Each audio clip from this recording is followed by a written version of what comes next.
Okay, good morning, everybody. Let's go ahead and get started. This is the July 17th, 2024 City Planning Commission meeting. Looks like we got a full house today. Wish the air conditioner worked a little bit better, but hopefully it'll kick on soon. Our meeting follows the advertised agenda. We begin with the consent agenda items, followed by the regular docketed items. Regular agenda items will be opened in the order of which they are listed on the agenda. And then usually in our consent agenda, we make a single motion for all those. In some cases on a regular docket, if we've got a continuance, we'll do one motion for that as well. The commissioners look forward to hearing your case today, as we understand every project is important and unique. In addition, we want to make sure we hear and address all of the docketed items individually with the attention they need to build consensus between the applicant, public, and city staff.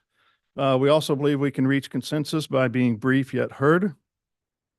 Because our meeting is hybrid and recorded, we have time limits for the cases that we hear, which is 5 minutes for staff presentations, 20 minutes for the applicant, plus any questions from the commissioners.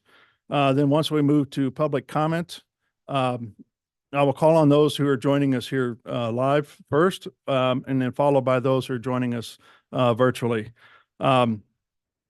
In all cases, so we got 2 minutes for those speaking as an individual, or up to 5 minutes when representing a community association or a larger group. We do keep a timer on that. We just try to keep the meeting going, so be as brief as you can. We still want to hear what you have to say, but be brief.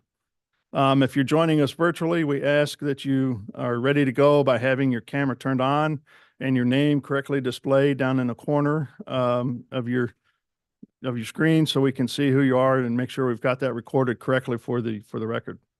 So as we get started, I ask staff to provide additional ground rules as we get started. So can we have those, please, Larissa? Thank you, Mr. Chair. I will go through the procedure for the hybrid meeting. For those attending online, there are 2 categories of people participating in the meeting. There's attendees and panelists. Right now, the only panelists are the commission members and city staff.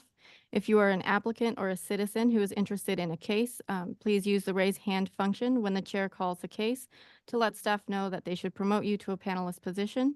When you're promoted, you will need to accept the promotion. It will appear as if you have been disconnected. However, give it a couple seconds and you will reconnect shortly. At the time of the promotion, the chair would like for you to turn on your camera and microphone so that the commission can see and hear you when it is your time to talk. Your microphone needs to always be on mute unless you are giving testimony at the appropriate time. If you are joining us via the app on a phone or computer, please change your screen name to reflect your legal name.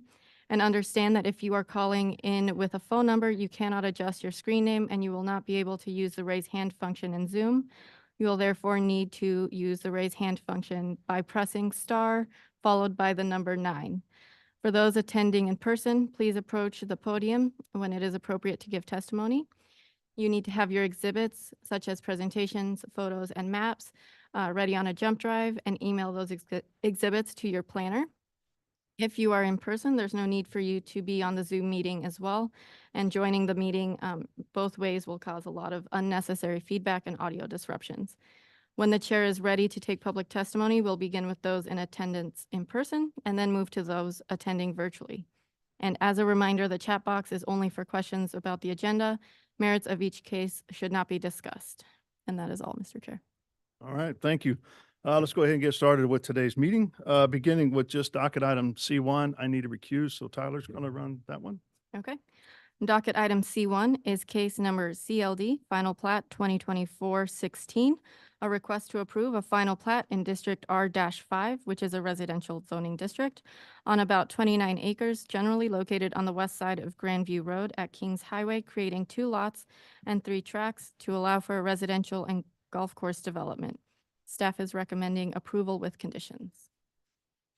So on C1, the staff report was updated maybe 2 days ago or last night. It wasn't there originally. Are there any questions for staff? Are there any questions for staff on C1? Seeing none, we'll move to public testimony if there is any. No one has raised their hand online and no one has approached the podium. If there are no questions or comments for C1, I'll take a motion. Volume Yeah, let me see. Go ahead, just speak really close to the microphone. Well, different from past weeks. Apparently they're Sorry about that. All or right, less. we're hearing docket item C1, and open for public testimony if there's any public testimony for docket item C1. Seeing none. All right, and if there are no questions, I'll take a motion. Vice Chair, I move to approve docket item C1 with conditions. Second. It's been moved and seconded to approve docket item C1. Can we take a roll call vote, please? Harkin, Aye. is Beasley online? I am. Aye. Thank you. Crowell is out. Enders, Aye. Hassick. Aye. Lynch, Aye. Padilla.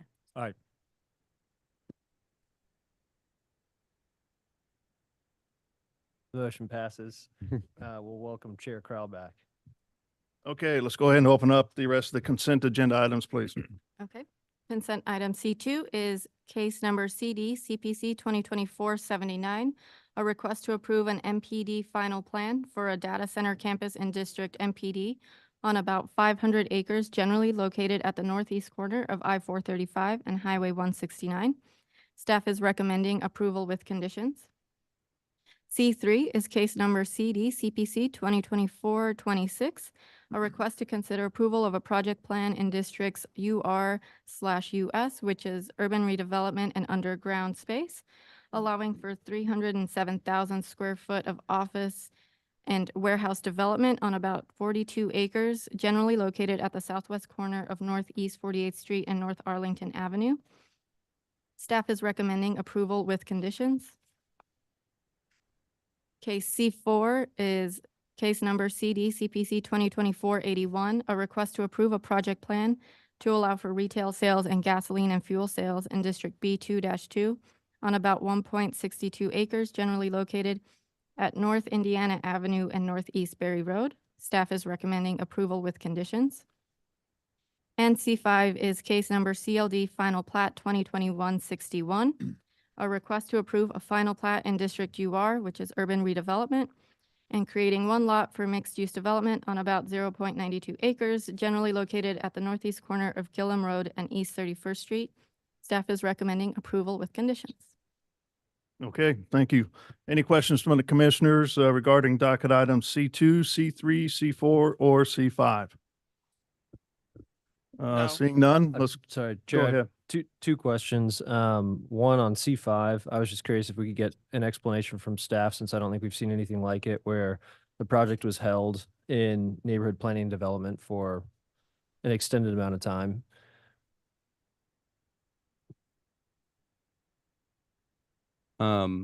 C5 expired. It never went to council. They're ready to resubmit to close out the final plat. So we need a re-recommendation to take it back to council. And are we able to learn why it was held for so long? So the ordinance was never written. It was a staff error back in 2021. And so instead of it expiring, we're taking it back. So it wasn't held. It was just a staff error. The ordinance was never written. But they're ready to close out the case and satisfy those conditions. And was the applicant affected adversely by the ordinance not being written?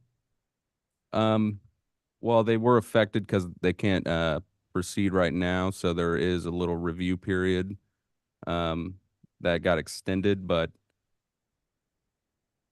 we're correcting it by getting a re-recommendation.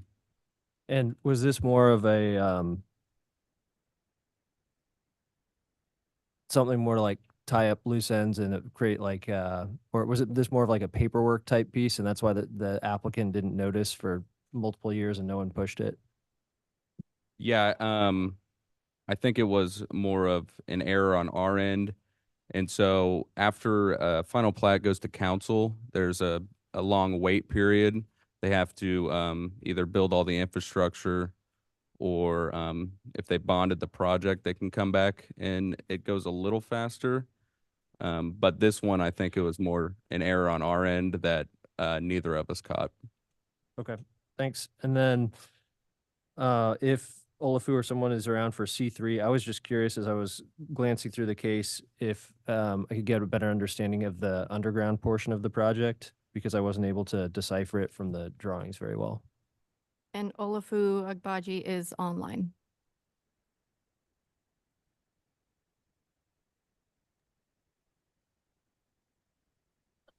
Good morning, Olafu Agbaji. Let me see if I can share my video. we- There's no underground component to this. So this is just the above ground piece for the 7th plat. Okay, and it just needed to be added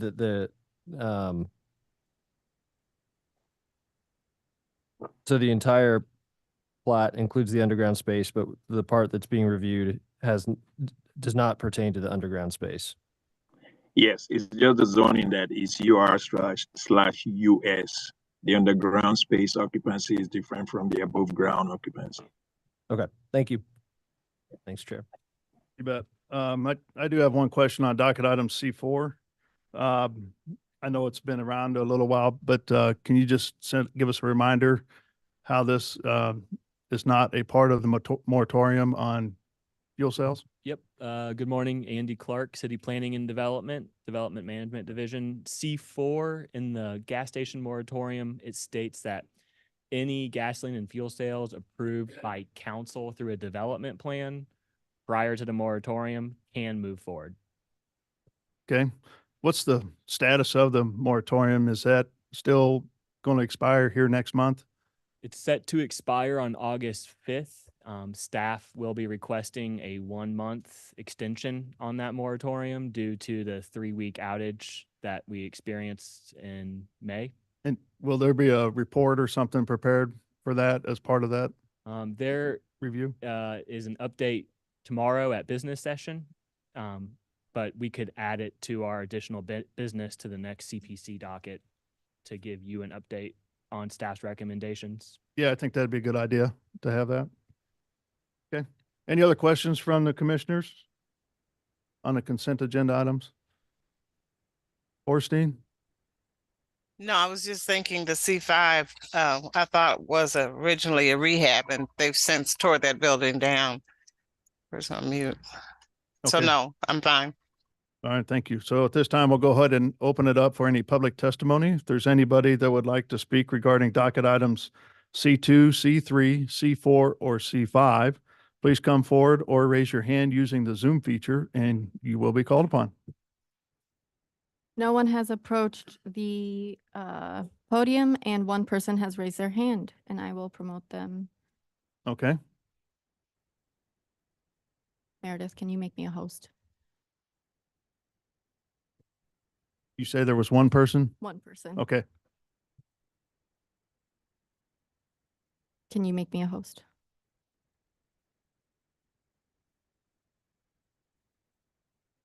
And now there's 2. and now there are 2. Now there's Okay. Do you have their names so I know who they are? So the first one is Chris Holmquist and second is Gary Hassenflew. Okay. Has Chris been promoted? Not yet. I don't have that ability right now. Okay. We're working on that.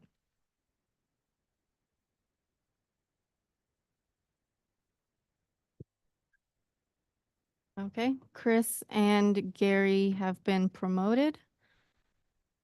And Chris has accepted the promotion. Okay. Good morning, Chris. Can you state your name and address for the record and also tell us which case you're referring to? Good morning, I'm Chris Holmquist with Olson, office at 1301 Burlington, North Kansas City. Concerning case C3, we had some correspondence with Lucas Casper about condition number 20 via email and had agreed to a slight change in the wording that doesn't seem to be reflected in the staff report. So just wanted to see if Olafu could confirm that change in wording and get that updated before we pass that through. Okay. Olafu, you still available? Yes, sir. All right. Chris, Is there when an did this update? occur? when did this occur with you and Lucas? Looks like we got an email from Lucas, Thursday, July 11th.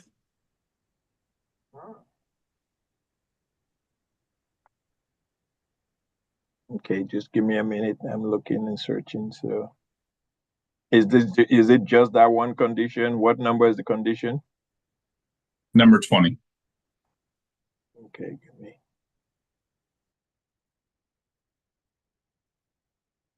Is Lucas on this meeting so I can confirm that with him?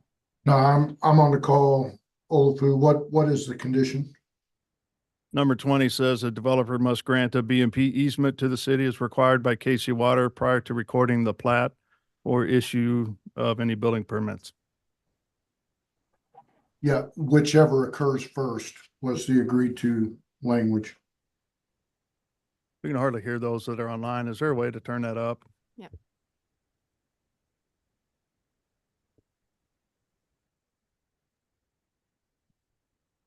All right, I do have Lucas's email. And Luke, the developer must grant a BMP easement to city as required by Casey Water prior to any temporary C of O for any building permit is what he amended it to, correct? Yes, that's right. All right, I will do that correction upon your resubmittal. Can you state that correction a lot louder? The condition should read, the developer must grant a BMP easement to the city as required by KC Water prior to issuance of any temporary C of O for any building permit. Commissioners hear that? Fuzzy. It was prior to issuance of what? Any building, Temporary occupancy. Okay. TCO, Building permit. yeah, TCO for any building permit.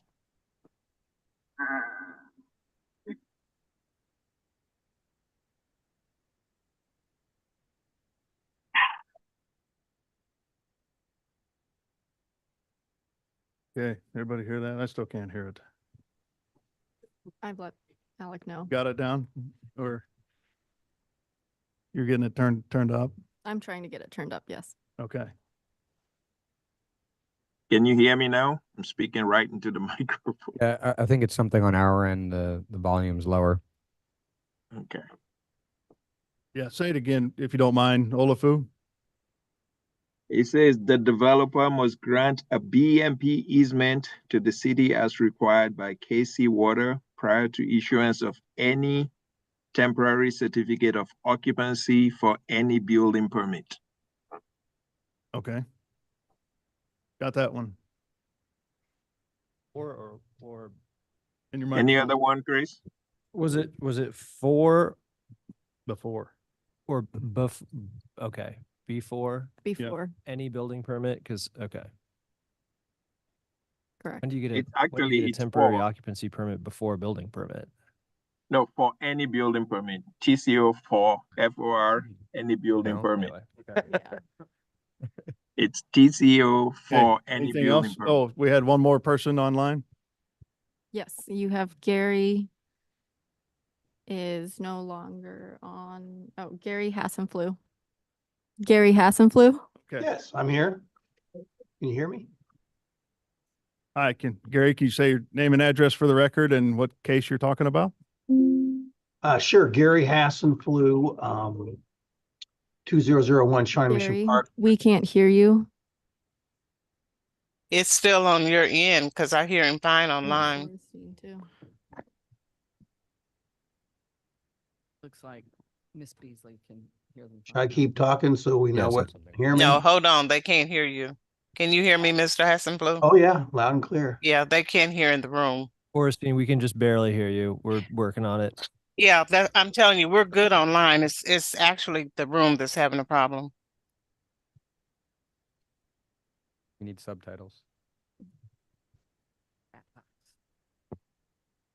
If it doesn't get fixed, I could submit a written testimony. That's fine. No, hold on. They're working on it. You want your testimony done before we vote on it? We're Gary, going just to give need to us 1 pause for a minute. little bit because we can't hear anything online. is there a way, I know you're working on it. We need a IT person to come up and help fix this. This is, The IT person has been messaged. Okay. So if we just pause for a couple minutes, I think we can try to get it fixed. how long? If we pause for a couple minutes, I think Yeah, we can get it I fixed. think we need, sorry, everybody. Hopefully we can get the technology here figured out, so we can have our meeting.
Yeah, yeah, yeah.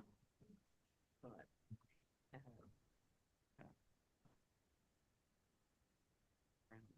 Message everybody. Oh, yeah. Knock off Wanting aviators, this to be, like Mahomes were Uh-huh. on sale for like 15.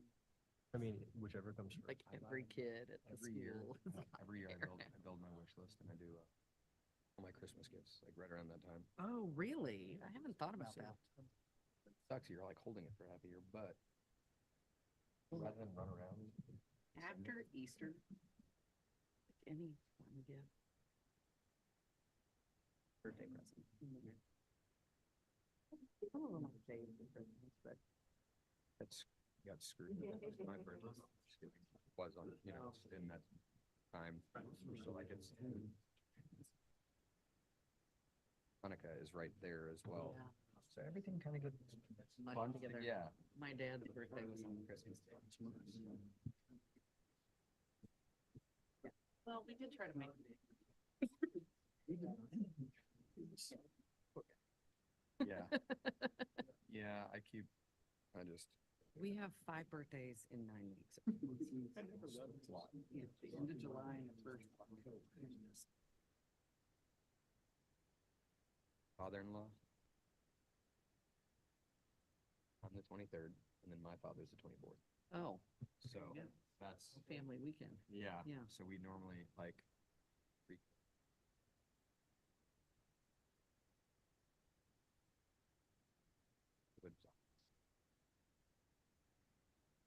It's like, we got back.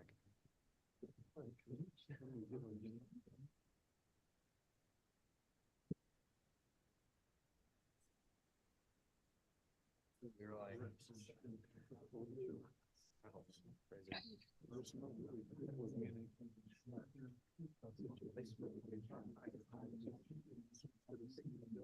Yeah, I appreciate it. Put on the elevator from parking garage in. No.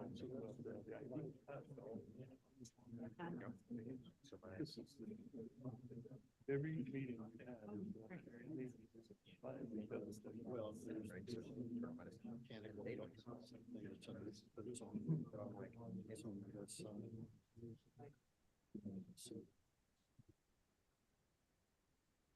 honestly,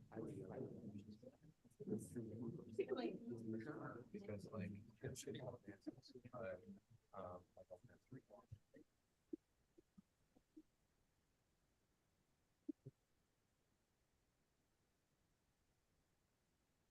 I've talked every day about this.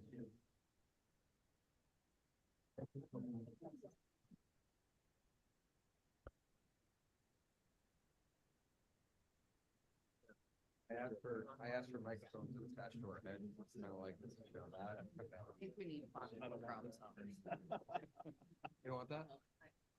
Or the ones that like the ones that they glue to your forehead, like for musical theater with the speakers right there.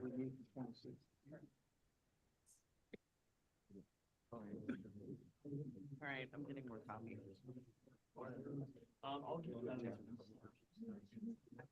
Stating this is a Brian thing, not a you. Because it's a. So that's why I'm saying as far back as.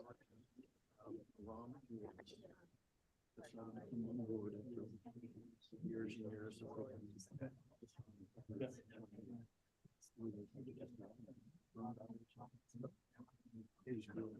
When you see on this taking numbers, it sounds like it's not picking up the call. It's like it might be like right up here.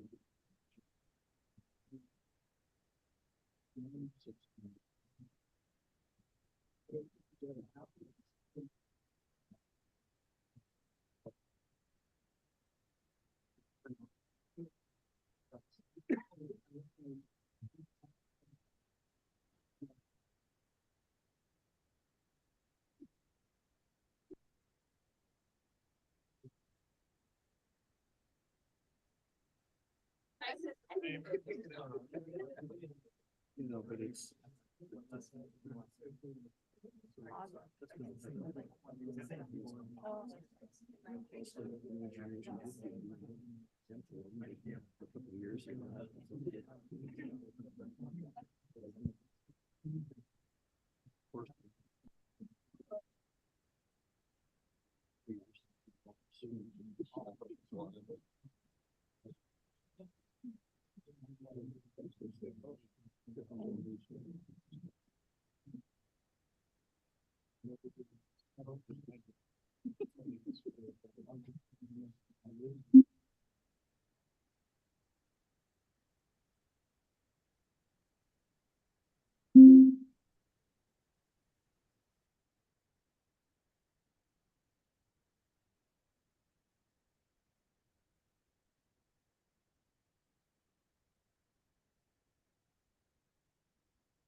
Commissioner Beasley?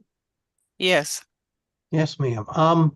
There is a case this doesn't get fixed anytime soon. There is the webinar chat where I could type in my comments and request.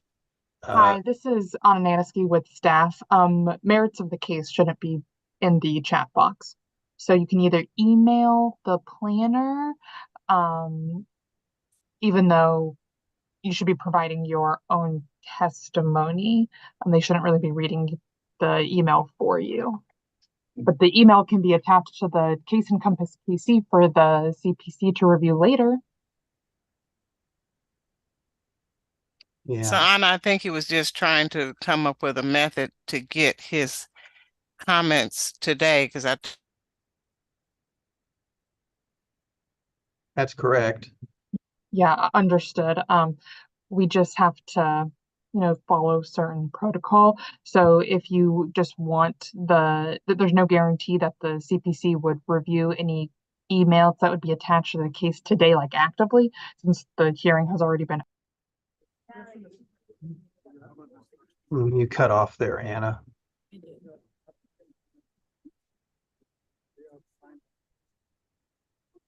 Okay. Okay.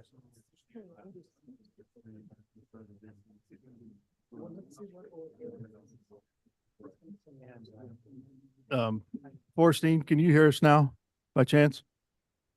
Oh, I can. You can. can we Yes. hear? You gotta unmute yourself, please, Commissioner Beasley. We can hear you, Mr. Chairman. Yeah, It's- we haven't never had a problem hearing. Oh, okay, so you can hear us okay. We can't hear you whatsoever, and I think it's a little bit better now. Okay, deep breath, everybody. Let's try this Okay. again.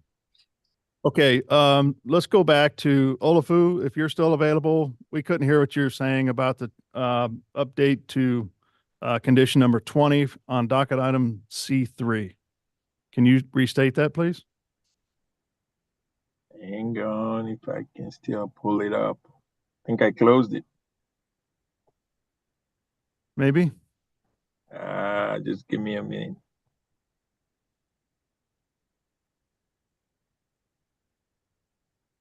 I will pull it up. Just 1 minute. Okay.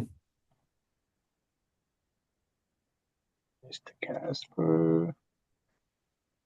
All right. The condition should read: the developer must grant a BMP easement to the city as required by KC Water prior to issuance of any temporary certificate of occupancy for any building permit.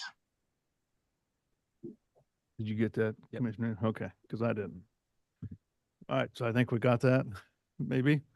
Okay, you. so now we're on the other person that called in. So, Gary? Yes. All right. Chairman, Commissioners, Gary Hassenflue, 2001 Shawnee Mission Parkway, Mission Woods, Kansas. We're calling regarding item C5. Yeah, I'm the developer of the project, and we have suffered a loss of some critical time. We understand mistakes are made, but I mean, we've already lost 45 days on this $45 million investment in the area, and we have been told we can't, that the plans cannot be reviewed, even though we paid our permit review fees, until this gets passed by your body and then on to NPD for their approval, which is another 2 weeks out. So I wanted to make a request of an anticipation there would be an NPD approval, that staff could start reviewing these documents so we don't lose a whole 60 days and tens of thousands of dollars in costs. Is that possible? I'm not sure. I'm looking at staff to answer that question. So after today, they're hoping, It would still have to be approved by city council, at least this final plat would. And then he can come through with his next phase, his next permit. but That was the question. if they've already submitted drawings for Mhm. civil, architectural and all that, they can't be reviewed until that It time? just can't get approved until the final plat is approved by Are they them. in the queue maybe, or no? Do we know? I'm not sure. I can check, but. Yeah, Okay. we are in the queue. Our plans are submitted, fees are paid. Okay. We're just asking for, to at least save us 2 weeks in starting the review now. So in light of what's happened. And so if they're in the queue, then they're on their way Yeah. through the review process. And So it sounds like if they're in the queue, they're on their way to go through the process. Yeah, but we've been told no review is starting until NPD approval at the end of this month. no, the review has been started from what I hear. It has been, Review has been It's started. already. it has been started. Version, yeah, it's And I don't mean just the public improvement plan. I mean, right. I'm So it talking has, drawings. it's already started that review process and has already gotten through the first round of reviews. Yeah, sounds like it's already been started. Okay. What was the due date on that, you said? July 31st. It's saying that that Alright. review is due July 31st. Oh, okay. Very good. All right, All right, thank you. no, nothing further. Thank you for your time. All right, anybody else for public comment? No one else has approached the podium and no one else has raised their hand online. Okay, so we'll go ahead and close public comment on the consent agenda items. And there's nothing to discuss among the commission. I will take a motion. Chair Crowley, move to approve docket items C2, C4, and C5 as stated in the staff report, and to approve docket item C3 with a correction to condition number 20 to read: the developer must grant a BMP easement to the city as required by KC Water prior to the issuance of any temporary certificate of occupancy for any building permit. Second. So I got a motion and a second for approval of docket item C2, C3, C4, C5 with some adjustments to C4. Meredith, can you take roll call on that motion, please? Arkin, Aye. Beasley, Aye. Crowell, Aye. Enders. Aye. Hassick. Aye. Lynch, Aye. Padilla. Aye. All right, looks like the motion is passed. So let's go to our regular Get a clarification on that motion. I'm sorry, and I know we had some problems on that, the amended condition. That was any certificate of occupancy or building permit. Is that correct? No, it was prior to the issuance of any temporary certificate of occupancy for For any building permit. That's correct. So it was 4. Okay. Okay.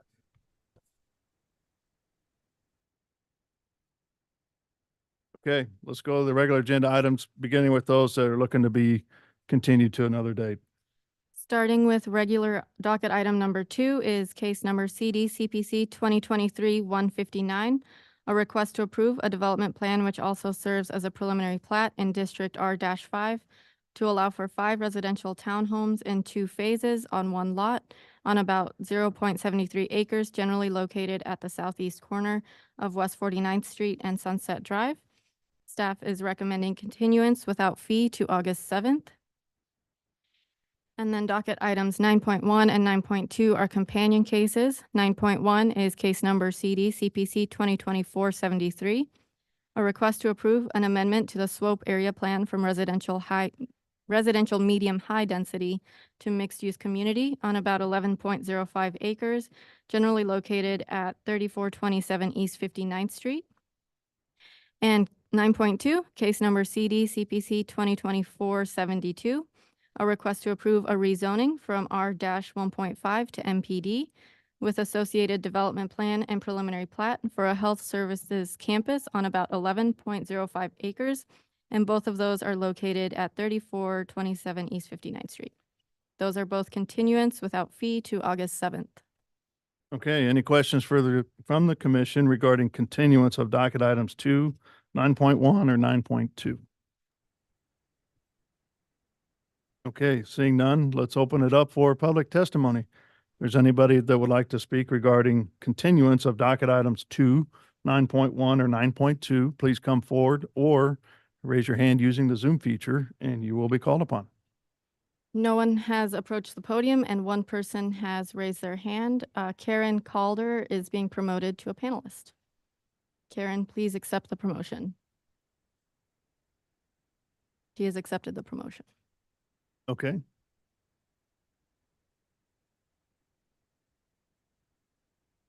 I don't see him on the, there we go. Yep, they're connected. You can speak now, it's unmuted. Yeah, Karen, are you wanting to talk regarding continuance of docket items 2, 9.1 or 9.2? No, I guess they're fine now. Thank you. So sorry. We're good. Okay, thank you. This time we'll go ahead and close public testimony then, and I'll take a motion from the commission. Chair Crowley, move to continue docket items C2, C1, so I'm sorry. Chair Crowley, move to continue docket items 2, 9.1, and 9.2 as stated in the docket. Second. Motion and a second for approval to continue docket items 2, 9.1 and 9.2. So Meredith, can you take roll call on the motion, please? Arkin, Aye. Beasley, Aye. Crow, Aye. Enders. Aye. Hasek. Aye. Lynch. Aye. And Padilla. Aye. All right. So let's move to docket item number 1, please. And I think we've got a quorum on this docket. Docket item 1 is case number CD SUP 2024-15, a request to approve a special use permit for a parking lot expansion in District R-6 on about 17.01 acres, generally located at the northwest corner of Main Street and West 57th Street. The quorum on this case is Arkin, Beasley, Crowell, Hasek, and Padilla. And I am the staff planner. All right.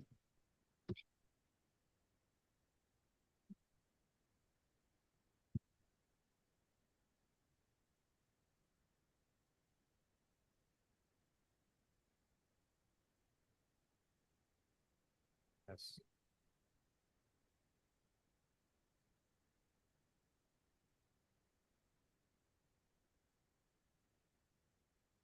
Well, Okay. Good morning. Good morning. Good morning. So can we just start with you don't have to go through a full staff report, but just a Right. Cliff Note version? I will do my best. So Larissa Chambi, City Planning and Development.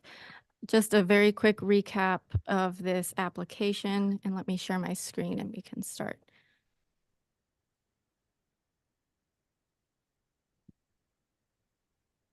Okay, as we previously discussed, this is located at 5600 Main Street. The applicant is proposing an additional 50-space parking lot on the southeast corner of their property, right at the corner of West 57th and Main Street. And then here is their site plan showing the location of the parking lot. The applicant is also proposing crosswalks to ensure student safety as they get to the school. And on my left, you can see the parking lot with the sizes for the parking spaces as are proposed. The applicant is also proposing landscaping that will shield and create a buffer of the parking lot to the adjoining neighbors. I won't go through all of the criteria since we've been through this before, but just as a reminder, this is where the parking lot will be located, just behind this monument structure. This is the entrance to the school. The access to the parking lot has not changed. And there is one condition that should be amended after discussions with the neighbors and the applicant. We are including this sentence in red that ensures that the existing street trees are included in the landscaping affidavit, ensuring their health and preservation when they come through with their certificate of occupancy. So that's the only change. Again, staff is recommending approval with conditions. The staff report was split into the original report and then an additional section for comments that were received prior to the publication of the staff report. And then the packet that I handed out that was also attached online are those comments that came in after the publication of the staff report.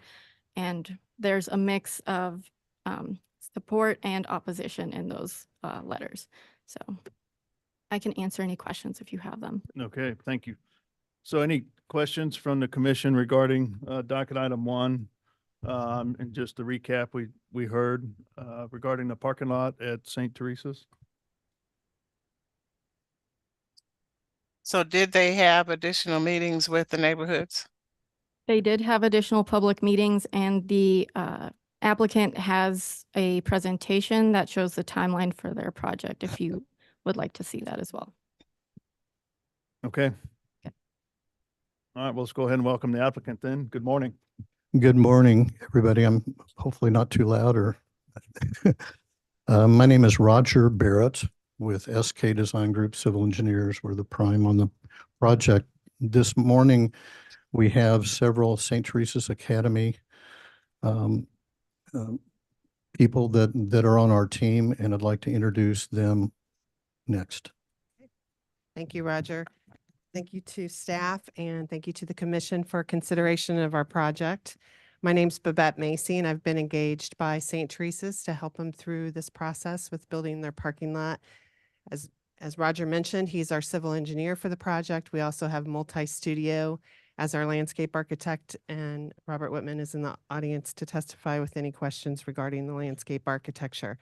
We also have members of the St. Teresa's administration with us.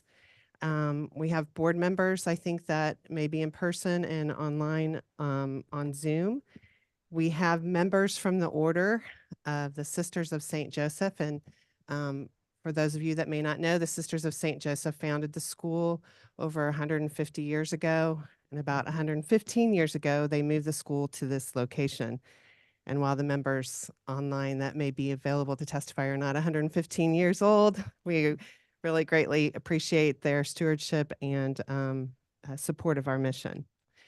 So before we dive into the requirements you asked us to address on our, I think we have a little slide presentation I'd like to share with you. St. Teresa's, like many high schools in our nation, here we go. Touch over here. Thank you. That really have had to face something that probably none of us in the room have had to face, which is, safety and security measures to protect students, faculty, and staff from someone that may try to harm people on campus. So a little over a year ago, St. Teresa's security team did an evaluation of the campus with regards to safety and security, and they recommended a number of changes that the administration consider on campus. And one of them, I would say one specific area of concern, was that the security team recommended that there's too many cars that are parked off campus, and they would like for those cars to move on campus. Let's see, how do I progress to the next slide? Just scroll down. Okay. So this is an aerial of campus. It's a little different from what staff showed you. North is to the left.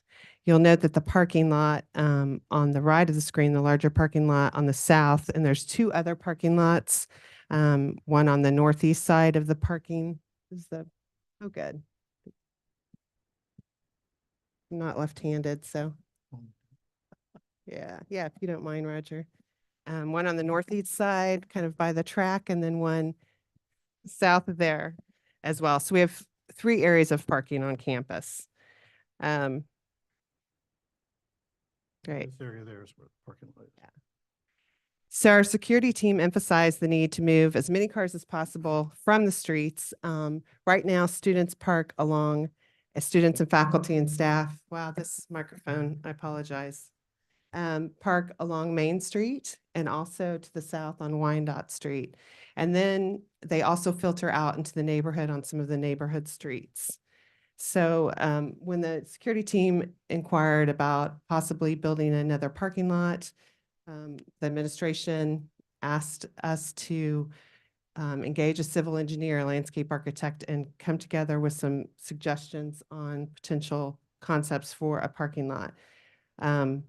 That occurred, in which we had SK Design and Multi-Studio. They looked at about 8 options. They ranged in size from around 40 cars to 90 cars. We engaged with some neighbors one-on-one, kind of to discuss the concepts that live around the neighborhood, get their feedback. Initially, their concerns were they're worried about parking headlights going into their homes, and they asked us to really beef up the landscaping from the initial design. And then they also asked us to preserve as many trees as we could on campus, which staff indicated there is a change to that condition. Go to the next slide, please. As staff showed, this is the concept that St. Teresa's decided on. It's about 50 cars, kind of right in the middle from that 40 to 90 space options that we had to review.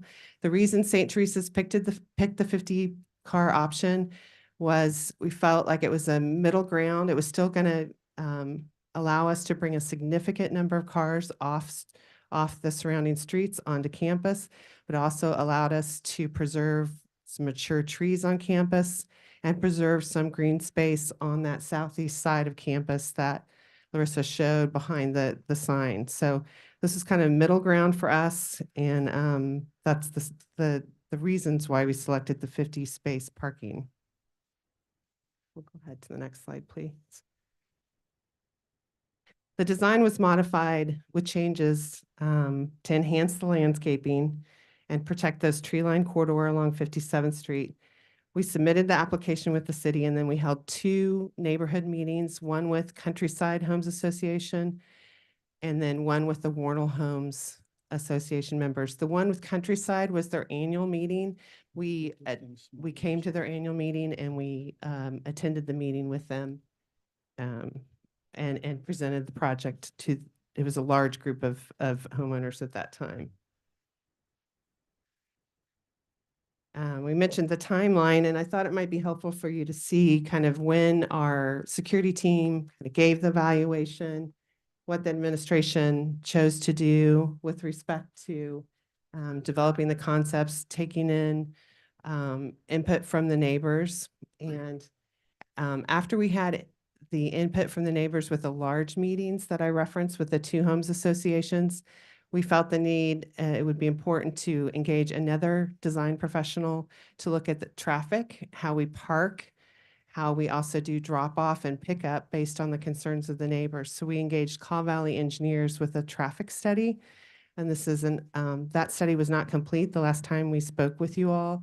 The study made a series of recommendations, of which St. Teresa's will discuss here in just a few moments of the recommendations that they are set to employ on the campus. But I will also note that the conversations with the neighbors have continued throughout this process. They have been given the study to study and reflect and also comment on with us throughout the whole process. So we're back to where we were with the continuance. You had asked us to meet with the neighbors. You asked us to address 3 areas when we come back to you. Operating characteristics of the parking lot with respect to traffic flow and signage, potential programs for parking management, and any additional accesses. So I'm going to have Chris Newman with St. Teresa's discuss those 3 activities along with the neighborhood engagement and let you know the changes that we're making to our plan since we last met with you. Hi, good morning. I'm Chris Newman. I'm Chief Operating and Financial Officer at St. Teresa's. So just to pick up on what Babette was saying, so we did have a number of neighborhood meetings after the continuance, actually totaled about 9 hours worth of meetings. So we heard pretty loud and clear that some neighbors thought that we were rushing the process, and we didn't want that to be the case at all. So we continue to have not only 1 meeting, but 3 meetings since then, engaging with the neighbors and getting feedback. And certainly early discussions were spirited. We got a lot of good feedback, a lot of people who felt strongly about the decisions that we're making. And so we think that it was a great use of time in meeting with the neighbors for an extended period of time and incorporating some of those recommendations that I thought were most important. Go into detail a little bit on some of those. As Babette mentioned, we hired Caw Valley to do a parking study. And some of the focus of the discussions with the neighborhoods was the amount of traffic on 57th Street, which is the south end of campus, which is where the majority of the students enter and exit for parking. What the recommendations were to do is not only do students park in that lot, but there's also pick up and drop off from the parents of that lot. So the recommendation was to move that drop off to Main Street and take a lot of the traffic flow away from 57th Street.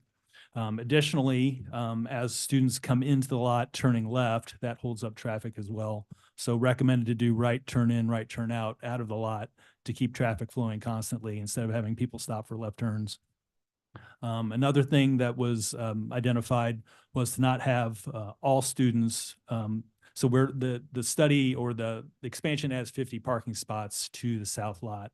essentially with the same ingress egress point. So we're taking those 50 additional spots and actually distributing the student parking to the other 2 lots and having the other 50 spots reserved for employees and for guests. And that's important because those employees and guests don't leave at the same time and arrive at the same time every day. There's a delay for when the teachers leave and guests come and go throughout the day. So essentially with the reduction in the pickup drop-off not coming through that lot, and by maintaining the some number of students in that lot, that 8 o'clock and 3:15 traffic is going to actually be lower than it was before. So we're encouraged by that outcome as well. Some other recommendations were to stagger departure times, and we're going to accomplish that by having some seniors parking in that lot who sometimes leave early. So even having a greater reduction possibility just based on how those senior schedules fall. And long-term, improve the signage. There was commentary about how sometimes when guests come, they don't know where to park on campus. They park on the streets even when there's ample parking. And so there was commentary, you can expand the parking lot, but it doesn't mean people are going to find it. So we're going to have efforts, not only signage, but also communication in advance of events so that guests know where to come on campus and park. So we think these things will greatly improve the overall experience of the neighborhood and in those visiting St. Teresa's. Some additional things that we're going to do internally is to monitor and limit the number of permits we give for parkers. Right now, it's kind of been a little bit of a free-for-all. Whoever wanted one would get one. We're going to do a cap on those numbers that align with the number of spots. We're going to have incentives for carpooling, so students who bring additional students with them can have reserved spaces in the lots, and we think that's going to be a great incentive for students who can come and know they have a spot reserved for them every day. Additional bike racks to encourage cycling and walking for those who live in the neighborhood. And as I mentioned before, redistributing the drop-off and pick-off to Main Street, and also having a dedicated security personnel. So some of the feedback was also about enforcement of some of the things we put in place. We can put rules in place, but not necessarily the students are going to follow those rules. And that's always going to be a struggle, certainly, but we're going to dedicate resource for that kind of traffic choke point at 57th to direct traffic, and to issue citations for those who don't follow through with the requirements. And we also have a student-run organization that's a Mo Green program that we started last year. And those students are very interested in implementing their own programs and getting groundswell of support for more biking and walking to campus. And there's also an issue with cars idling on cold mornings before students go into class on the side streets and in the parking lots. So to eliminate that as well, to improve our green initiatives. And I've covered the last few pieces already to some degree, redistributing the parking to use the parking lot we have on Main Street and on Wyandotte, and reduces the number of cars that go through that 57th Street access point. So I'll turn it back over to Babette.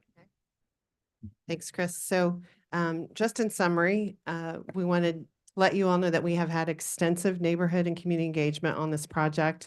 We've had, I think you saw from our timeline, a number of meetings collected with a lot of individuals, one-on-one meetings with 8 to 10 people. We have neighbors around St. Teresa's that support our project. We also know we have neighbors that are not in support of our project. We've had neighbors that have asked us to retain the space, not build a parking lot because it's a green space where they recreate and where they exercise their dogs. And while we understand that does occur on our campus and we want to be good neighbors and we are good neighbors and people do walk their dogs and walk along our campus, but we are a private property. There are 3 wonderful parks very near to St. Teresa's plus the trolley trail within 3 to 4 blocks of our campus. We've also reviewed the plans that neighbors have suggested that we do in lieu of our parking lot, and they have brought some good ideas. We feel like the discussion has been good. We are going to bring some of those to our long-term planning. However, we feel the plan in place is what's best for St. Teresa's and for the safety and security of our faculty, our staff, and our students. As you asked for us to look at operating characteristics, we've made a number of improvements that Chris just went over for you. We've reduced the number of traffic on 57th, even more so than what exists today. With the changes we've made with drop-off and pickup now occurring on Main, there's like over 140 people that drop off their students in the mornings that usually come down 57th. They will now be coming down Main. There's around 90 in the afternoon because some of the students go to after-school activities. So those 90 cars will now be on Main. They will not be coming down 57th Street. We've instituted programs for parking management, as Chris talked about, that will improve what you have saw from us before. We've redistributed the parking to utilize 3 accesses. I think last time we were here, we spoke generally about only the access on 57th Street. I'm going to let you know that we do have 3 accesses that we will use, and student parking will use all 3 accesses. We have followed all the city's regulations. We appreciate the staff report and are in agreement with all the conditions. We ask for your approval today. Thank you. All right, thank you. Any questions from the commission?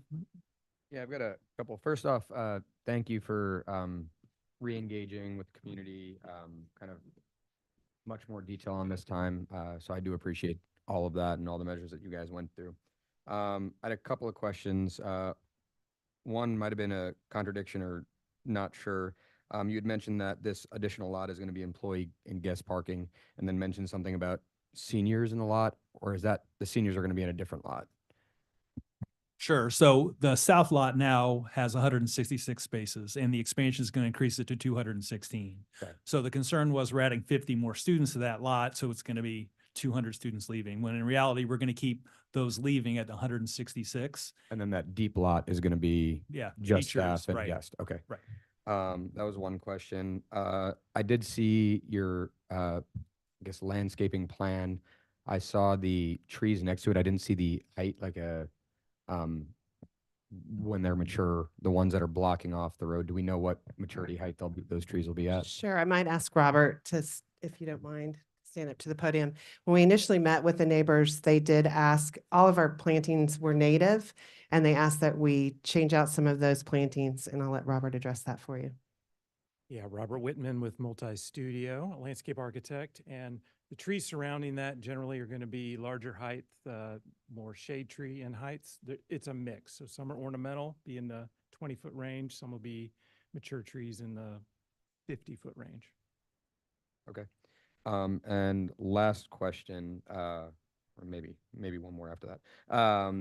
You said about 9 hours worth of additional meetings. Is that since our last meeting that you had 9 hours of additional time, or is that total? Yeah, that's in total. There were probably about hour and a half or 2.5 hours worth of meetings before. So 6.5 hours since.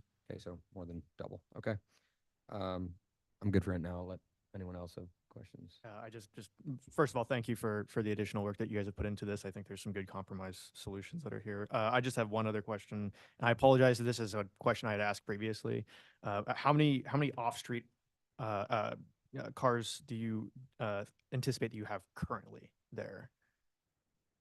Right. So the study gives the exact number. I might look it up if you want a precise number, but it's about 50 cars that are off the lot now. Okay, so you're expecting that all of those would be taken off of the street and held in the lot, or are you expecting that there will still be some street parking but less than before? Right. There'll still will need to be some street parking. That'll be predominantly on Wyandotte now, where younger students park. So we'll monitor it and make sure we know how many are coming and what the space is available. Sure. Thank you.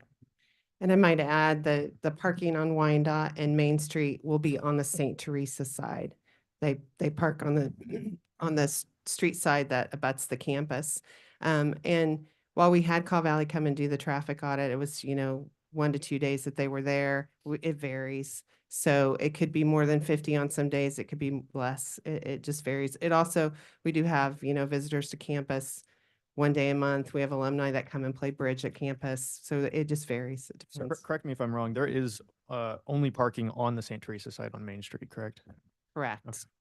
So, sorry, I'm going to jump onto that just because you had mentioned the Call Valley. Was that reviewed during session? Was school in session? Right. It was May 1st. So Perfect. yeah. Okay. So students, everything were there. Right. Yeah. Full day. Seniors were still on campus. Everybody's still there. And we didn't have we did not have that full ready to present to you when we came on the 22nd. That's why. Yeah, that is very helpful, by the way. Other questions? Did you say 40 or 50? new parking spots? The design is for 50 new parking spaces. Forstein, any questions? No, I'm happy what I'm hearing about. Okay. Just from my standpoint, I had a couple of questions. Thank you for all the extra work that you guys went through. Appreciate the additional time on the meetings, meeting with the public, as well as taking a good look at your operations and trying to get more students onto the parking spaces that you have on campus. I applaud you for the work that you've done with that. So with that, I'm just curious on some of these changes in operation. Are they going to occur starting this fall, or when the parking lot is completely finished, when you can kind of move things around? Right. So certainly when you're communicating with a large group of students and families, we want to coordinate the time. So given that we're just a few weeks away from the start of the year, and we don't have the parking lot scheduled yet because we're waiting for the results of the meetings, it's going to be later in the year to implement all these changes. So it would be too much change to adjust without the additional spots. So we'll need a parking lot before we can make significant changes. We can make some changes. We'll certainly do the right turn change right away. Permits. What's The that? Permits for the parking. Yeah. So, right. So there's the incentives will happen right away. But as far as the traffic, the majority of the traffic flow that involve the parents anyway, probably will have to wait until the parking lot's done. Okay. All right. Thank you. Quick question, Kobe. Does that include the drop-off removal? The Right, yeah, removals? the drop off change, we can't free up the parking on Main Street until we get the parking lot done. So we don't have that area to allow for drop off until that's done. Okay. Yeah. Thank you. Commissioner, currently, students park in that area along Main Street right now. And so once the parking lot is built, we can free up that area and ask students not to park there. So we can do the drop off and pick up in that lane. Okay. Any other questions from the commissioners to the applicant then? Yeah, I guess I have one question, because maybe on the last page of the staff report, it says that it's 40 spaces. I don't know if it matters.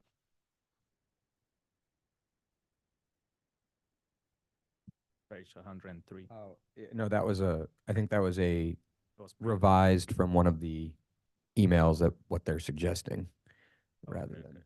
right? Got Isn't it. that? Yeah, I believe that Yeah, was that a, was part of public comment Oh, that was that was- attached to it. Okay. All right. So with that, let's go ahead and open it up for public testimony then. So we're going to start with those that are here in person first, followed up by those that are joining us online. And so we'll just kind of go in order. Just also, we've heard a lot of public testimony already on this case. And so if we can just be brief in that, I would certainly appreciate it. Thank you. Good morning. Good morning, John McGurk, 233 West 53rd Terrace, Kansas City, Missouri, 64112. Here to support St. Teresa's application. We live 2 blocks north of campus. We have 3 kids, 2 of which go to visitation, which is just to the north of St. Teresa's. And we have a little girl that'll start in a couple of years of visitation and probably go to St. Teresa's, and it'll be here sooner than I know, but she'll probably go there. And we're actually hosting a foreign exchange student this fall, or this coming year, that will be attending St. Teresa's. So we will be having a direct connection coming up here soon. So my main concern, if you drive down Wyandotte and Westover in the mornings and afternoons, it's a mess. There's people being dropped off. There's kids parking. I know this won't totally solve the situation, but Wyandotte is the main thoroughfare from the north to the south for visitation kids walking to school. And our kids walk down Wyandotte and Westover all the time, going to friends' houses after school. And frankly, they've had a couple close calls. I've had a couple close calls driving. So anything to alleviate some of that congestion would be great. I think 50 spaces. I'd like to see more, but I'll take it. And I think moving that drop-off pickup to Main, I wish they could do it now, but totally understand they got to get the thing built first. So we are fully support. I know a lot of people in our neighborhood are. I want to applaud St. Teresa's for the time they've taken. I do this for a living. I do real estate, and the amount of communication I've seen through our Homes Association, Countryside Homes Association, has been I've never seen it. You know, we've gotten probably a half dozen emails updating us on the process throughout this whole time. So I want to applaud them for the time they've taken and then pausing and going back to the neighborhoods. But from a safety standpoint, for having kids in the neighborhood, I think this is great and fully supportive of it. So thank you. Thank you. Good morning. Good morning, Mr. Chairman, members of the commission. My name is Vicki Notice. I live at 14 East 55th Terrace on the east side of St. Teresa's. I'm here representing the working group that we put together after the last meeting you guys had asking for the continuance so that we could get the most information we could so that we'd be informed about how we were trying to negotiate in good faith. There were members on that from both neighborhoods. It sits right on the edge of two neighborhoods. Warnell Homestead has taken a position that Tom Usher will talk about opposing this, and Countryside did not take any position and said, you guys go, you're free to go do what you want. So we had about 10 or 12 people consistently working on this as in a working group, which is what we had asked for after this hearing so we could get some of the details done. There were two more public meetings, which frankly aren't very fruitful because they don't, no, it's inconsistent. People haven't been there before. Everybody's asking the same questions. So we finally got the two working sessions done, one in late June and one last Thursday, last week. And I want to emphasize that we don't oppose a parking lot. I think we said this last time. And we agree with St. Teresa's on the priorities, that the top priority is safety. However, we believe safety improvements should not just be for the students, but they should be for everyone. We shouldn't be putting in safety solutions for them that make it worse in the neighborhoods and make that less safe. So we're asking more cooperation on that. Our position is that the proposed parking lot doesn't fix the existing problems on the site and in fact exacerbates them on 57th. Some of what we've heard today is the first time we've ever heard some of this, that there were 3 access points or that they were moving students to other lots. Our concern often is that the existing parking lot is empty when the side streets are full of cars. And we don't see anything in here that's actually going to change that unless you change the signage, which would be a big help. So this working group submitted the stuff in your packet, the map with the alternative issues. There were also a lot of people on this committee who do this for a living as well. So it was a lot of voluntary billable time around the table. And the one positive thing in the smaller meetings is that we all agreed on a lot of the operational issues that they have mentioned, the carpooling and the staggered times, that kind of thing. But there's no way in the special use permit that I know of that you could make those conditions of approval. Maybe the signage possibly, but if everybody agrees to that, we'd have to get something in writing from them. And our problem is we haven't had a good track record with them on these kind of issues. When they put the track in, there were all kinds of promises about how the community could use the track for walking, et cetera. Next day after it was constructed, it was locked. And we were specifically told you cannot use it. At the first of these smaller meetings is when Chris handed out the Caw Valley Engineer report, which was very helpful. Would have been, and it was dated the day before, so I assume that's when they got it. And most of their recommendations overlapped with everything we have been suggesting. Not all of them have been accepted, but the ones that we brought up today, we're hearing that some of those are possible. We don't have real specifics on how that's going to change anything. Right now, there's 110 cars on the street around St. Teresa's daily. If you move the parent drop-off and pick up to Main, and that lane is closed for parking the rest of the day, then we're causing even a bigger problem and more congestion on 57th. It's not a big issue that they park on Main, as long as they're not blocking driveways, et cetera. And sometimes on events, they back up the queue backs up all the way past the stoplight at Main and 55th. And having a queue that long that's unpredictable is a problem. There's no sidewalk along there where they want to do the drop-off. And in terms of safety, we really believe that the sidewalks are important. Somebody else that's going to testify today is going to talk about that. we're, there were two, we broke things into two requests at the last meeting. And in a smaller meeting, Chris, when they shared the Caw Valley report, after we had some good discussion about these operational issues, Chris said there's no intention of changing anything about the parking lot. So after 2.5 hours of pretty positive discussion, we got a big no on everything. At the second meeting, same thing happened. And at the first meeting, Chris had indicated that because they'd missed this summer's construction timeline, that they were going to have to wait till next year. So our suggestion was, if that's true, then let's use that year for you guys to test out and experiment some of these operational things, ID tags and staggered leaving, et cetera. We can finalize the changes in the parking lot that we have suggested, like reducing it to 40 cars, having the setback remain to match the ones on Main so it doesn't intrude into the neighborhood at a higher height than the sidewalk. It's bermed. There's a pretty big berm that it sits on top of. And so at the second meeting, we were informed that that wasn't true, that they were going to try and go ahead and start construction this year. So every time we've met, we've found out some new information. Can you summarize up, please? We've been past the 5 minutes now. Okay. Thank you.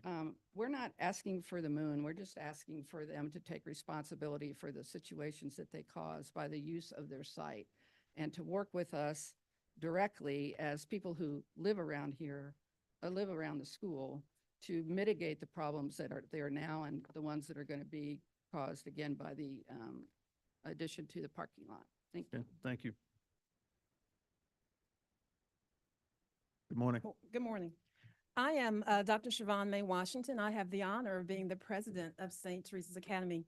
We are the oldest school in Kansas City, established in 1866. And just recently, for the second consecutive year, we have been honored to be Kansas City's favorite high school. So I'm extremely proud of our campus. Ever since I arrived in 2019, I have received, and I empathize, have great compassion for the neighbors, phone calls and emails about the congestion of so many cars parking on the street, sometimes blocking their driveways. So they call my office and I'm happy to help. We believe that this parking lot will be a great, not a total solution, but we really need to bring more of those cars off the streets so that our security is able to better monitor, have greater purview of our students on our property. We also have had some situations where student cars have experienced some criminal activity of the cars that are on the street.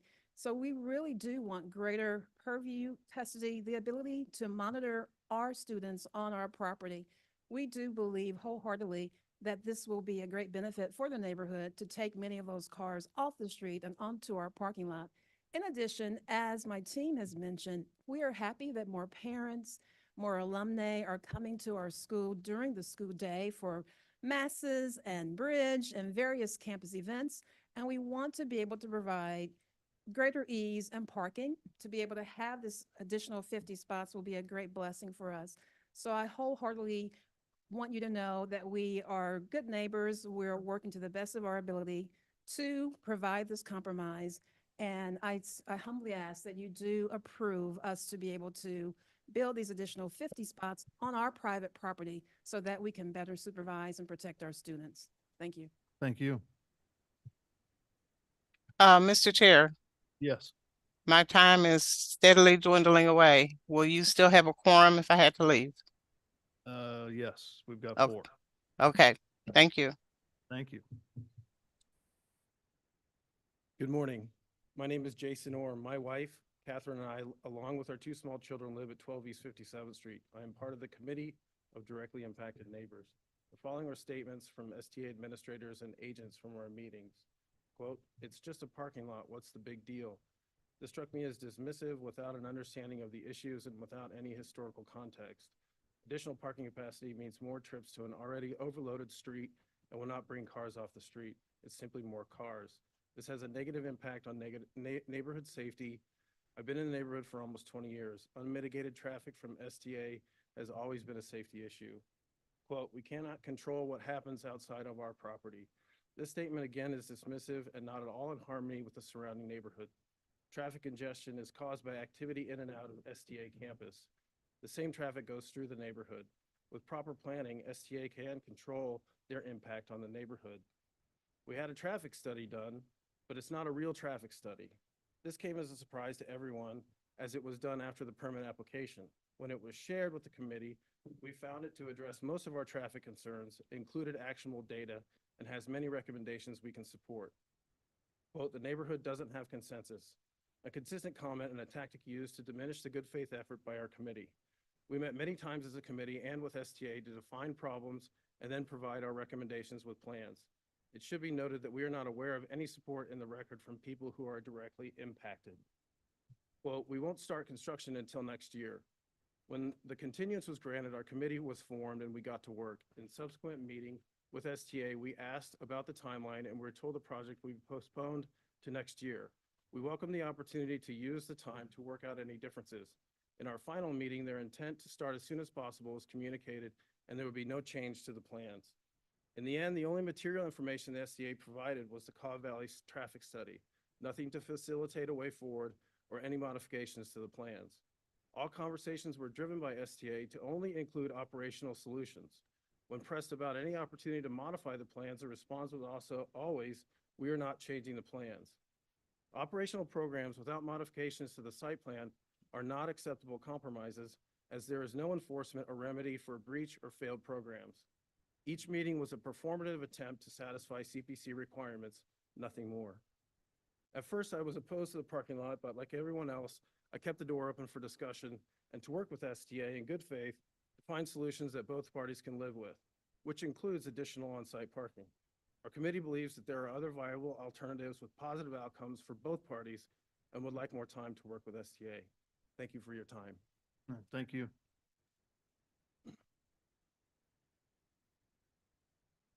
Morning, my name is Jerry Bowers. I live at 6141 Walnut. I'm connected to St. Teresa's going back nearly 70 years. I had 4 sisters graduate from St. Teresa's and 4 daughters graduate from St. Teresa's. I've been around the campus for years because I had so many children. I'm here to support this project. The fact that we had to go through a metal detector to get to this meeting should tell us all we need to know about security. This project is about security and the safety of the students. As you heard this morning, there's operational changes. It'll actually reduce traffic on 57th Street. The school has responded to the needs of the residents. I want to also point out that St. Teresa's has been there for 115 years. It's private property. It's supported entirely by the St. Teresa's community and the students. And their need to protect their students, I think, is paramount. All you have to do is read the news to understand how important it is to protect these students.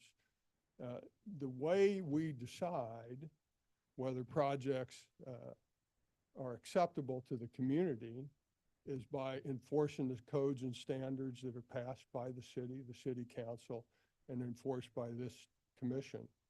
This project meets all those codes and standards, and I urge you then, based on that, to support and approve this project. Thank you. Anybody else would like to speak?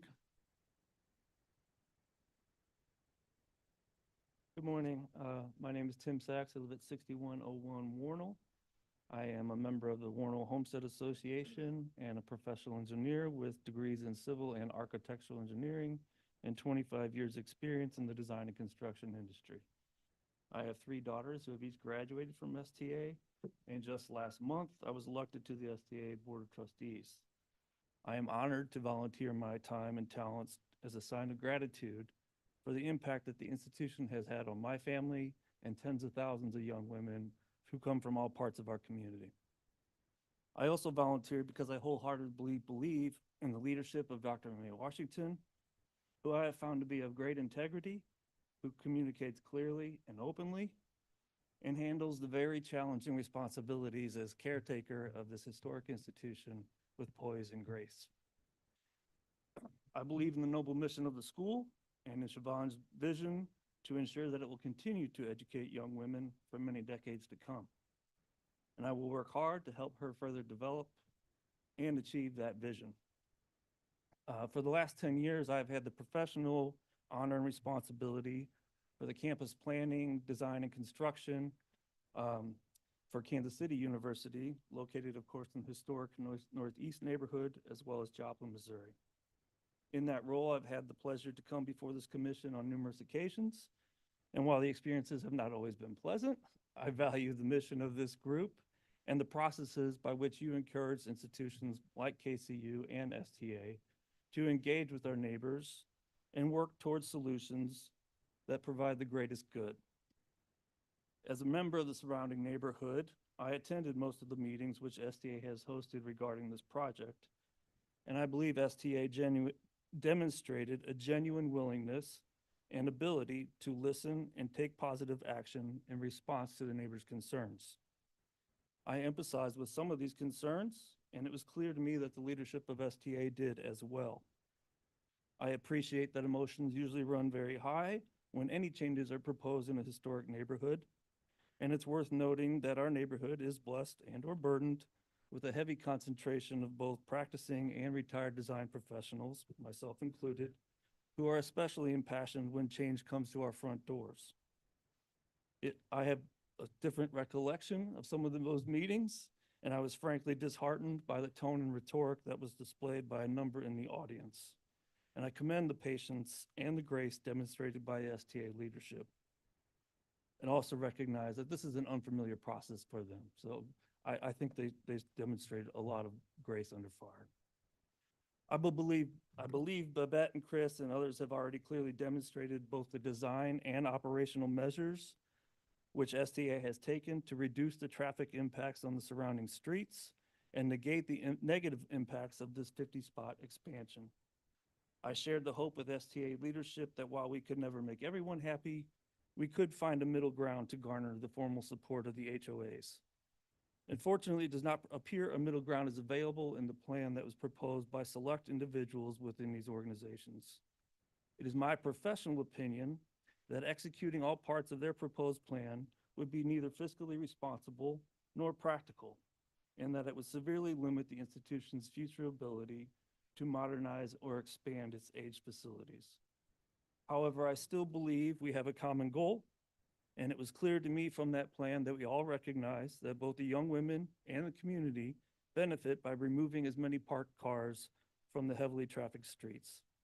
So I encourage you all to permit St. Teresa's to make the investment which is possible for them at this time and take a significant step towards achieving that goal. Thank you. Thank you.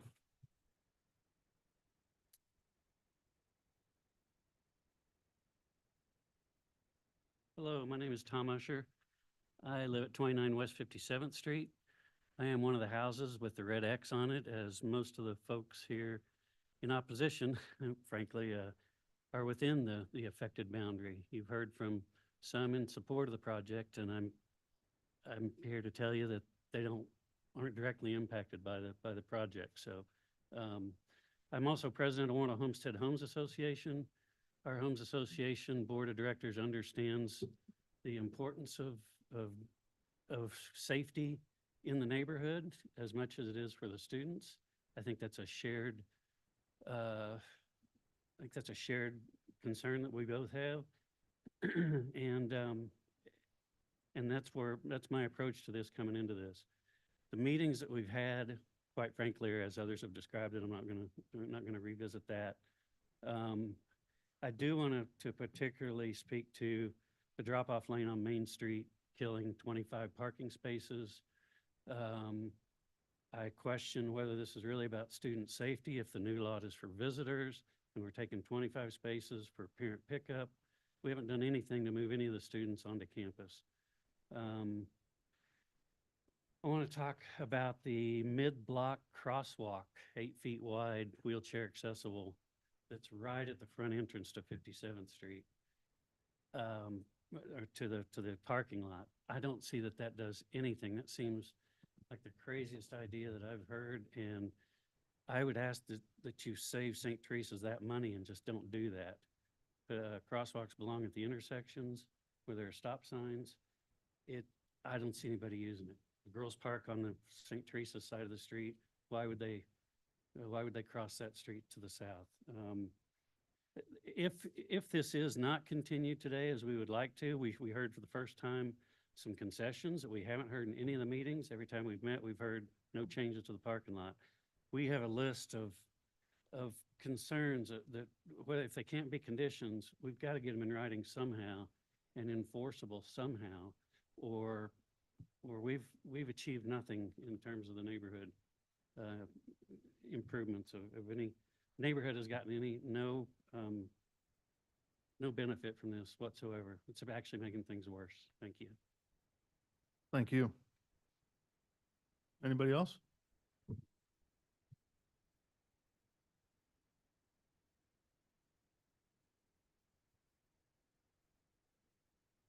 Good morning, ladies and gentlemen. My name is Susan Burnett. Thank you for your work regarding this case and for continuing the matter to today's hearing so that St. Teresa's and the surrounding neighbors can attempt some discussion and solution seeking. I have lived at 5614 Wyandotte across the street from the St.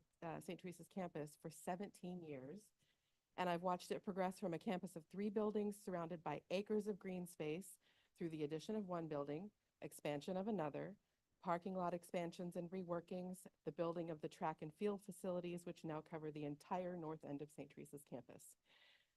During that time, STA students, faculty, and visitors have parked on the streets around the perimeter of the STA block in gradually increasing numbers, including in areas which are disruptive to the safety of STA's neighbors and traffic flowing around the campus, specifically and in my personal experience around the Wyandotte Westover curve, reaching west toward Warner. At various times in the past 17 years, STA's neighbors have attempted to work with STA toward reining in both the practices and numbers of those drivers, especially students, with varying success. STA expanded their south parking lot a few years ago, but the problem remains. I have intimate experience with vehicle headlights shining brightly in my front windows when people are parked in STA's current lot and trying various measures both outside and inside my house to block them. So neighbors who are around STA's southeast corner at 57th and Main Street and are concerned about that same problem have my empathy. That said, this is not an issue of emotion, it is an issue of facts. This proposed parking lot will not be a solution to the problem of STA's drivers being parked on street. With vehicles parked along Main, Wyandotte, and 57th Streets, and some side streets as well, a lot expansion of net 50 spaces will be the equivalent of a drop of water in the ocean. STA administrators have said, even during a single meeting, that the added lot may be used for student, visitor, or faculty parking, and they haven't committed to any particular use. As the majority of vehicles parked in the streets belong to students, this is disappointing. It's well known that students prefer to park in the street to avoid the bottleneck created by everyone exiting the existing south parking lot via the single egress on 57th Street, all at the same time at the end of the school day. This parking lot expansion, especially without including an additional egress point onto Main Street, is not a helpful solution. Additionally, until STA actually commits to making programmatic changes, such as those described in the committee's 710 letter to you all last week, or at least attempting changes and providing evidence of how or whether they were affected, slapping some asphalt onto the remaining green space is the wrong approach. Interestingly, none of those aforementioned projects at STA included the installation of a sidewalk which wraps entirely around the campus. Only the north end got a sidewalk when the track facility was built. If STA is indeed concerned about their students' safety, it is surprising that they decided that an insufficient parking lot expansion is a better use of their funds and time than completing the sidewalk all the way around campus. Last year, I was among a different group of neighbors who proposed that STA install a crosswalk from their campus across Wyandotte, Can you please connecting with the existing hurry it curb up? cut. Yeah, Yes, your time of is up. course. Thank you. Sorry. Thank you for your time. Thank you. Appreciate it. Who's next? Hi, Good morning. Good morning, members of the committee. Thanks for entertaining our comments this morning. My name is Josh Euchre. My address is 21 West 53rd Terrace. I live in Historic Countryside Homes Association. I'm the current president of the Countryside Homes Association Board. However, today I'm just speaking to you as a homeowner. Myself, I've lived in the neighborhood with my family for 20 years now, and have sent all three of my daughters to St. Teresa's at different points. So I have a long and direct connection to St. Teresa's. I'm grateful for their educational prowess, for grooming my young ladies into women. It's a special place in Kansas City. As a neighbor, I'm here in support of this project as presented by St. Teresa's. I think it's a valuable asset to the campus. There's been a lot of talk about traffic mitigation, which is an important aspect of this, but I'd like to bring it back to security, which is really one of the main thrusts of bringing more people onto campus, more students onto campus where they can park safely, and controlling ingress and egress, not adding more points of entry so that it can be less secure. This parking lot, I don't think it's meant to solve all of the traffic problems that have been mentioned, nor will it.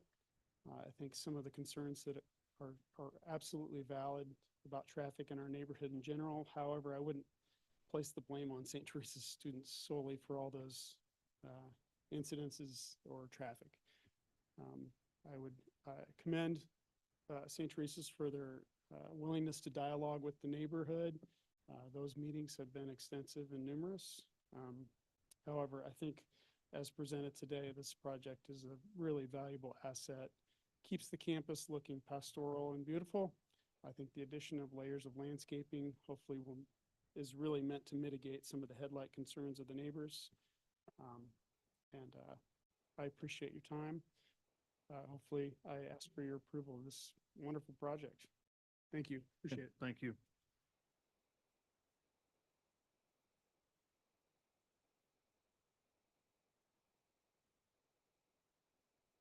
I'm Jim Carnes. I live at 15 West 57th Street. I'm intrigued by a lot of what's been said today, a lot of what are called concessions or compromises. I think they'd be wonderful. I am puzzled by how they are actually going to be enforced or codified. I'm worried that given the history with St. Teresa's over the years, some things that are pledged publicly are forgotten. And I'm wondering if, for instance, the Main Street pickup and drop off would be just an option, or would that be in some way enforced so that people didn't continue to go through 57? I'm puzzled by the approval of the crosswalk mid-block. I don't know how that substitutes for the requirement for sidewalks at the perimeter of the property. It certainly seems that that's a part of the ordinances that should apply here. And if that were a part of the compromise, actually putting sidewalks around the perimeter and getting rid of the crosswalk that would only add to congestion mid-block and create a dangerous situation of pedestrians and cars in the same area in concentration at times that are already, without the crosswalk, they're congested and dangerous. I just don't know how any of these administrative things are going to be enforced.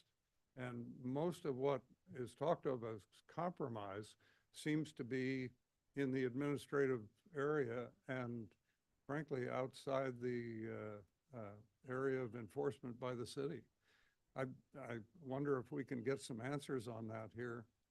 I would love to see this continue. I would certainly love to see those elements brought into force before the parking lot is built, to see what happens, to see how the pickup and drop-off changes affect things, how the dedication of things, other student parking areas solves the problem. I think those are good ideas. I just don't know whether they'll happen. Thank you for your consideration. I hope we can make this whole thing work. I love St. Teresa's as a neighbor, always have. I wish this thing could come to a good end. Thank you. How many more folks want to speak that are inside the room here? Just last one? And then how many do we have online? I only see one person with their hand raised. Okay. Thank you. Good morning.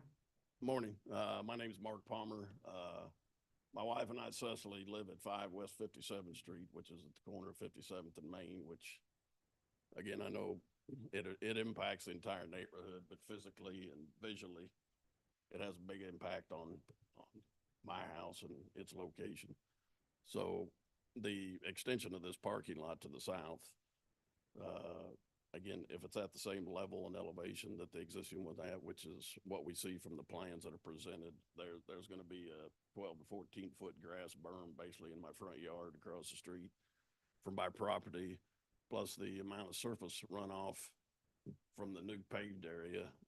And I know they've done studies with their civil engineering, but that corner and that intersection at the storm already backs up in major storm events, and then this will be feeding to a storm system that's already overtaxed in that intersection.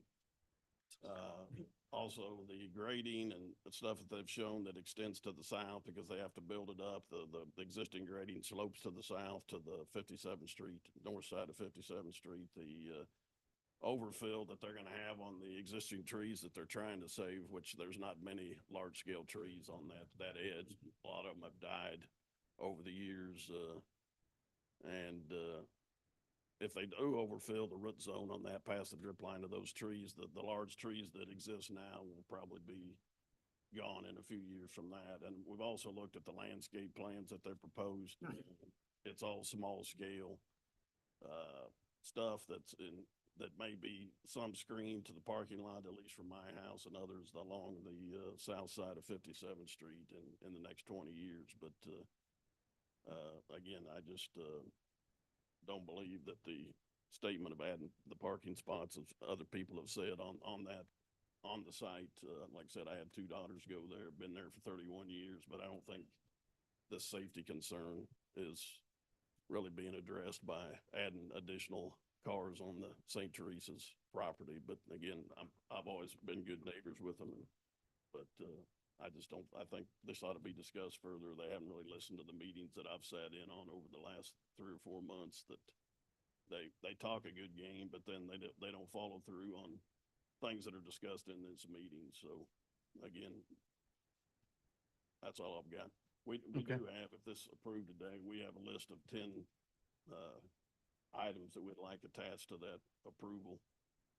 So I just wanted to mention that. Okay, thank you. Anybody else? No Okay, one else has approached the podium. We have 3 people online wishing to give public testimony. This is a reminder, if you wish to give public testimony on SUP 15, please raise your hand so I can promote you. The first 2 people will be Mary Jane, Judy, and Rose. And I am promoting them both now.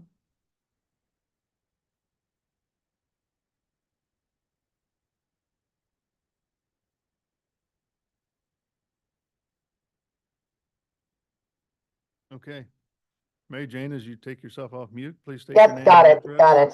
Okay, Years of doing Zoom and still screwing around with the mute button. Good morning, commissioners. I'll be very brief today. My address is 816 West 58th Terrace, so I'm certainly close to St. Teresa's Academy, also an alum and a member of the board. And I just wanted to, I've listened to all the testimony today and just wanted to reiterate the amount of work and the work that has been put into this to alleviate the neighbors' concerns and be good neighbors. And again, this is about the safety of the girls on the streets surrounding the campus. So that is it. I will keep it brief and appreciate your support today. thank you. Okay, next one up is Rose. I'm Sister Rose McLarney, a sister of St. Joseph of Carondelet, and have been on the board for approximately 10 years. And I just want to speak in favor of the project and that we operate with the values of that society so needs in today's world, educating the young women, as well as practicing those as best we can. And that includes communicating with our neighbors and with those that are around us. And green, helping our environment. And the safety of the students is a primary concern. So I ask that we have approval of the project. Okay, thank you. And there is one more hand raised. It's Marilyn at CSJ.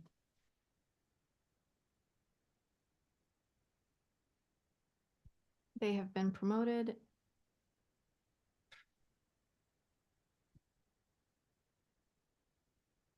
Marilyn is online.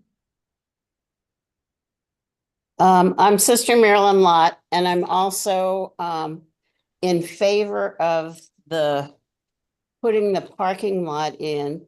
Again, for the safety of the students, I've been there when they've come out and also seen them up the side streets and all over the place. I do believe that it would help to have the parking lot. And as Sister Rose said, our community is totally behind enhancing the property through green space. I also believe that part of what I've heard is that St. Teresa's does not live up to what it says and respond back to the neighbors. I think we need to work with what's going on today, the people that are at St. Teresa's today, and not bring in past pieces that may not have been satisfying to some people. I believe that we also need to continue to support the girls that are there and to move forward with whatever we can do in enhancing and helping the girls to be as safe as possible. Thank you. Okay, thank you. No one else has raised their hand. Okay. We're going to go ahead and close public testimony then. And this provides an opportunity for the applicant then to address some of the comments that were brought up during that time. Thank you. Once we hear that, then we'll probably have some questions by the commission, I guess, and then go from there. Okay. Thank you very much. What I'd like to do is address just the civil engineering portion of it, which was the slope condition is 6 feet in height from the existing slope that's there now. Obviously, we need to flatten out the parking lot so it's safe to park on. The other issue is drainage, and maybe some of the members that were here are not familiar that per Kansas City standards, and in this area, we have a detention cell that's being constructed underneath the parking lot to meet the design criteria that it takes for building a parking lot in Kansas City, Missouri in this combined sewer district. We addressed that in our last meeting. I could address that further if someone has any questions, but I just wanted to clarify those 2 points. Okay. Okay. I think you heard today that we do have support from neighbors surrounding the property, and then there's also contention from neighbors that surround the property. We have worked extensively to communicate, to visit with the neighbors, to try and reach some compromises for everyone involved. I'll address some that we heard today. You know, the fact of waiting until next year seems to be a theme that we heard, and confusion when we spoke about waiting due to the delays in the process. We were unable to construct the parking lot this summer. So when we spoke about next year, we're talking about the next calendar school year. I think it was confusing to the neighbors. They felt like it was a whole nother year, like next summer, but we looked to construct this project within the next calendar school year, which would be fall or winter. The impact to the neighborhood, I think you've heard that this parking outside of the campus impacts everyone surrounding the neighborhood. It's obviously our goal to bring as many cars as we can on campus. But as you heard the sisters speak, green space is really important to them. The campus is a former arboretum. The concept that they chose of 50 spaces still does secure green space on that south end part of campus. There was one option that took parking all the way and removed all that green space. They also wanted to support the trees. We've heard from the neighbors that trees are very important to them.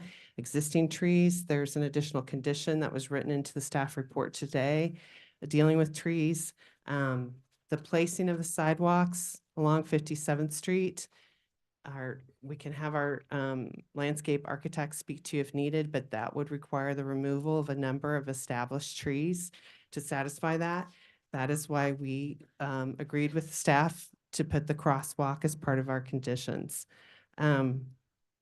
We have gone over our entire plan. There was as Ms. Notice indicated, there's been a smaller group of neighbors that have organized to bring concerns to our attention. We did meet with them on July 11th, talk about all of our operational conditions that we're going to put in place, everything that we spoke about today. We did go over with them in that meeting.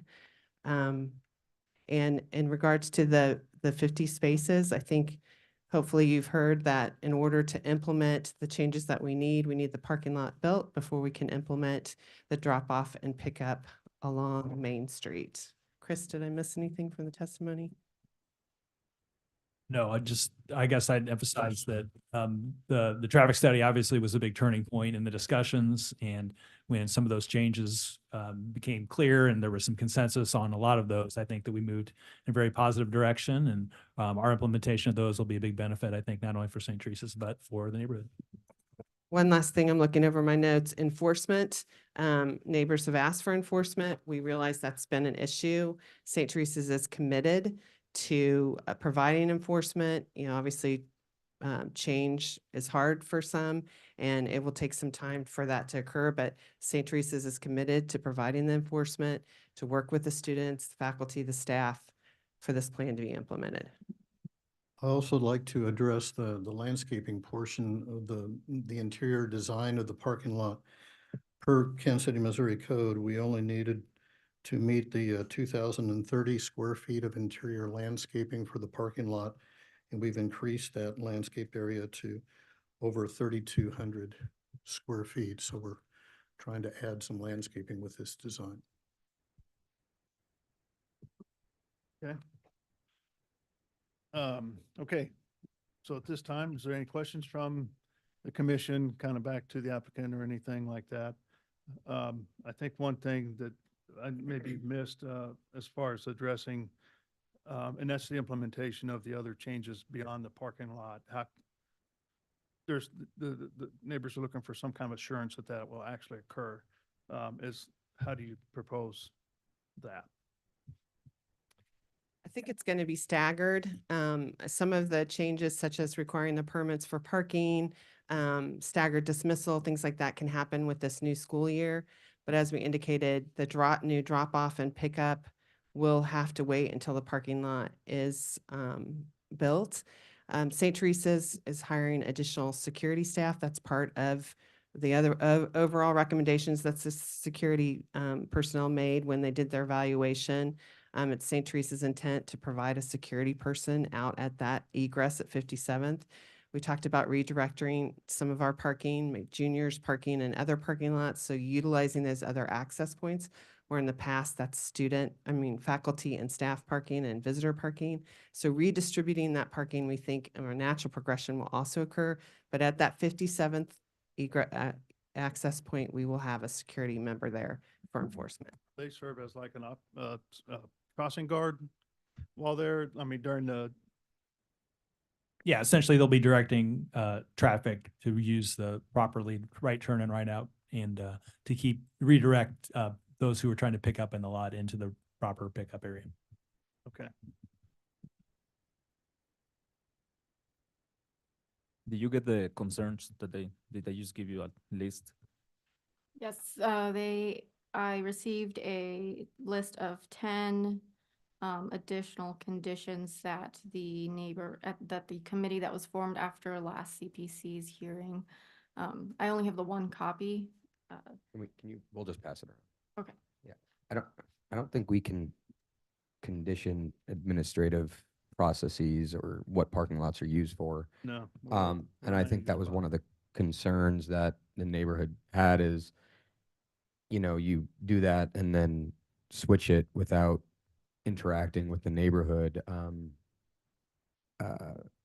So I kind of understand the concern a little bit there.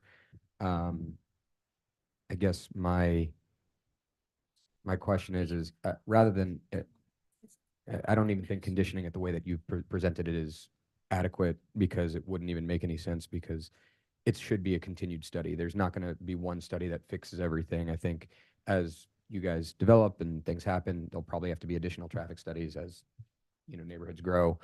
Is there anything you guys can say to the neighbors that are here or online that can reassure them that, you're going to have that continued study and that continued communication with the neighborhood?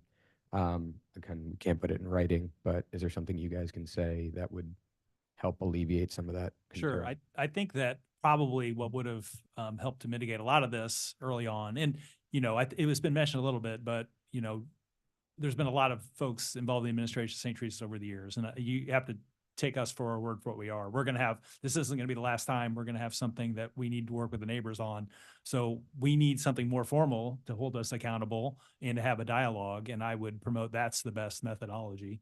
Whether it's the group of folks we've been working with or there are other folks who are involved and come and go depending on what the topics are, I would encourage that. And we'll certainly continue to extend our facilities for those meetings and figure out what makes sense for a timeline to meet on a regular basis with the neighbors formally, get that feedback and hold us accountable for the things we said we're going to do.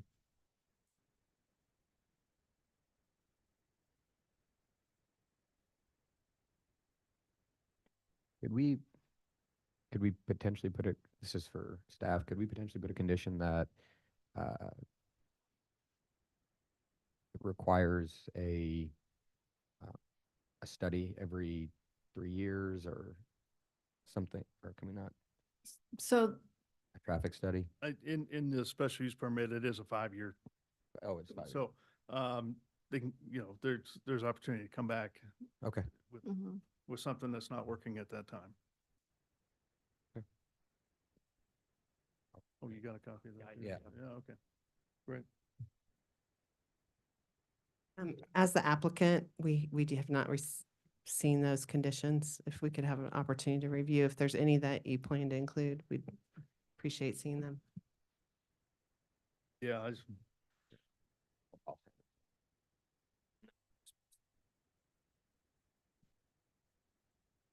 there's a couple points in the list of 10 that are covered by conditions. So the lighting, that it be shielded so as to prevent direct illumination beyond the property lines. That is condition number 6 and condition number 1. Those make sure that the applicant submits affidavits and works with the police department to ensure that they're still compliant with code. The number 2, I believe, is addressed with the updated condition that I presented today. And 10, regarding the landscaping, they have provided a surplus amount of landscaping surrounding the parking lot. And so I think that could be one that is addressed at the 5-year mark if the landscaping has not grown as much as was shown, then they wouldn't have gotten their affidavit signed. So that would be a concern at a later date. I see that. Sure.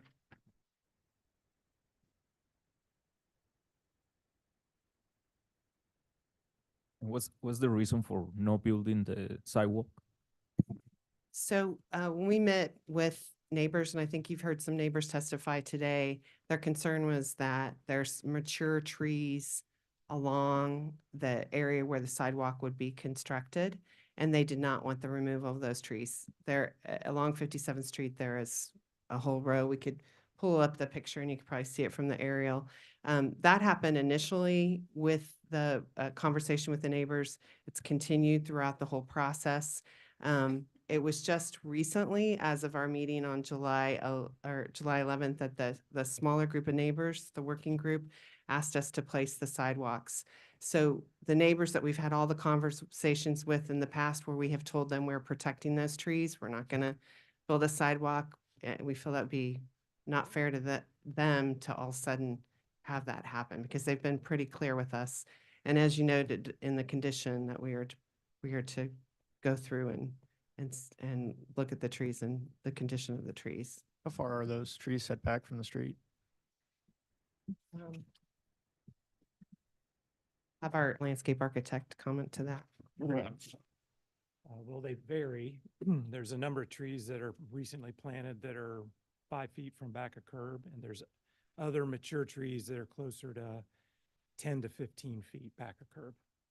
Per the survey, the trees are primarily on the right-of-way line, but they overhang onto public and private property because of their age. But the actual trunks are, for all practical purposes, right on the right-of-way line. So are you not able to construct a sidewalk outside of the right-of-way line? Apologize if this is gonna. No, they wouldn't want to do that anyways. You want to keep the sidewalk on the public right-of-way. Okay. Plus, we do have a public sidewalk on 57th Street. Okay. On the south side of the street. So the entrance on 57, no, sorry, on Main and 56, is that, did they use that one? Because it doesn't have sidewalks, right? It has sidewalks on the south side. I will, and maybe Chris can speak to this. A lot of students do not, as pedestrians, walk there. Most of the pedestrian activity is on the north end of campus where there are sidewalks on the north end, but they do come through those other two access points on the north end. That's primarily where people are walking, but I'll have Chris confirm that. Yeah, I don't have too much more to offer. Our pedestrian access is fairly limited. We're going to do what we can to encourage it. And I think that'll help us understand as we're encouraging it where more people go. So I think it's been said several times. This isn't, a terminus decision. We're going to continue to improve the plan and figure out if something's needed, then we'll do it. But we just don't have that information to make that sort of investment. So with the moving of, I'm sorry. As a point of clarification, in the last meeting we had with them, we had talked to the Parks Department. They do build sidewalks that weave in and out of existing older trees. So that is a possibility to do. You can save the trees and put the sidewalk in, and Parks and Rec has standards for that. Okay, thank you.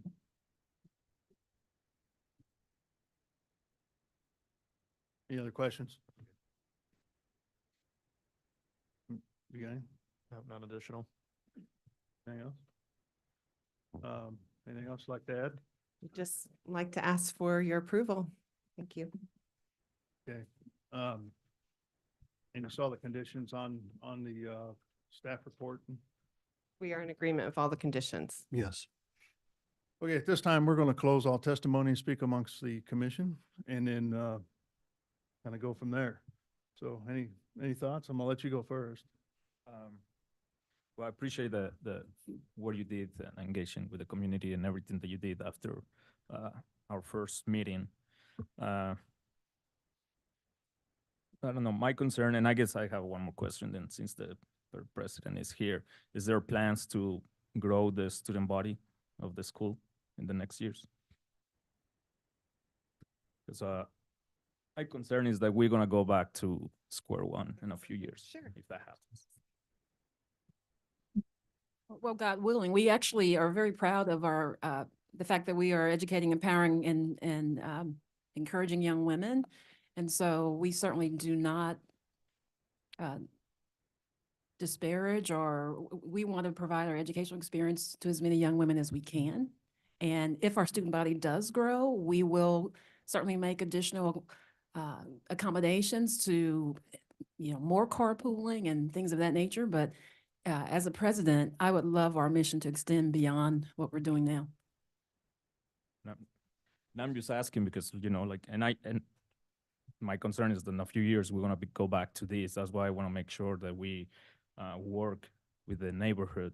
And so we don't have this discussion every 3 years, every 2 years, right? And although I understand it's private property and it's a business and you have to do what's best for your organization. So besides that, the sidewalks and adding the screening on the trees, if it's on the conditions, I think so as long as, I mean, is this you building this year, right? You're trying to build this We year. would like to build in the next calendar school year, yes, in the fall or winter of 2024. I don't know how you guys feel.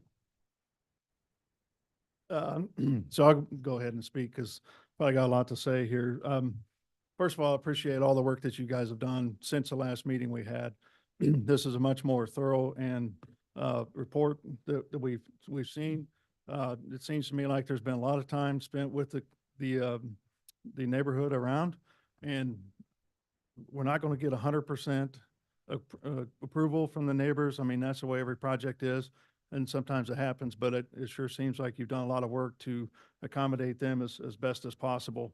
And even looking at the list of 10 items here, I mean, I sympathize with the neighbors around the site with some of the issues they have, but I believe that a lot of these have been addressed as part of the proposal that's been provided to us over the last couple of meetings and especially today. I know the school is doing everything they can to try to help the neighborhood by getting the cars off the streets the best they can. They looked at and have an operation plan that they're going to implement as part of this project. Can we force them to do that? No, that's not our role. Our role is to look at the land use and make sure that this is something that fits that. So we're going to have to trust that they will implement that when that happens, and I do believe that they will do that. So this project does have my support. I think with the sidewalks, they've addressed that, you know, by having the crosswalk so that there is a sidewalk on the south side of the road that can be used. I like the ingress egress using the other two and coming up with a different idea and approach to those, how, you know, who's going to park where and how you get people in and out.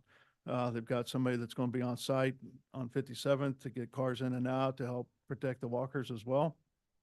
So I think it's, in my opinion, it's, as presented to me today, is a good plan. I'm in full favor and support of this project, and so I'll be getting my yes vote. Just without restating too much of what's been spoken before, again, very much appreciate all the work that has been put into helping kind of come to a compromise solution. I know I had stated previously that, I don't fully agree that this is entirely necessary. However, I do appreciate the compromises to this. And so again, I'm looking at this more as to how is this impacting the surrounding neighborhood. And I'm personally of the opinion that I don't think that it's going to have a huge negative impact on the neighborhood. And so with that, I'm most likely going to be in favor of the plan. So.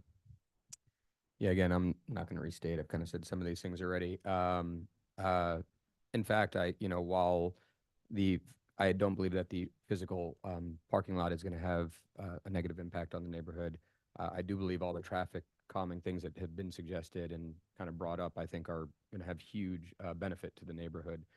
So I do appreciate that, and I do appreciate you guys having that conversation and kind of saying that you're going to have that continued conversation with the neighborhood. I think that's very important with historic neighborhoods.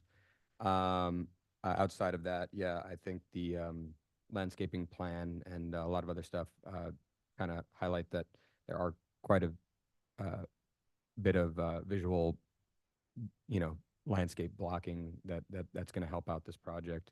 So for those reasons, I am in full support of this as well. Okay, if it means anything, I did get a text from Forstein. She had to leave for another meeting. She's part of the Jackson County Appeals Board. Poor thing. I keep telling her this meeting is more important than that one, but she doesn't believe me. In any event, she was in support. She really appreciated the effort that everybody went through to work on this project. So With that, I'll take a motion, please. Before we do a motion, is there any additional conditions from anybody on the committee here? None? Well, so the landscape is clear in there, right? Correct. And the update was to condition 2. Correct. That's on number 2. Mhm. Okay. Yep. All right, then with that, Chair Carl, I move to approve docket item number 1 with conditions stated. Second. So we got a motion and a second for approval of docket item number 1. Meredith, can you take roll call on the motion, please? Arkin, Aye. Hasek, Aye. Prowl, Aye. Padilla. Aye. All right, looks like it's been approved 4-0. So I guess the next step is the Board of Zoning Adjustment. ZA, Yeah. yeah. Thank you very much for your consideration and approval. All right, thank you. Because our meeting now has gone a little over 2 hours, I think we need a 5-minute, 10-minute break to go to the restroom real quick before we move on to the next case. So it is 11:15 right now, so 11:25, I think we come back. Thank you.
Are you recording? Hold on one second. Oh, is Sarah around? Yes, she just went to get. Okay. Beverage. We are recording. Correct, Meredith? Okay. Docket item number 3, please. Docket item number 3 is case number CD CPC 2024, a request to approve a major amendment to a previously approved development plan and district MPD on about 90 acres in an area generally bounded by the Missouri River on the north and west, I-29 on the east, and railroad tracks on the south. And Andrew Clark is the staff planner. All right, good morning, Chairman Crowell and fellow commissioners. I'm Andrew Clark with City Planning and Development in the Development Management Division, and I will share my screen.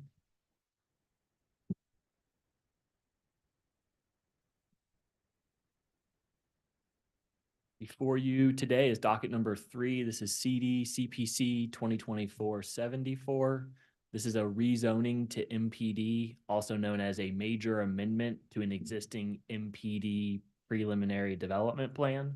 This is for the Berkeley Riverfront MPD, and it's at 110 Berkeley Plaza. It's located on the riverfront in the 4th Council District. The site is about 90 acres between I-29 and Highway 9.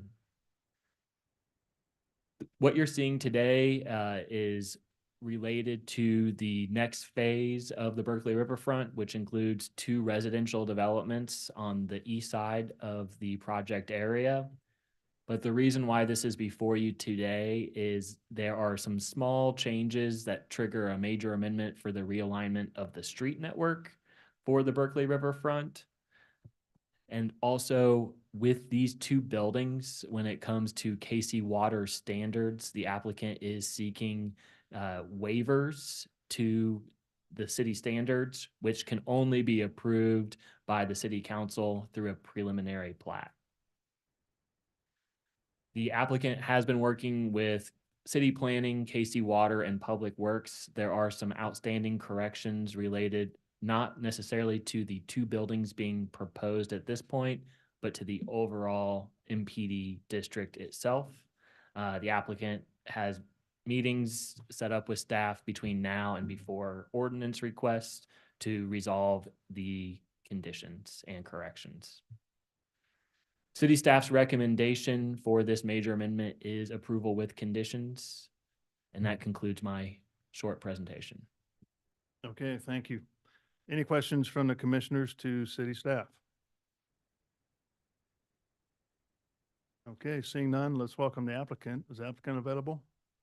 Yes. Please come on up and sit up here in the comfy chair. This isn't a whoopee No, not that. It's an air horn. Thank you. I'm Joe Perry with Port KC. Over the last several weeks, city staff, but specifically Water Services, Public Works, and Planning have made many meetings available to the applicant team at the Port Authority and at Palmer Square Capital Marquee Development and their consultants. We're here today because a lot of the recommendations before you were staff driven. And I think the applicant team, and I can say so because I'm not paying them, they are, and is that they've been accepting of that process and making this happen. In 2014, when we came in with the original MPD overlay, we knew that changes like this would occur. And I think that this plan before you today allows for the real work of this commission to happen in a few weeks after this is approved, to come in and look at that first phase of buildings where a lot of the exciting changes that will elicit the real comments and the meat and bones of this. So I look at this as not perfunctory at all. It's needed, it's necessary, it's a proper review, but we see very little controversy in the position of the staff and the process they're recommending. So we're here today to hopefully get past this quickly so we can get into the meat and the bones of the real work and the final development plans of the first 2 blocks of this exciting next phase of the riverfront.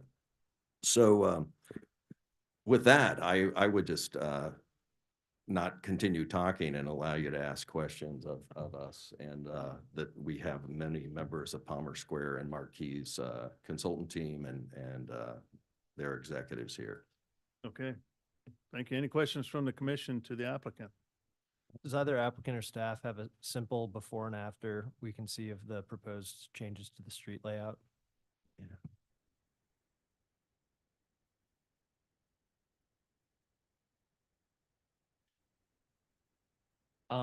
So technically Riverfront Road is just being moved to the south. It's highlighted in yellow. Right now, Riverfront Road on the east, it runs into the stadium parking area, pretty much the private parking area.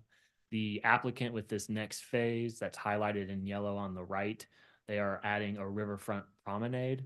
So it will, when there's no events going on, it will be open to vehicular traffic and it'll serve as a mixed-use development. When there are events, the promenade is shut down for pedestrians only.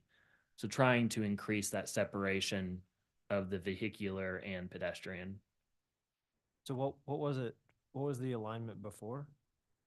The alignment had previously followed the curve of the sidewalk, if you will, to the north and east. And then currently, after it leaves Troost Avenue, where it's already been improved for the hotel, it will then go due east-west into that plaza. And what that allows is a growth of the two-sided nature of Riverfront Drive as it goes to the east.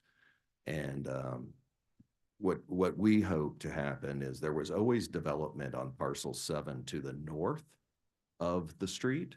And by making the street go due east-west, which will cause some of the infrastructure that Mr. Clark mentioned in working with water services to have private easements of those in that east-west private drive will allow us to do where currently they curve to the north.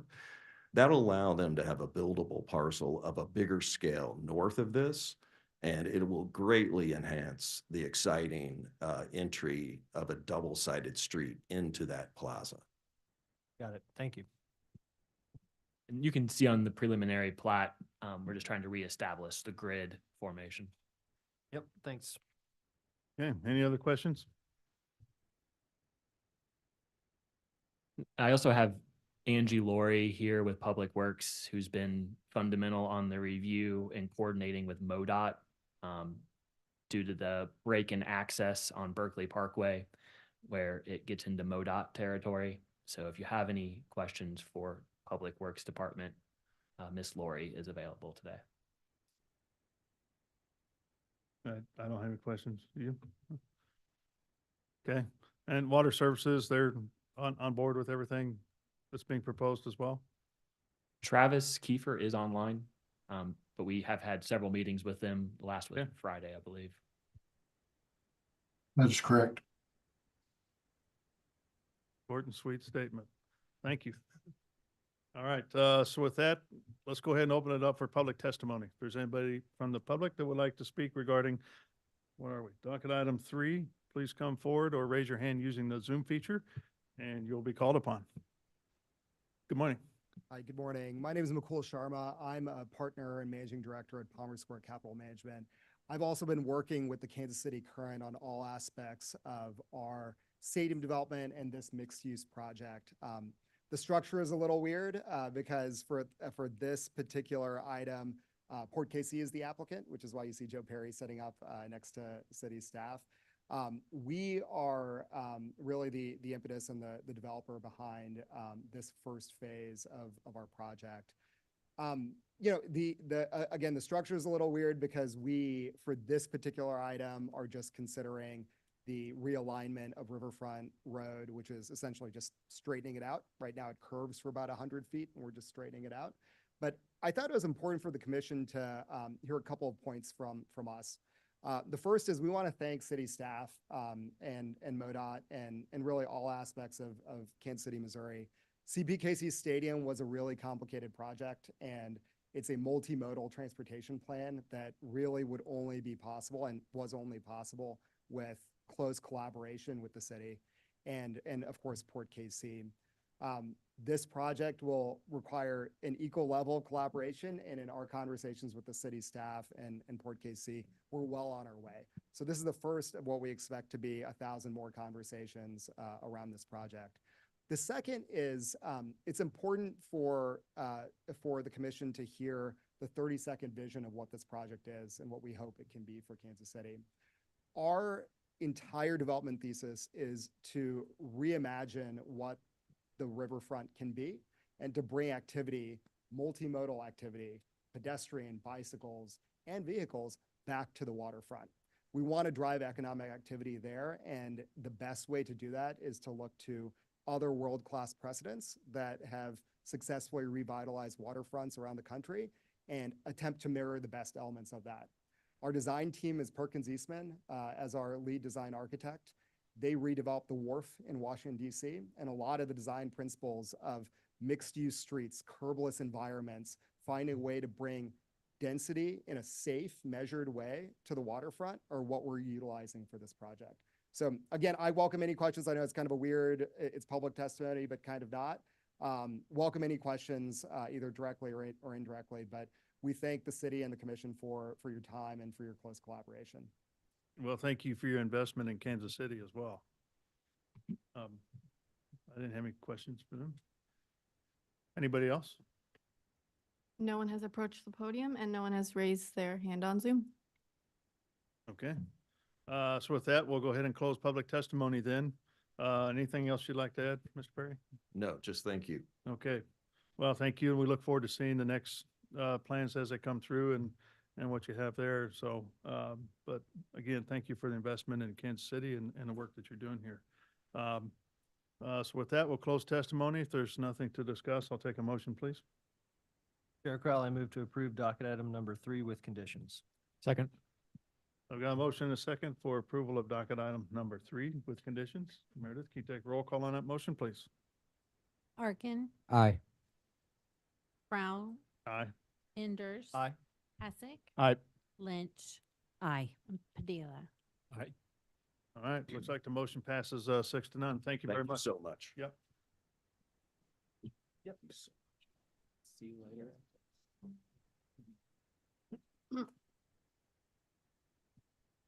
Okay.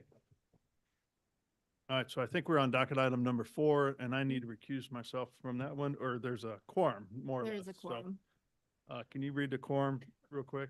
Yeah, so the quorum for case number 4 is Arkin, Enders, Hasek, Lynch, and Padilla.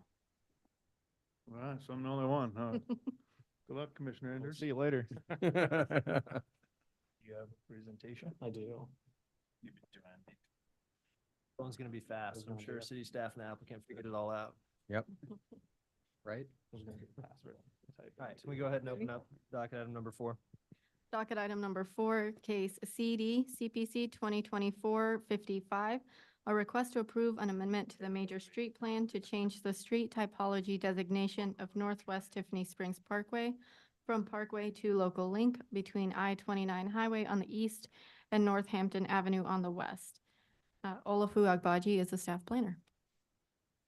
Thanks. Unless anyone else suggests otherwise, once staff is ready, I'll go ahead and have them just jump into updates since the last meeting, unless anyone needs an overview of the proposal.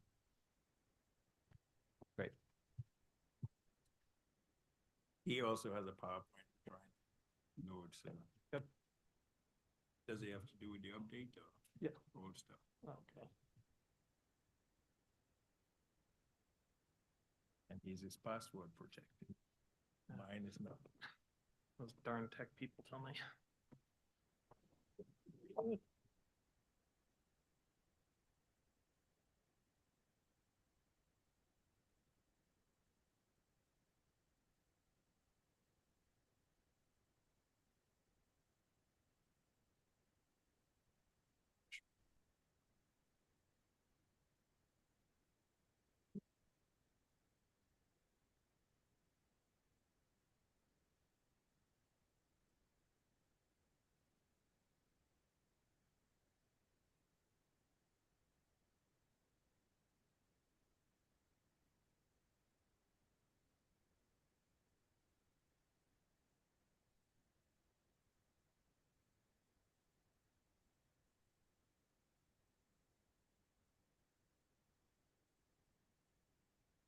Thank you, Mr. Chair.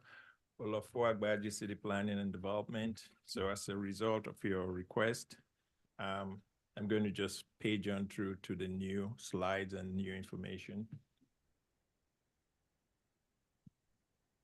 Okay, at the June 18th meeting, you guys directed, or the City Plan Commission directed staff to come up with alternatives to the parkway designation.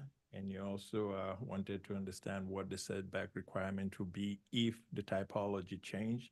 And that answer is the setback within the M32 district is 0 setback for the industrial district, except if landscaping and vehicular use area is applicable, then there's a 10-foot setback. Boulevard and parkway standards will apply if the parkway is maintained. So unless they seek variance, as they've done already, or they modify the section, which is a standard modification.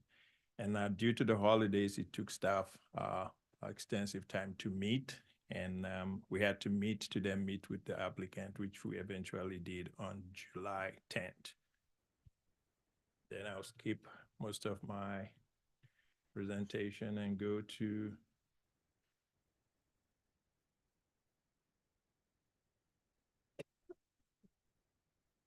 so at that meeting, the commission directed staff to go back and look for different typology. And what that did for staff was to go back and look at the major street plan in its entirety to see what will fit. By reviewing the major street plan, I'm going to go through, I attached it in my staff report, and this is directly taken for the major street plan, so I'll just highlight some sections. So there are precursors to the major street plan has been found in city archive dating back to as far as 1911, but the document considered the first official major street plan was adopted in 1972. And I'll skip all the other, what we're looking at was the recent amendment, which is the 2022, and that was the amendment to the 2011 major street plan. And that document, as it states in the bottom part, says the plan, and I'll stick to the highlight. It also expands the collaborative history and ability of 3 city departments, which is city planning and development, parks and recreation, and public work, in order to more fully integrate the vision into one plan. So the document is always being done and reviewed by these 3 city departments. And I went through the major street plan. I'm not going to read this, it's in the plan. I think it's page 2. And this is one of the purpose and authority of the major street plan. And all of those, again, the bottom 2 bullets says, defining the arterial network allows for and supports orderly development within Kansas City, and it also preserves the right-of-way, which allows arterial network to support other modes of transportation allowed to occur within the right-of-way where appropriate, including bicycle, walking, and public transit. Therefore, the major street plan has been a much broader scope than just providing roads for automobile use.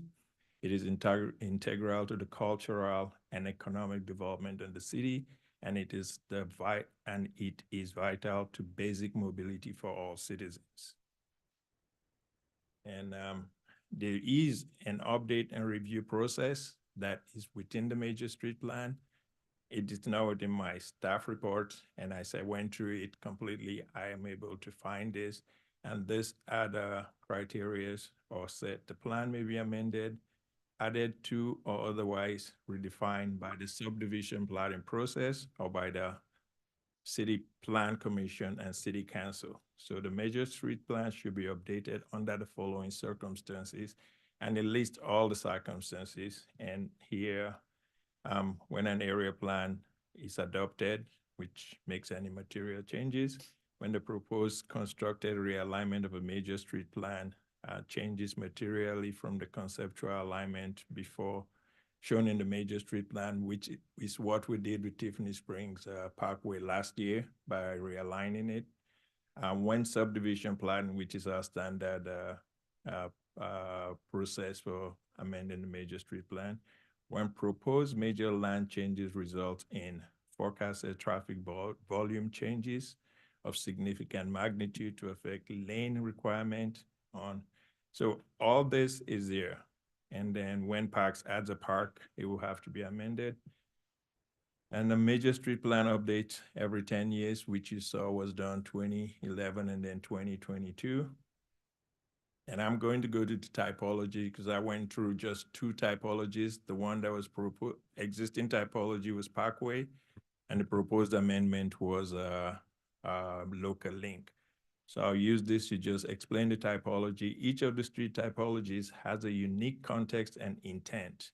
6 of the 8 typologies each have a series of applicable typical section. The choice of the appropriate section is a function of other contextual parameters and may vary by segment. The graphic shown, which I'm going to go through one by one, explains those. So, and again, the note states that Boulevard and Parkway are subject to the Boulevard and Parkway standards. So typical section, in trying to find one that fits, we went through typical section for activity street corridor. That says unique activity centers, often including a variety of land uses, most notably retail-oriented high-intensity mixed use. And the intent is to create a reduced emphasis on automobile traffic, heightened pedestrian environment, maybe close to vehicular use. And so this does not meet that. So I eliminated that. Boulevard, which is a variety of land uses, but primarily residential, generally characterized by rolling topography, stately homes, apartment, commercials, and commercial center. Boulevard right-of-way tend to be wide and formally landscaped. Again, we looked at this. This may or may not be it, but I'll come back to Boulevard. Commercial, commerce mixed-use streets. So the typical context says high quality public spaces offering a variety of building types and land uses, particularly employment-oriented mixed use, generating activity and density. Again, this is not it. The local link, which is the intended designation or the designation they've requested, connecting neighborhoods and services. Again, serves residential traffic to and from destination, linking neighborhood and services, encourage workability and multimodal transportation, carry moderate levels of traffic in a way that is compatible with bicycles and foot traffic. That's not it. So, Parkway, connecting the city's park, less formal in alignment, following natural terrain, augmented with both formal and informal features. And the intent is to retain a pastoral quality even while winding through developed area. There are several segments in major street plan named Parkway that have a boulevard typology and cross section. So that means the parkway goes both ways. And thoroughfare, commercial area with many small strip centers and pad sites with building typically set back behind front parking lots. Again, intent is to emphasize placed on vehicular mobility and through or destination traffic. This is not it. And then we come, so again, we have 6 typologies and then the 2, which is the established arteria and the historic boulevard. The established arteria says built up urban setting with rights. So those 2 are not usually used. Those are existing designation. Sorry, can you repeat that? So this says built up urban setting with rights of way constrained by established development. So this is your established arterials that are already there. Say some Holmes Road, Gillum, things like that would be, Holmes particular would be an established arterial where we cannot ask you for additional right of way. Even though it's an arterial, we can't collect more because it's established and built. And then the historic established boulevard and parkway. Those are historic parkways and boulevard from original Kessler system. So those are established and existing. Again, and within the document, major street document has the specific typology for boulevard and it has typical typology sections.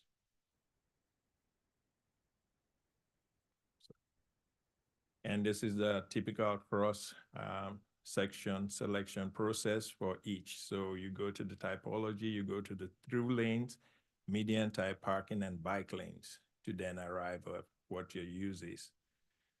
This is excerpts from the major street document, and this is in the glossary section that describes what the boulevard is, what a parkway is, and what the typology is. And the boulevard, again, is owned by parks. Boulevards are typically 4-lane undivided facilities with a 100-foot wide right-of-way and substantial setback. Boulevards typically offer good grades and located in a natural, attractive locality and about generally residential area. And for the parkway, parkways are typically 4-lane divided facilities with a 200-foot right-of-way, including wide landscape median.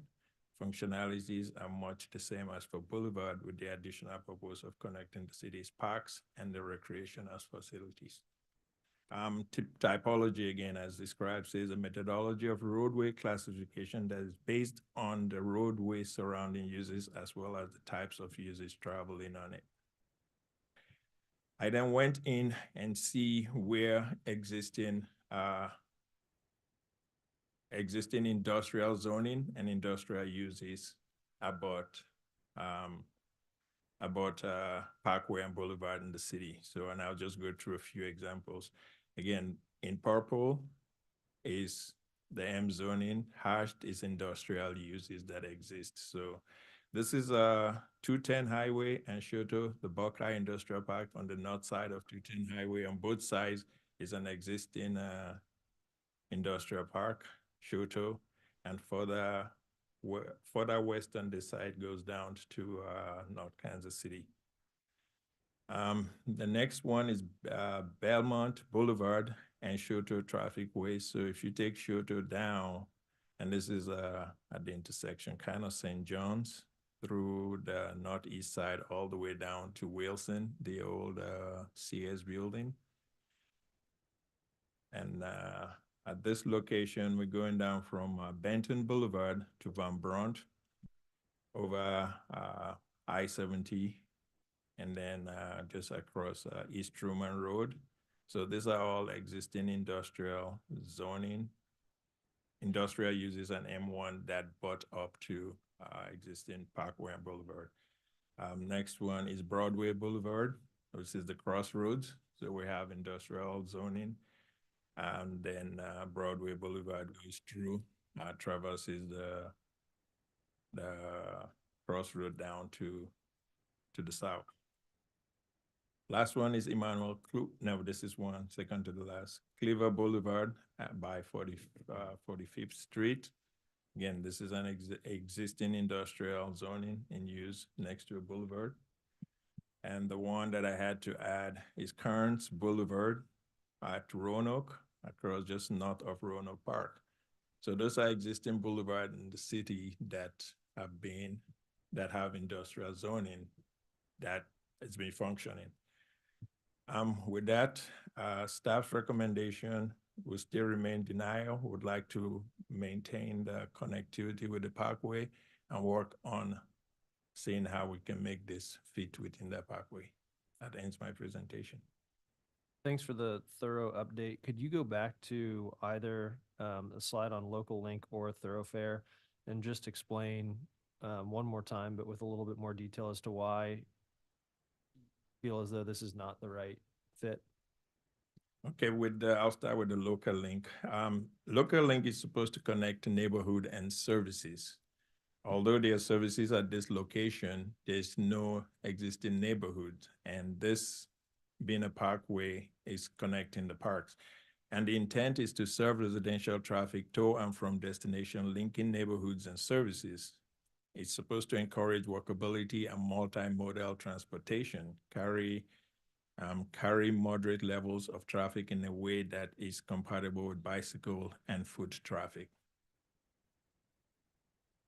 So, and staff's thinking of that is that if we're going to lose the connectivity of the parks, the or the parkway connecting the parks from the east all the way to the west, which is Mark McHenry Park, a local link is not that designation that will carry that. A local link is not an industrial link. So what they've asked for in staff's opinion does not fit. So, and let me go, you said to, what was the other one? Thoroughfare. Did anyone ever suggest thoroughfare as an option here? No, I don't believe the applicant or staff is looking for a thoroughfare.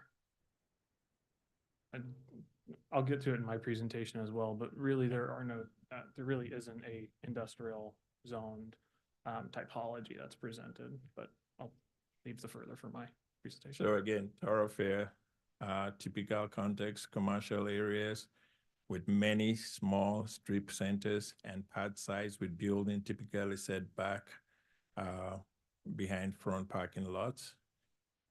So again, this is not that either. So, and at when we met with them on when we met with the developer on July 10th, we did suggest going to a boulevard, but the boulevard allows you to pull the buildings forward, subject to putting the parking lot on the side. The standards for the boulevard is different, and it provides more flexibility in terms of setback than the parkway does.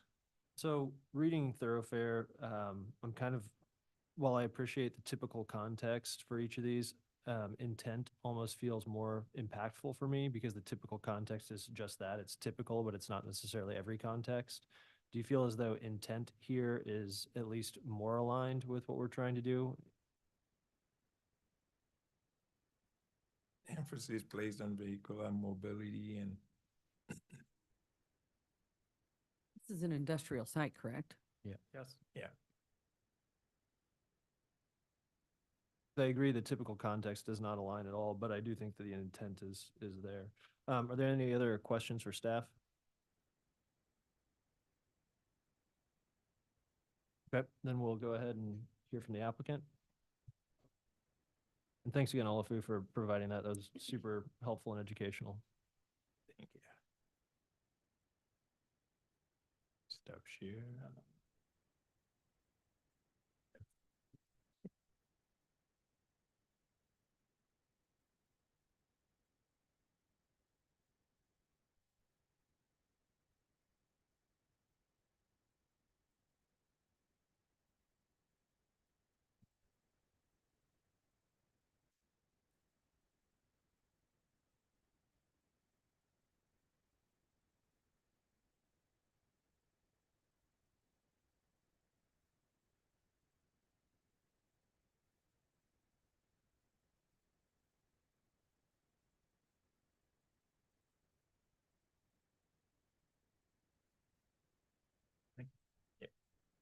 Commissioners, it's great to be before you again. Thank you. I will try and keep my recap down a little bit, but I do want to reframe what we're talking about. Yes, we're talking about the topologies and the layouts of the street, but what has also brought us before you is the fact that we had to get 13 plus variances from the boulevard and parkway standards, which are separate from the major street plan. That is one of the major driving factors here, is the need to be able to move these buildings closer for whether it is designated a parkway or a boulevard still requires to seek variances, and a significant number of variances. To move the buildings closer and to actually do anything and keep it a boulevard or a parkway would require us to seek additional variances for each of the buildings along that parkway. I'm guessing we would need an additional 12 or more variances just to meet the standards or to work around the standards in the boulevard and parkway system. That's what brings us here today. Yes, talking about the different types of plans that are available in the major street plan is part of the conversation, but the driving factor is the boulevard and parkway standards is what's making this development, is what's untenable. And as we proceed forward with this, as we look for tenants, as we try and actually build out the properties, we have 2 years. That is part of the limiting factor here. So as Olofu stated, the action items that we had from this, from the last meeting were, as he said, terminal alternatives, talk about parkways, but also to talk about the the special segment that was brought up on Lion Creek.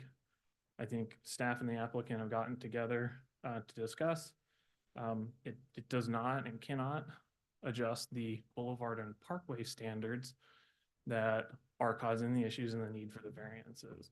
That's not what the Lion Creek Parkway did. I think we're in agreement that that's not what the Lion Creek Parkway did. It changed the design of the road bed, which similar like what we've talked about here is the how many lanes, how wide, bike parking, that sort of stuff along the edges of the road bed itself.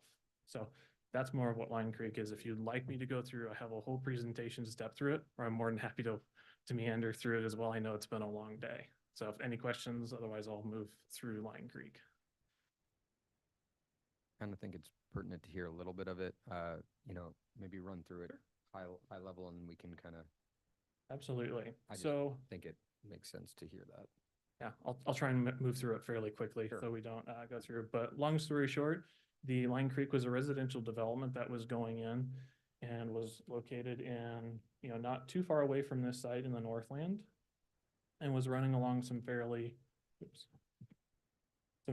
stream and topology issues. It was hard to get in a wider street. Normally a boulevard and a parkway are looking for somewhere between 100 and 300 feet of right of way, which was hard to get in an area in surrounding those trees to maintain the trees and for the residential development.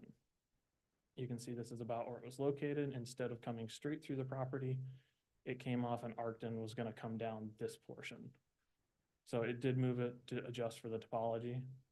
It went from a 160 foot as it comes closer to Berry Road and shrunk it down to a 50-foot right of way. Their changes along here were the topology and the build out of the road base. How fast can you drive? How many street lights? How many lanes? How many sidewalks? That sort of things. Here are the highlighted ones that vary from the topology listing that are shown in the major street plan. Sorry for the really busy slide, but that is the major street plan along the left, showing what pieces highlighted are the areas that they vary from the major street plan topology requirements for that road bed. They also sought, when they sought their approvals, was to also go for a local link. They thought that's what that also was best suited for, was shifting from a parkway to a local link. In working with staff, they came up to the fact that they believed a special segment would actually work to adjust the design and layout of that road bed. That's not the main issues that we have here.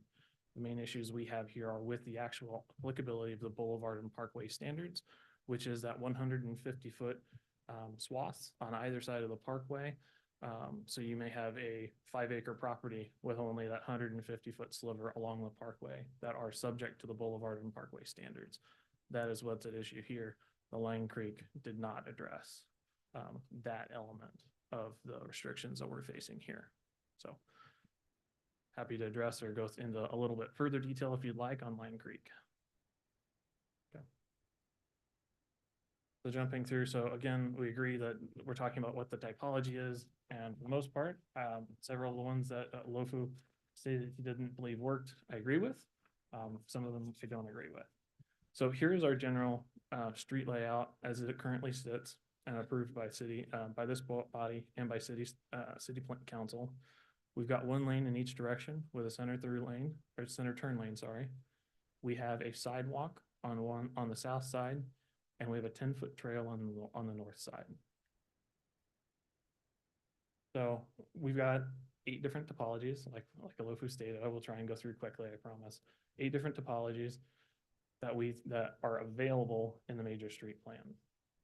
We think the 2 that actually work with the design that's currently approved by city council are commercial mixed use, kind of, and local link. We think those are the 2. You can see the red boxes there include that we've got 1 lane in each direction with a center turn lane, curbing, and an area for sidewalking. So we actually believe that local link is the best option here. Yes, it connects neighborhoods, like a parkway is connecting those neighborhoods to the parks. This will serve residential traffic and act as a means for them to travel, if they so choose, along Tiffany Springs to go to the park services that are being provided. Again, there is not an industrial development roadway that we can, that fits, but we did design the sidewalking and the other areas and the trailing with the idea of allowing for a more safe environment for the pedestrian traffic and for the bicycle traffic to be able to make its way to the park if they so choose to take that direction. So we believe we have designed this to be compatible with pedestrian and bike traffic. Again, commercial mixed use does allow for the one lane in each direction with the center turn lane. But from the intent, it really isn't going to be a highly interconnected network of roadways as you might see in the downtown area. So we didn't feel like this was the most, the one that fit the best. So we thought number one, number two were local link or commercial mixed use. The next one that might work is an active street or corridor. Again, I agree that it is not in a a retail oriented, high intensity mixed use area, but it also requires that we have either bike parking or on-street parking in the layout as provided by the major street plan. And that is not what's been approved by the city council. And I'm not sure that bicyclists necessarily want to be riding right next to semi trucks and industrial traffic. So we thought it was best to keep it separated on the trails and on the sidewalks through our property. The main use in the area is industrial. The blue area shows the industrial, the green is the residential, and the yellow is the commercial areas. That's the main focus of this. There is no residential along this boulevard. The entire use base for this is industrial. It's M2-3, it's KCI Airport, main for industrial uses. It is also right at the end of a runway. I'm not sure how many houses want to be right at the end of a runway. It's just some agricultural uses, but primarily it's going to be industrial uses. So for that, we don't think it's really fits as an active corridor. Again, as Lofu stated, the established arterial and the historic boulevards, they don't fit either. So those two kind of get dropped off. We've talked about the reasons why the boulevard and parkways don't work. The boulevard and parkway standards are what are causing our issues. The parkway requires that we have a center median. That's not what's been approved. It doesn't allow for a center turn lane. That is also problematic. So to us, this one doesn't satisfy the concerns that we have. A boulevard, which is the other one that was provided by staff as an alternative, says it's a variety of land uses with primarily residential uses. This is the uses that are through and along the parkway itself. So we don't have a variety of uses. It's industrial use. We're going to have industrial use along here, not primarily residential. So I think that's kind of key is why a boulevard really doesn't fit. And adjusting to a boulevard doesn't allow us to get around the boulevard and parkway standards, which again are what's causing all of our problems and need for all of the variances. And the industrial just doesn't have many exceptions in the code that allows them to work around or have special characteristics for those boulevard and parkway standards. So we're down to 3. We've got thoroughfare. Again, we agree that we don't think this is necessarily the best since it doesn't squarely fit within the number of lanes approved by the city council and the center turn lane. It would require us to build 4 lanes in order to meet the actual set out as put in the major street plan. But I do agree that, you know, there's not a square peg for a square hole. We have a square peg and a round hole. And we think the local link is the best, the roundish of the square pegs. So to us, this is really only leaves us with a local link or a commercial mixed use street as a viable option. Turn to the third action item just to keep it moving. The setbacks, as staff stated, this is an industrial area. It has 0 setbacks required. It does have some setbacking required if it was in a next to a residentially zoned property, but there are no residentially zoned property.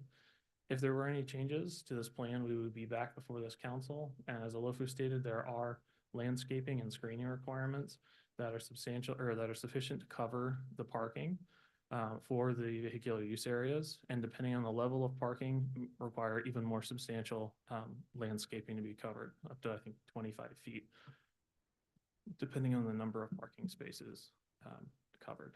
So. And then just to clarify one piece, The Boulevard and Parkway standards has a 150 feet, and I'm guilty of this myself, and referring to that as a setback. It's actually not a setback. It is the area that the Boulevard and Parkway standards apply. And if you're outside of the 150 feet, those standards don't apply. And so it's not that it's a setback. It acts as almost a de facto setback for the developments that are unable to meet those requirements. They have to move back, so those elements of their development are outside of that. But the setbacks that are actually included in the Boulevard and Parkway standards are only 20 feet.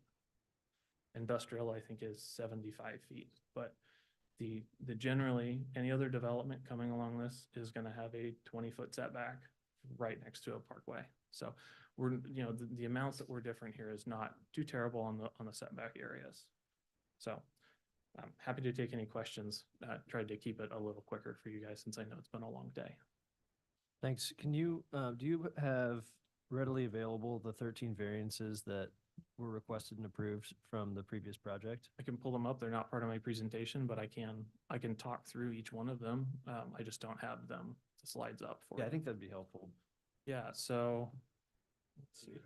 I have it on my computer if you want me to, if you want to get that. Actually, no, I think I have it on the flash drive. Is that flash drive still plugged in? Yes.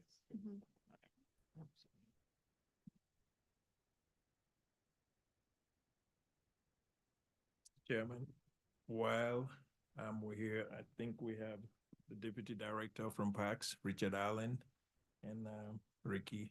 So if you would like to hear them from them before we open it to. Sure. Yeah, we'll try to see if we can go through these variances first, and then we'll hear from Parks. If they're readily available. They are. This is one of the presentation materials that I gave for at the BZA with these variances. This is for the southern two buildings, buildings 4 and buildings 5. They should, for the most part, be identical. But generally, we had to seek variances to allow for the vehicular use areas in the front of the buildings. We had to allow for certain parking, the number of parking spaces, and I'll scroll through the presentation material so it's a little easier for you to see. So this is, you are allowed to have approximately 30% of the frontage of your site having vehicular parking in the front. And we ended up having to calculate the distance to say, okay, well, we're asking for more parking. And then just to be able to put that within that space, we had to get a variance for that as well. There were other issues on one of our closer buildings, which has glass requirements. They require that industrial development, transparency or glass requirements, required to have 33% of the building face be glass. In an industrial element, that is very hard to have an entire industrial face of your building be 30% glass on the main level. And so that was one of the additional challenges. It also requires that the industrial uses be set back 75 feet. There is an argument to be made that the vehicular use traffic that's coming in is a industrial use for that traffic to be able to onboard onto the property and use that as a vehicular use supporting the industrial. That was one of the uses we had to get for the closer building to allow that vehicular use traffic onto the closer building, since the building itself lied within the 150 feet and was close to the 75-foot setback. So those are a highlight. And each building needed its own variances. I believe we had the buildings been much closer. Each parcel, each lot. Each lot, each building is on its own lot. But each lot, yes, itself had its own variances, most of which were identical between them, but required a substantial amount of variances. And so, parking in front of the building, vehicular use, transparency. Yep. Those are the 3. And then multiplied by the number of buildings. Yeah. Or parcels. Yeah. Okay. And I'll add, if I may, thanks, Jim. Jim's much more familiar and frankly smarter than me as far as the actual variances and the discrepancies between them. From our perspective, to market, develop, and build these buildings, the timelines of the variances themselves become a big challenge as far as when we go out to market building 1, for example, those variances would need to be reapplied for even before we could get it built and leased up, let alone if that building comes back slightly different based upon the tenant's needs or tenant's uses. The way the building's set up with the way the parcels are organized, the large rectangle has to be north to south oriented, with the docks on the east and west sides of the buildings, which would allow for the docks to be further away from Tiffany Springs Parkway, but would require the parking for the office components of those buildings to be on the north and south end. Without rotating those buildings completely and frankly making the site inefficient, there's no way to avoid that parking on the Tiffany Springs Parkway, nor from a experience along the parkway perspective would you want that. The better part of the buildings are those office storefronts, those parking where we can put that landscaping. You don't really want docks facing Tiffany Springs Parkway at all. So just the way the building's set up and the site is aligned, the way that those variances come into play is just very challenging. And then what was the, which variance brought a use or parking closest to the parkway? And what was that amount? I don't remember the, how close the building got. I know it was the northeasternmost building was our closest building, which then brought the parking the closest. I know it was within the 75-foot setback area, because that was one of the variances we had to get. I believe it was 35 to 40 feet back. Okay. I apologize, I don't have that number off the top of my head or the presentation materials in front of me. And then it was, so again, 3 primary issues, and then per site. Was that one application to get all variances approved per? We had to get, we did do the first set of buildings, so the northern 3 buildings as one application. And then we realized we should have filed them as individual applications for each lot. Got it. So, Thanks. which is how the second was done. Other questions for the applicant? This seems to be the most efficient designation for what you're trying to do. Is it also the most cost effective? I think from our perspective, we haven't analyzed the cost effectiveness of this particular solution. We just think it meets what we need as far as how we would like to align those buildings. So I guess as far as an efficiency of a floor plate, it would be yes. Our goal from our perspective is to try to find the best solution based upon the zoning that's there and was there on the majority of the site before we got involved. I think, over the last 50 years, unfortunately, this parkway was just kind of run along this area without consideration of some of the surrounding uses. The solar farm is now a goal. You have the asphalt plant directly west of our site, which I'm not sure would make sense if Tiffany Springs Parkway was continued beyond our site. I think the local link is the best solution based upon the choices that we were given. It would allow us to make our buildings more cost effective. Yeah. So one other question. So I guess I just want to clarify the way you're presenting it. The boulevard you're saying have similar restrictions as parkways, wouldn't allow you to provide, you'd have to still ask for variances, those type of things. Yes, I Yes. think it's the boulevard and parkway 150-foot standard. Yeah, substantially similar. There are some differences between boulevards and parkways, but they would cause the same issues. So last time we spoke, this is more directed for the city, but we spoke about figuring out some sort of designation that would run between the two, between Boulevard and Local Link. Was there any conversation about that or headway made on that? No, there was no conversation about that, so. Unfortunately, I think the way the major street plan is set is we have those 8 buckets to choose from as far as designations. I know I talked to Nick Bossanetto, the city engineer with Public Works. They are in the process of updating the major street plan as a whole, and anticipate that will be done in the next year or so. I'm sure that may take longer to get approved, but if Nick's here, would love to have him jump in, but I believe he's out of the country.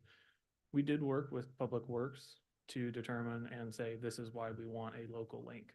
That was what Nick Bossanetto initially put out as his recommendation for what us to choose. That's why we applied for it as a local link, is that was at the direction of Public Works.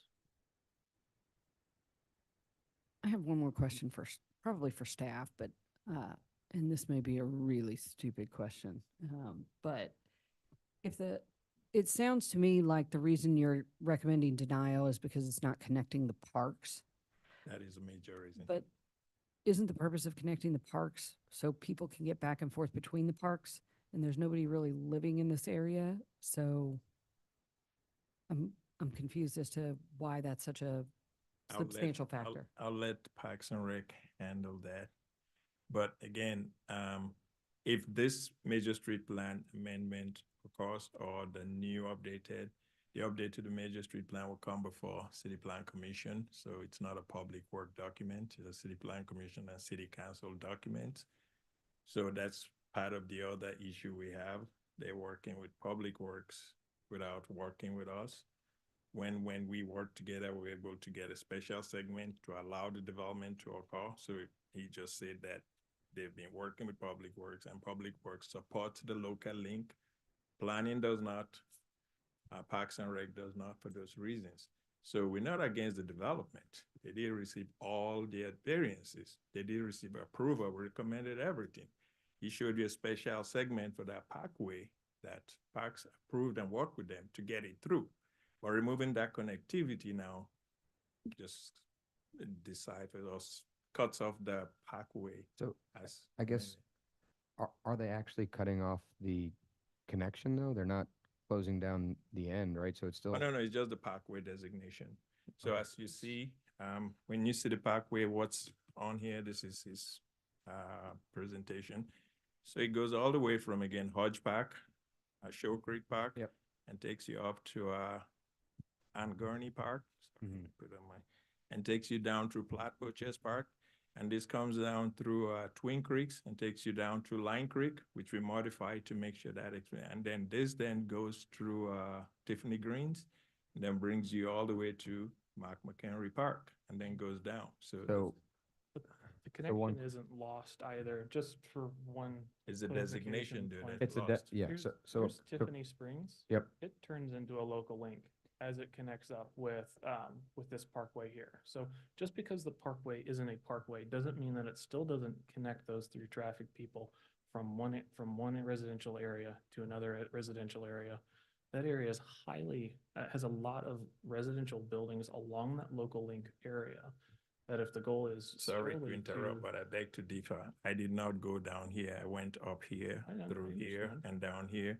So the connection is maintained. And if you take this away, that connection is lost to Mark McHenry Park. So- I have a question. What is the parkway doing that a local link would not? Because you're saying that it's breaking a connection, but what is the parkway doing? it's just a designation.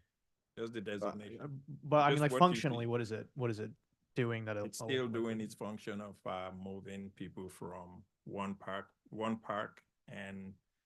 parkway and all the parks connecting to the parks. That's one of the function of the Boulevard and Parkway standards.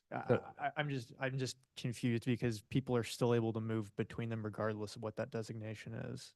Yes. So why do we need to take out the designation? That's what I'm asking.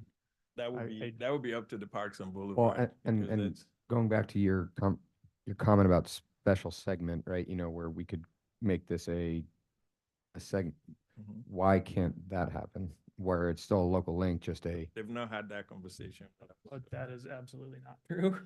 We have attempted to have that conversation and we have not been able to have a substantive conversation to discuss the viability of that special segment. We have looked into it extensively and we are unable to find any authority in the code to do a special segment that would impact in any way the Boulevard and Parkway standards. So could we not make a special segment where it is still designated a parkway, but functions as a local link? I'll leave that to law to answer. Could we make this segment a special segment? So essentially we maintain the designation as a parkway, but functions as following the local link standards. I guess I'm not sure what that accomplishes. Sarah. I think you can, yeah. Sarah. Oh, good call. as a local link. The idea there is it seems like the holdup is that we lose a designation, which then loses the parkway name, right, which is the connection point. But functionally, I don't think the parks or anyone would be opposed to the function use of a local link as long as the designation remains the same. Is that correct? That does seem That's to be the insane. fight. Is the That's name. it. That's pretty much it. So It's the name and the ability to control the roadways. Frankly, calling a spade is, it's the control of the roadways, whether it's under parks and therefore subject to the boulevard and parkway standards, or a local link, which is not. The boulevard and parkway standards are what are causing the major headaches on this development and making it absolutely untenable for us to be able to get this development moving forward in an efficient manner. I'm gonna go ahead and jump in. I think we're making good progress. So I want to go ahead and hear from Parks at this point, because I Yeah. think this is the Good call. appropriate time. Good morning, committee members. Richard Allen, Deputy Director. Just want to state that we agree with City Planning's recommendation on this. And we think that it should remain either a parkway or a boulevard. And the parkway would probably be the best typology for it. And then we want to state that we were not against the variances that were approved. The development team has been great to work with. We've met with them several times to try to work this out. This has always been the intent to modify an alignment of the parkway to fit their development. And so Park stance is that we agree with city planning that the typology does not change, so. But functionally, you stand with a local I link? think the difference would be if it's a local link, the roadway would be the same, but they could have parking all the way up to the right-of-way line, or they could have the buildings all the way up to the right-of-way line. And if it was a parkway, there would be a certain setback for the parking in the buildings, and you would have that large green space, and you would have a uniform filling of the parkway that is east of I-29, as Olafud said, that feels like a parkway, that it would change if you started moving the parking lots and the buildings closer to the roadway.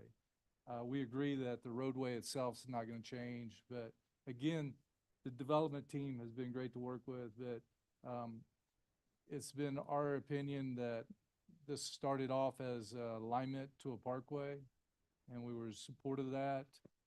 We've never been in opposition to the variances. The only thing that we oppose is changing the typology at this time. Thank you. I want to go back to the applicant real quick. With the beginning of your presentation, you noted why the example special segment that you had identified wasn't the right fit. Do we feel as though that done correctly for the right site, that could still be a solution?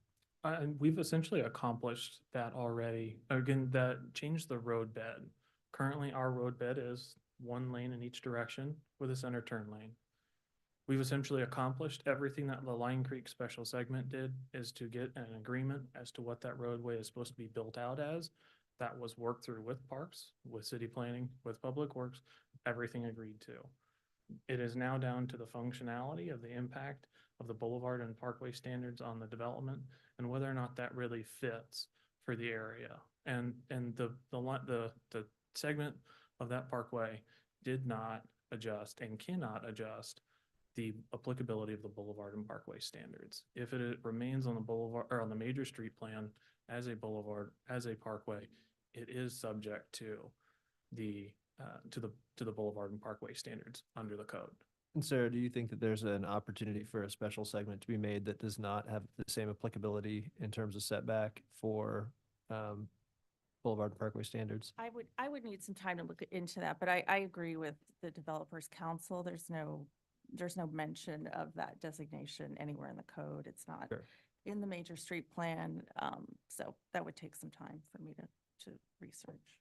Okay, and then if the commission decided to go with a local link, is there a way to appropriately condition the setback with a local link, because I think one of the fears is that, the experience of that roadway would change if developers were allowed to build up Commissioner, to. if there was any changes to our development, because of the Understood. size, we would be back before you. You would have the ability to review, make comments, and put conditions on there for our development. Should we at some point in the future make a decision to make a change? Sure. Down the line, sometimes, especially this type of development, could take 10+ years. Yep. And so I'd want to make sure that the intent is still written down somewhere. So with that said, the question stands, could it be conditioned if the typology was changed to local link to ensure that the intent is understood of appropriate setback? Well, I guess I'd ask city planning staff, what are the setback requirements in the code? I mean, that's what would apply here. So In our opinion. 75? 75 feet? 75 But feet. but from what I understand, you guys have asked for variances for that on other portions of it. So you'd be asking for variances for that as well. Well, so the issue is that if this section of Parkway were changed to be a local link, and there are multiple properties abutting it, is there a way to condition, that all properties abutting it still abide by different setback requirements as outlined in the major street plan for a local link? Or does that just I think that'd tie be your a hands code back text, I again? think Or that'd be a code text amendment to make that happen, Commissioner. Yeah. Yeah. If it's the wish of the commissioner to have us go actually look at exactly, we don't have anything to react to besides what we approved. So both the road layout, the setbacks, which they got variances for, and if it includes getting a statement or amending the code, which is the Boulevard and Parkway standard, by creation of a special segment to then allow the special segment to be introduced into the Boulevard and Parkway section, granting that section this designation from those setbacks. That's the way I'm looking at it. It's better than going to a local link. We keep it a typology, do the special segment, amend this to keep it that way, authorizing a special segment between the end council. We can go see where we need to tweak and then grant them what they want. Which would then fix the need for 13 other variances moving forward, correct? Moving forward. So what that would do, it will take this development, this segment, and name it with that, with what fits their development, and they will work with Parks and Rec planning the same way we did with the residential development. He said, we went from 150 foot, actually 300 foot. Line Creek used to be 300 foot. It's 300 foot at 68th Street. You saw stat type A, type B, and we got it down to 50 feet to then reconnect through just due to the forested area and topography, we got that down to 50 feet in certain segments. Yeah.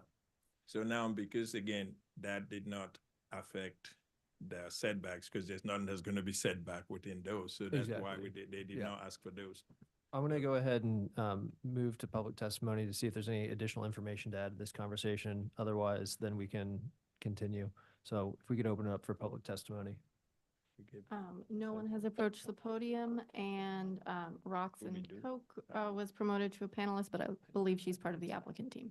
Great, thanks. We're gonna. I am, but if I may just wrap here a couple of points. I do think that it's important to note, again, many of you have noted that the local link provides the functionality to allow folks to travel from park to park. This will be nothing ever but an industrial area. When you look to the property, and I think we showed these slides before, I don't think that you saw them today, but when you look at the property immediately to the east of us, there's minimal setback already. So everything that is already built in this segment of Tiffany Springs Parkway to the east has minimal setback. So when the suggestion was that we would change the nature of the experience along this portion of the roadway, that's simply not the case.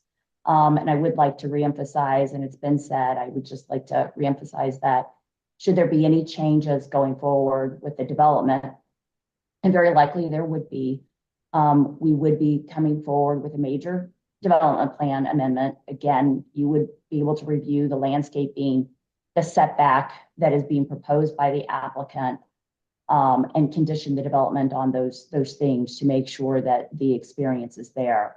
We do have the trail that would still be along the roadway. We would also still have the sidewalk. So you have the ability for the pedestrian and bicycle traffic. There's been talk in the past about a code text amendment. This has been discussed for the past 6 months, more than 6 months, 7, 8 months going on. And so I do want to reiterate that there was discussion of a potential for a code text amendment, and that was set aside. So we certainly would not want to have any further delay to consider a special code text amendment to allow for some sort of a special segment, whether it be a parkway or some other change to the code that would reduce the parkway standard requirements in this section of the roadway. So we do appreciate everybody's time and attention to this.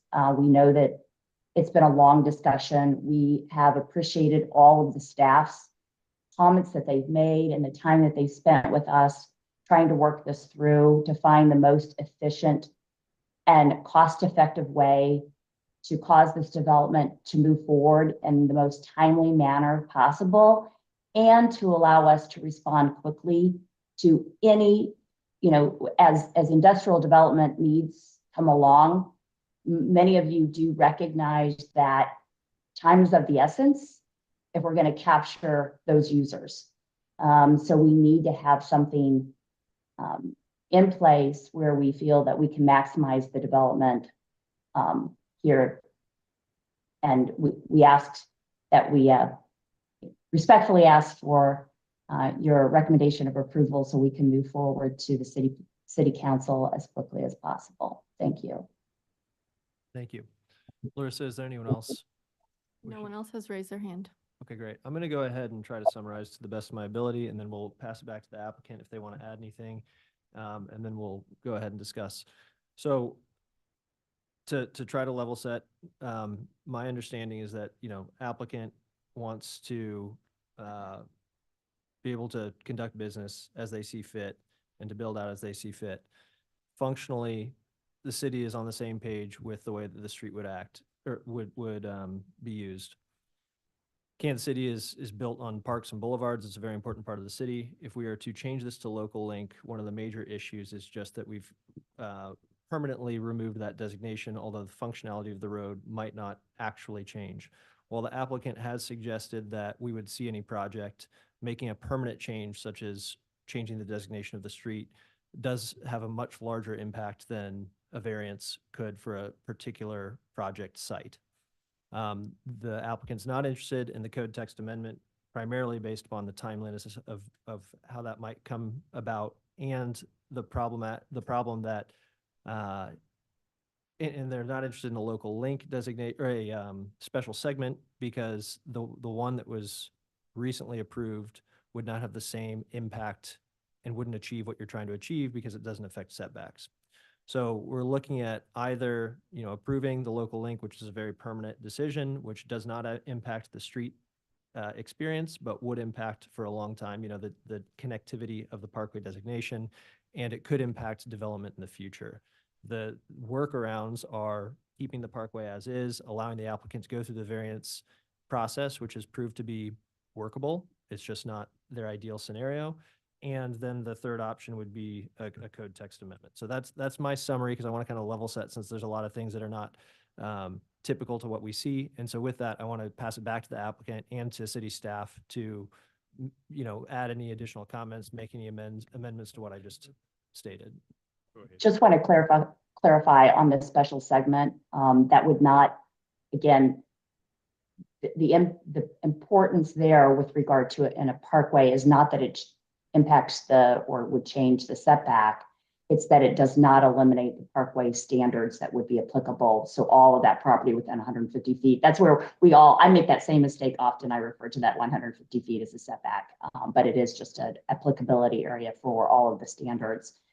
And I want to reemphasize that while it could take time and maybe it is workable, a reminder that the variances only last for 2 years. And it is going to take time to develop this over time. And if we have to go in and reset our variances, the time frame to go through that is fairly lengthy. And it leaves uncertainty, and it makes it difficult to market, and essentially makes it untenable to market this as an industrial product, and respond quickly to the market when it's looking for something. Thank you for the And- clarification. so let Thank you me- for the clarification. I'm going to add that the variance that's being noted is 2 years until the project is developed, at which point then you wouldn't have to renew. But Correct. thank you for But the it- clarification.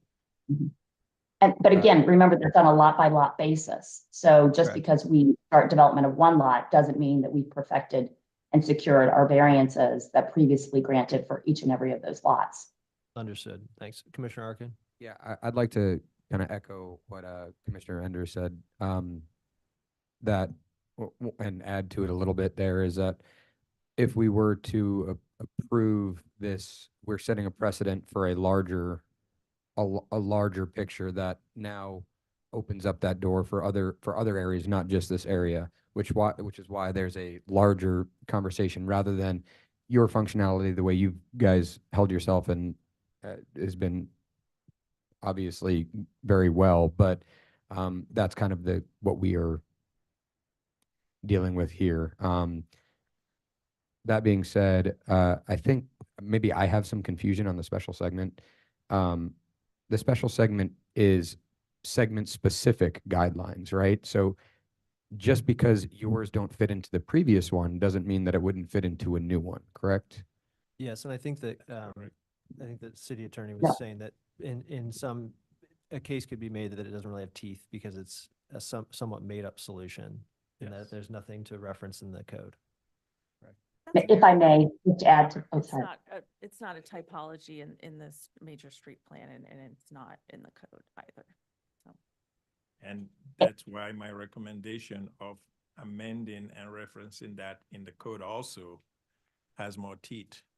And I just want to know when does your variance expire? We got them 2 different times. We so can get one them, is- we're about at a year mark. And then I think the other one was in October. But I mean, the key behind that is whether or not we change the roadbed itself, that is changing the right of way and area within that. Our concern is what's happening the 150 feet after that area. So yes, we're shrinking that. We've already accomplished that with what we've done now, where we have the roadbed designed, approved by city council, by this body. That piece is already accomplished. And so even if we had a special segment, we've already accomplished that work to be able to redesign Okay, that we area. passed and special be able to go to the segment. 150 We passed foot. special segment. Who did you discuss amendment of the code with? I believe it was with you and with Parks.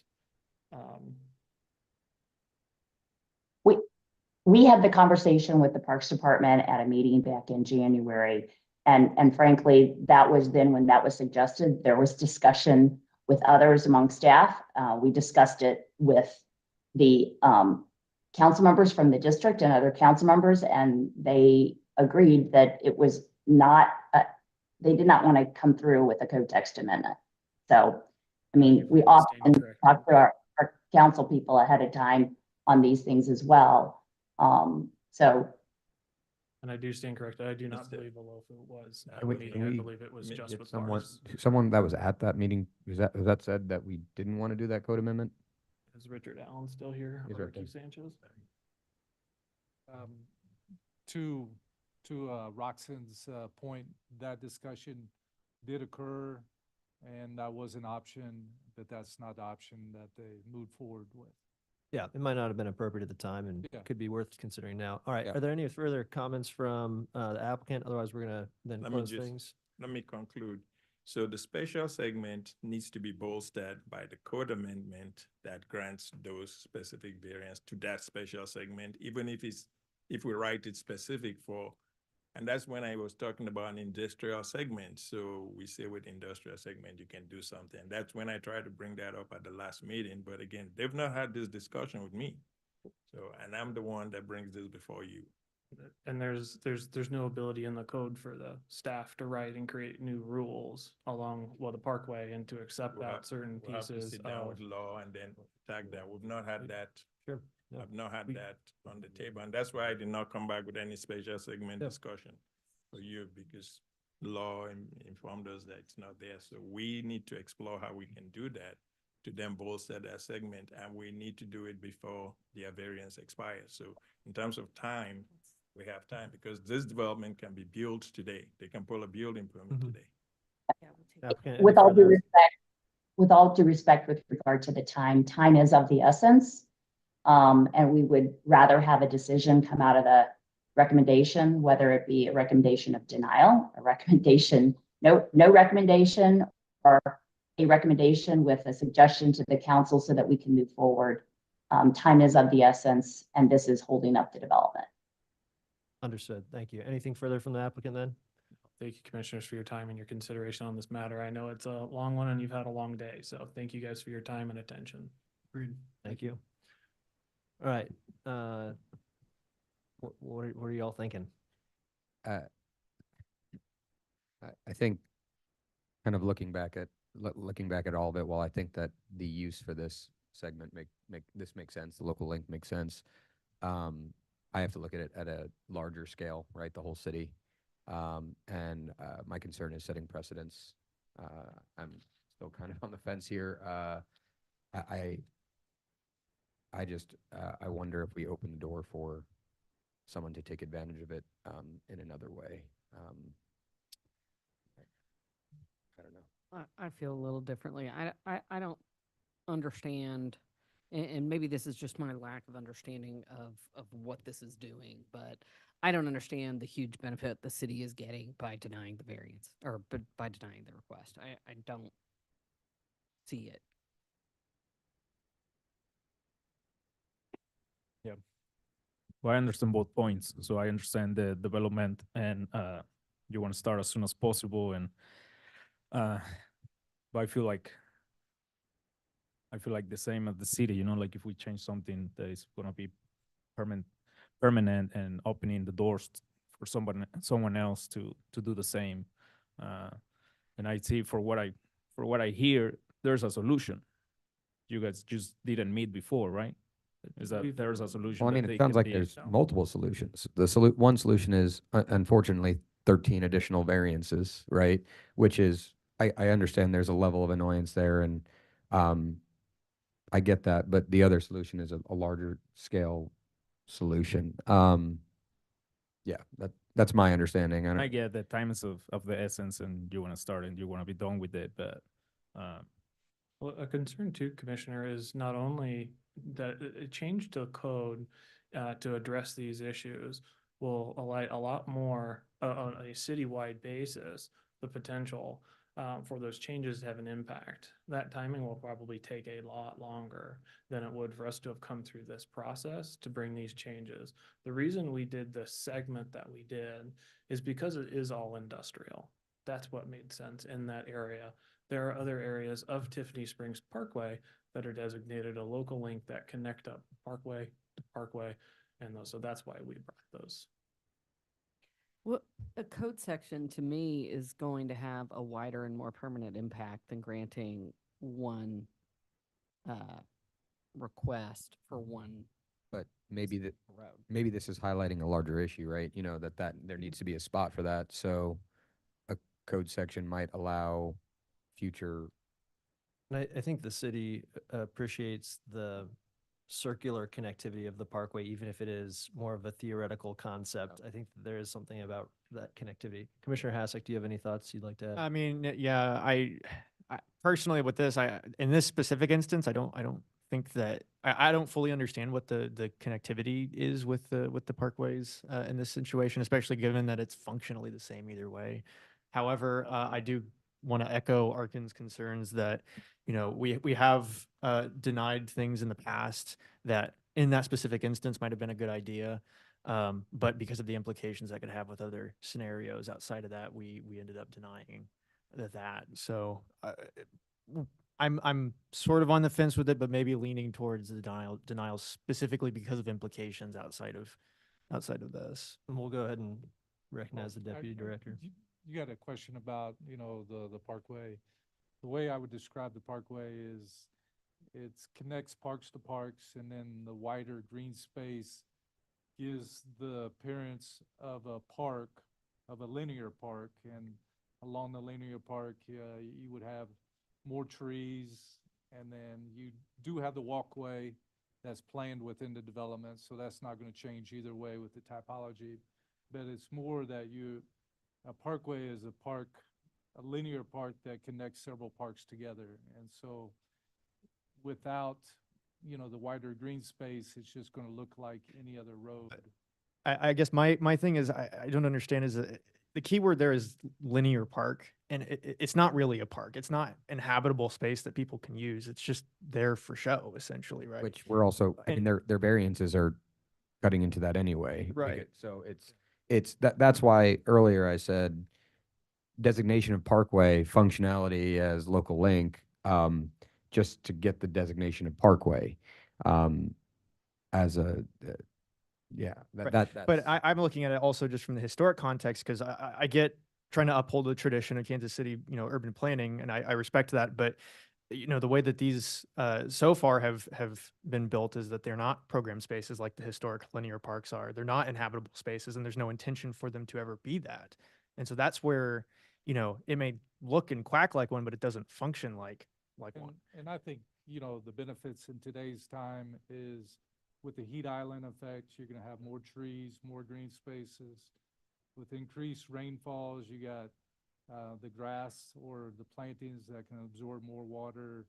And then it also is an aesthetic and visual thing. So there's a lot of benefits of the additional green space, and addition to just being for aesthetics. I guess one question for the applicant. So we're at like what, 13 variances currently, right? Or Currently, something yes, close to something that. close. Has it been a difficult process, or is it just a time? It is difficult. Yeah, and reminder that variances are supposed to only be used in rare circumstances.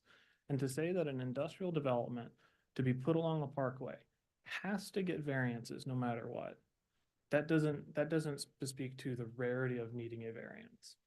Normally, if a client came in and asked, I need 15 variances, 20 variances, it would probably question of, is this the right location?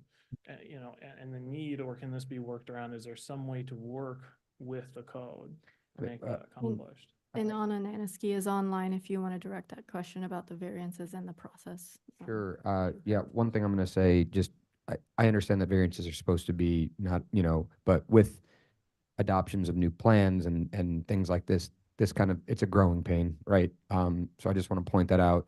Sometimes things like this where we need 20 variances make changes in code that will then affect the city in a good way going forward.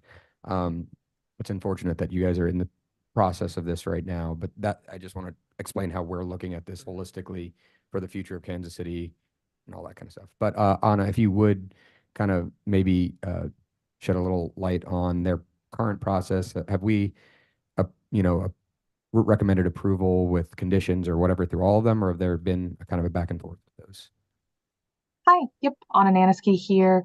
The variance process takes around 4 to 10 weeks, depending on when you file for an application.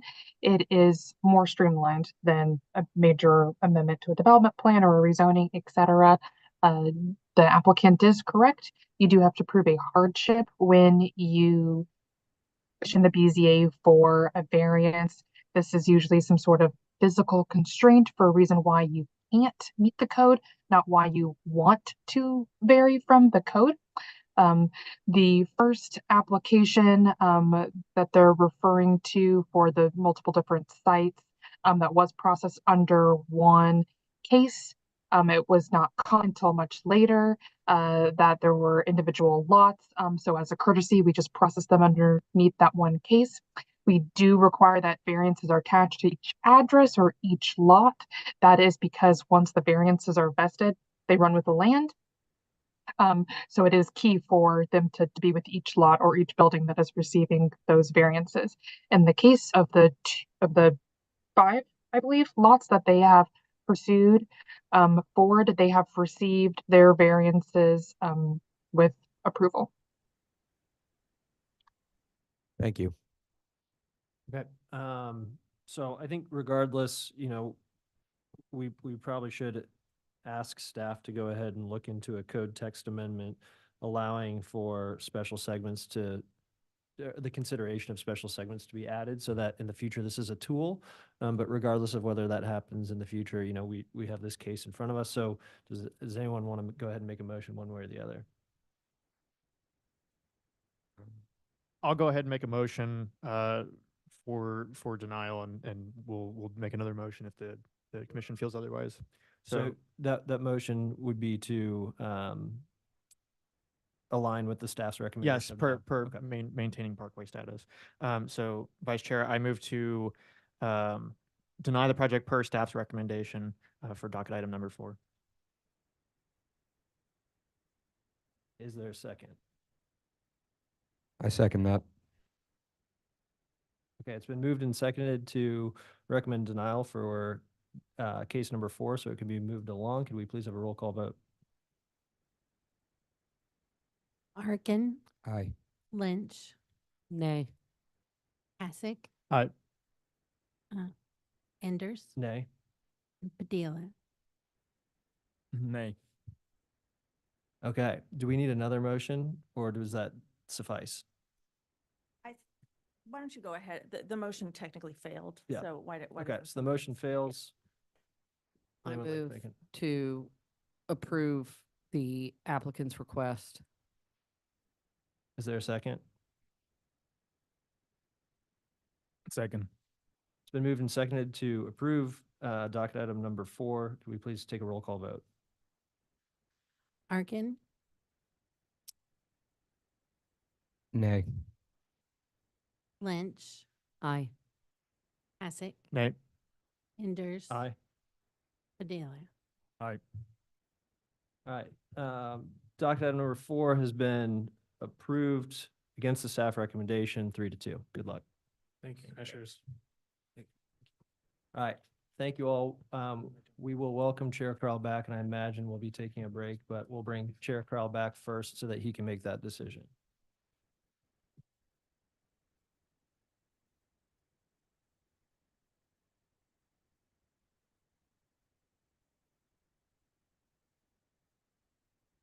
No pressure, Luis. There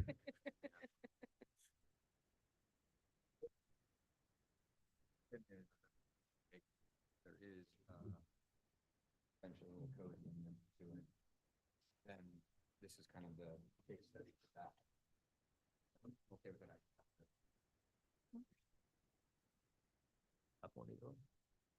All right, where we at? We're going to keep going or? Yes. I don't know if people need a break or. Yeah, it's 1 o'clock now. It might take maybe 15, 20.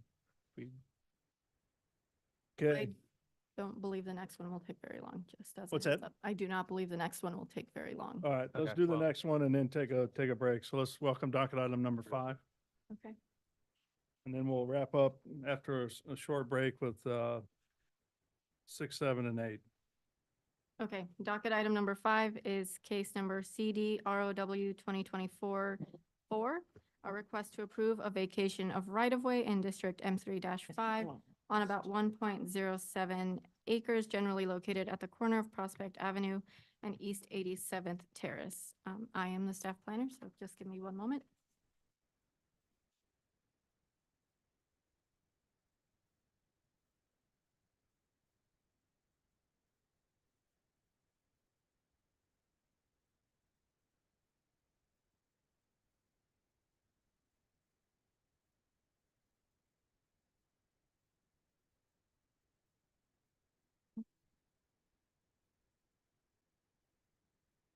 I have no PowerPoint, so you know this is quick. Great. Thank you. We appreciate that. All right. How these should be docketed, right? You're right. Top. Okay, as I just mentioned, this is docket item 5 for a right-of-way vacation at East 87th Terrace. This is the location of the subject property towards the southern end of the city. You can see I've highlighted the vacation in yellow. It's along East 87th Terrace, and it comes right off of Prospect Avenue. The properties that I've highlighted in red are all owned by the same property owner. The vacation does end right along, right at this turnaround circular area. And here's a view of the street from street view. You can see that there's some utilities in there. And then the property owners has existing developments already, or that will be continuously used. And then here's the survey provided by the applicant. Again, you can see that they're only vacating a portion of the street. At our pre-application meeting for this vacation, staff had recommended vacating the entire street. However, the water department did ask that this small bulb circular portion be retained. The Dodson Industrial Levy is to the east of this site, and so the water department did ask to keep that public. So going through the criteria, I won't go through all of them, but I did want to mention that per criteria A, the applicant will be required to record a cross-access easement just to ensure that all those properties do have access to the right-of-way. The vacation is creating a small turnaround. However, that was at the request of the water department. And then the vacation is not resulting in street traffic being routed through an alley. And then we have our typical conditions on there. There are a few that are a little bit different just to ensure that the levy system is maintained. We've added condition 1. 2 through 4 are the typical conditions for utility easements and facilities located in those easements. There's another condition that asks for the streetlights to be returned to the city. And then finally, that cross-access easement. And these are all listed in the staff report. And with that, staff is recommending approval with conditions, and I'll let the applicant go a little more into reasoning for the vacation. Okay, thank you. Any questions for the city staff? All right, seeing none, good afternoon. Chairman, members of the commission, thank you for taking us up front. I am Patricia Jensen with the Ross Fretz Law Firm here today on behalf of Lab Conco. And to my right is Stephen Gound and Jeff Stanton, who are with Lab Conco. I'm going to give them some accolades. You haven't probably heard about Lab Conco previously, but they exist at 87th and Prospect. So you can appreciate the difficult environment that they're working within. They're trying to keep their employees safe. They're trying to keep their roof from having copper stolen off it at night. So that's the reason for the vacation. It's really not a street that is used for any street purposes. Yes, we did work with the water department because they wanted to maintain at least the ability to use that little bulb access if they need to use it. That is not how they get to the levee area. There's an access later on the road, down the road. Lab Conco itself has been in business for over 100 years, over 60 years at this location. They have 240 employees. And Lab Conco, just so you know, they make laboratory equipment to help keep researchers safe and working efficiently in their pursuit. And they sell lab equipment all over the world. So this is primarily to be able to control access because they've had a number of incidents of things getting stolen off their building, on top of their building, and their employees safe. Their employees do not feel safe. We appreciate the work we've done with the staff to be able to get a recommendation, and we would request that you recommend approval. And Stephen or Jeff, do you want to add anything? Yeah, Nothing. well, yeah, we'd be Mhm. happy to answer the questions. And just for Right. clarity, it will be 100 years old next year. So I like our chances of getting there. And we've been in Kansas City our entire existence, initially at 11th and Holmes. I'm not sure where we are right now, but in that location for 65 years and 240 employees at that location, 315 or 330, yes, throughout the country. And, So- and they are expanding their business. That's why they've acquired the other buildings. To the south of them, we primarily had talked to the water department about accessing some water property across the street to the west. We don't have that on the plans here, but that's why all those additional buildings, because they will do a bigger expansion someday. And we want to keep them in Kansas City. We are privately owned, locally and have been. Can you for speak our in the entire- microphone, please? We got it. I don't know how to work it. Okay. We're a privately owned business, have always been owned locally by Kansas City residents, and still are, and have been actively managed by the local, by the local owners. So, we're here to stay. We like the location where we've been for, as Patricia mentioned, about 60 years. And we've expanded, we've acquired the other parcels of property that are on that location, most of the other parcels. We don't have them all, but we do have all that are adjacent to this road. Okay, very good. Thank you. Any questions from the commission to the applicant? How come you didn't send John Martin up here? He's with us in spirit. I got you. Okay. So with that, let's open it up for any public testimony. If there's anybody out there that would like to speak regarding docket item 5, please come forward or raise your hand using the Zoom feature and you will be called upon.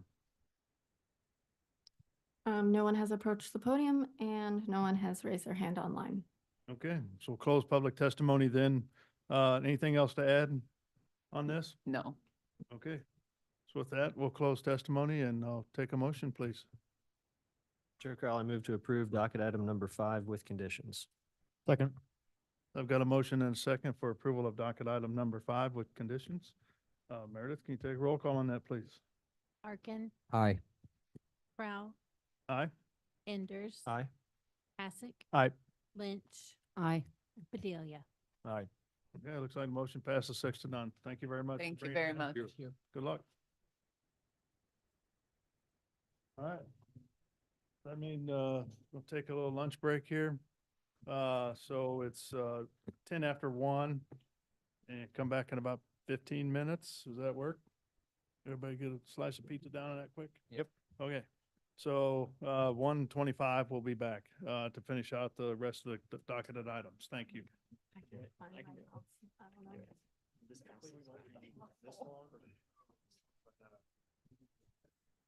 Here's the-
Docket item number 6 is case number CD CPC 2024-50, a request to approve a rezoning from R-0.5 to O-3 to update the zoning map to reflect existing conditions on about 2 acres generally located at 4900 Oak Street. And Anna Naniski is the staff planner.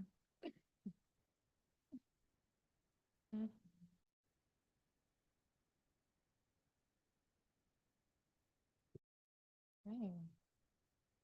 Thank you. As previously mentioned, oh my God, this seems up very high, sorry. CD CPC 2024-50.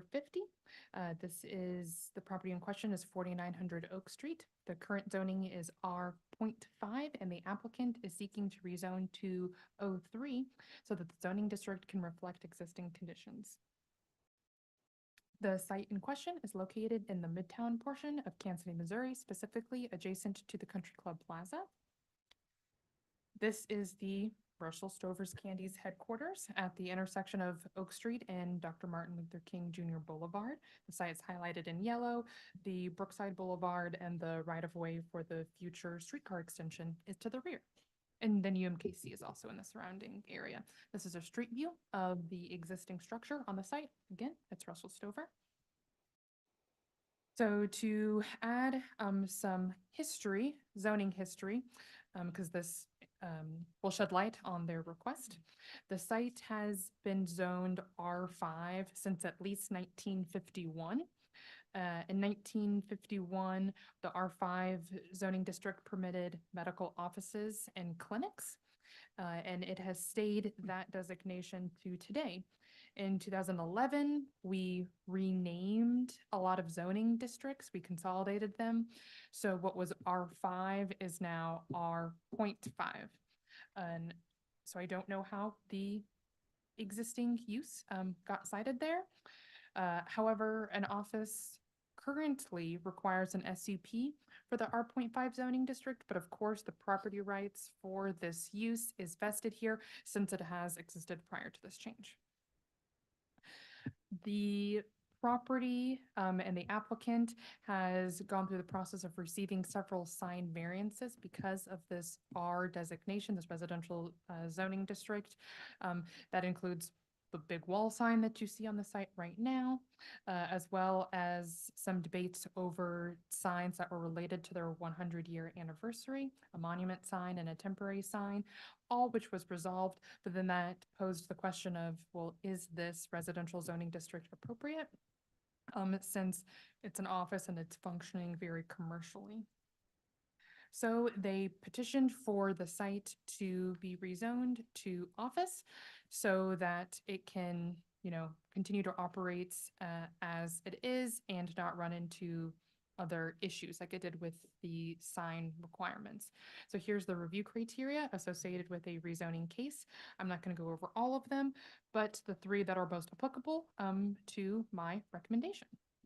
So the first is B, which is the zoning and the use of nearby properties. There is an O-3 across the street. This site, which is 425 Dr. Martin Luther King Jr. Boulevard, was rezoned in 2010 to O3. So it was also an R zoning that was rezoned to O3, assumingly for the same situation that they felt like that they were restricted underneath the residential zoning district. Review criteria E is the suitability of the subject property for uses which it has been restricted under the existing regulations. Again, the existing regulations don't prevent the current tenant from operating. And H, the gain, if any, to the general public due to the denial of the application versus the hardship imposed on the landowner versus as a result of the denial of the application. So the commercial zoning and development designation is going to give them certain privileges, for example, like with signage and with uses. But I do want to note that any new development, whether that's a new use in the building or a demolition of the building and something is reconstructed, will have to comply with the O3 zoning district. The O zoning district is the least intense commercial district.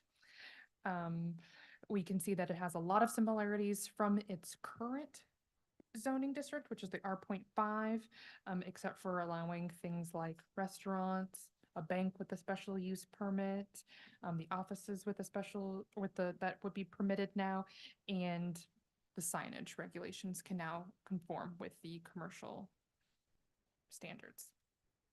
Thus, the city staff recommends approval, and that ends my staff report. I'll be happy to answer any questions. Okay, thank you. Any questions from the commission to city staff? Okay, let's welcome the applicant, if the applicant's available. Christy Jones has raised her hand. She is being promoted to a panelist, as is RSJZK.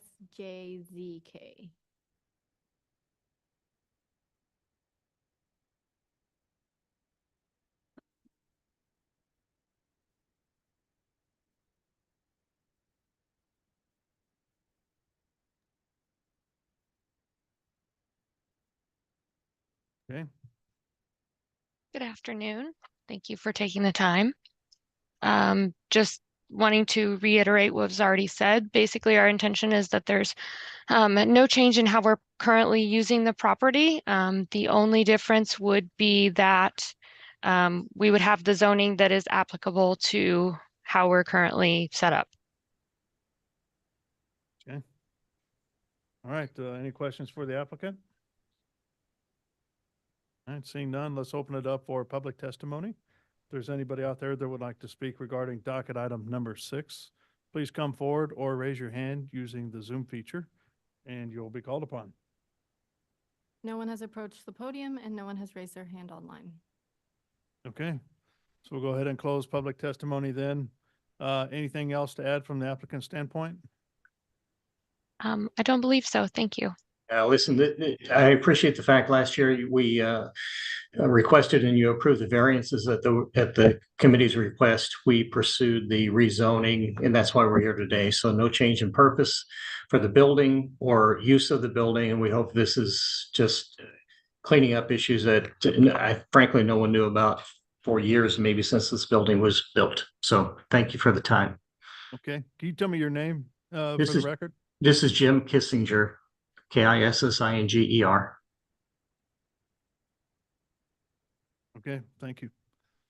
All right, with that, we'll close testimony. And if there's nothing to discuss, I'll take a motion, please. Chair Corral, I move to approve docket item number 6 without conditions. Second. The motion and approval for docket item number 6. Meredith, can you take roll call on that motion, please? Yes. Arkin, Aye. Crowell, Aye. Enders, Aye. Hasek, Aye. Lynch, Aye. Padilla. Aye. All right, looks like the motion passes then 6-0. Thank you for bringing it in. Appreciate Thank you for your help. Yep. Thank you. All right, let's move on to docket item number 7, please. Docket item number 7 is case number CD CPC 2024-78, a request to approve a rezoning from District R80 to District B2-2 on about 3 acres generally located at East US 40 Highway and Phelps Road, and Andrew Clark is the staff planner. Good afternoon, Chairman Crowell, fellow commissioners, Andy Clark, City Planning and Development.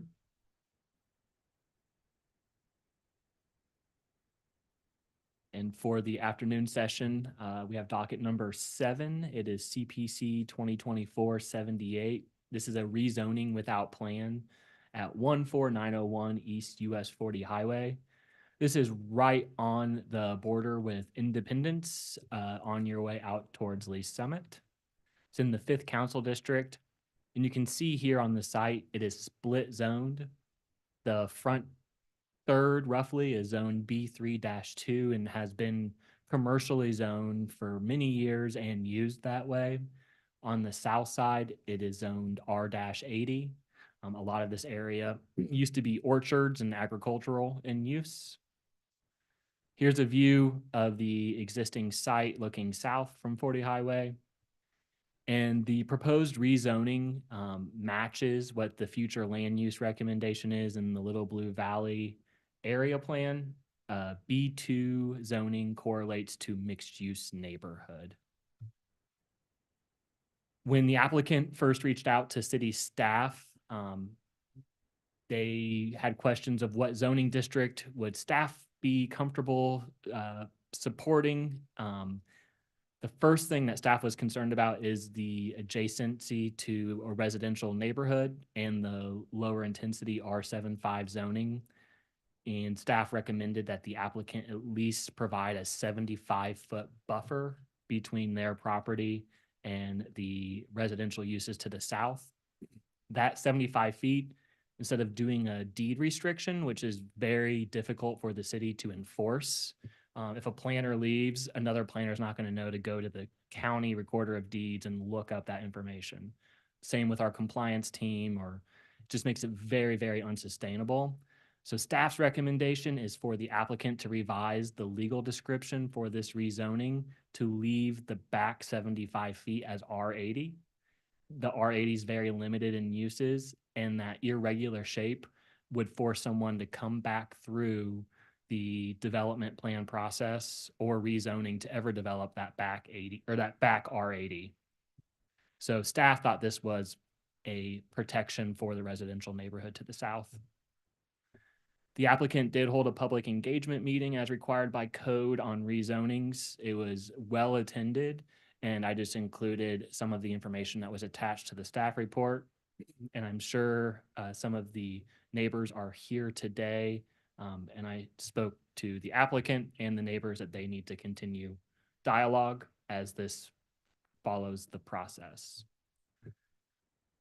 Staff did, on a rezoning, it's rare to see this, approval with conditions, but this is simply that I have a correction to update the legal description before moving to the Neighborhood Planning and Development Committee, because my correction is to leave the back part zoned R-80. If that correction is satisfied, staff's condition or recommendation is approval with conditions. And that concludes my presentation. Okay, thank you. Any questions from the commission to the city staff? You only got one letter from the I've received multiple emails. This letter was from the public engagement meeting. So a few emails, a few phone calls. most on against.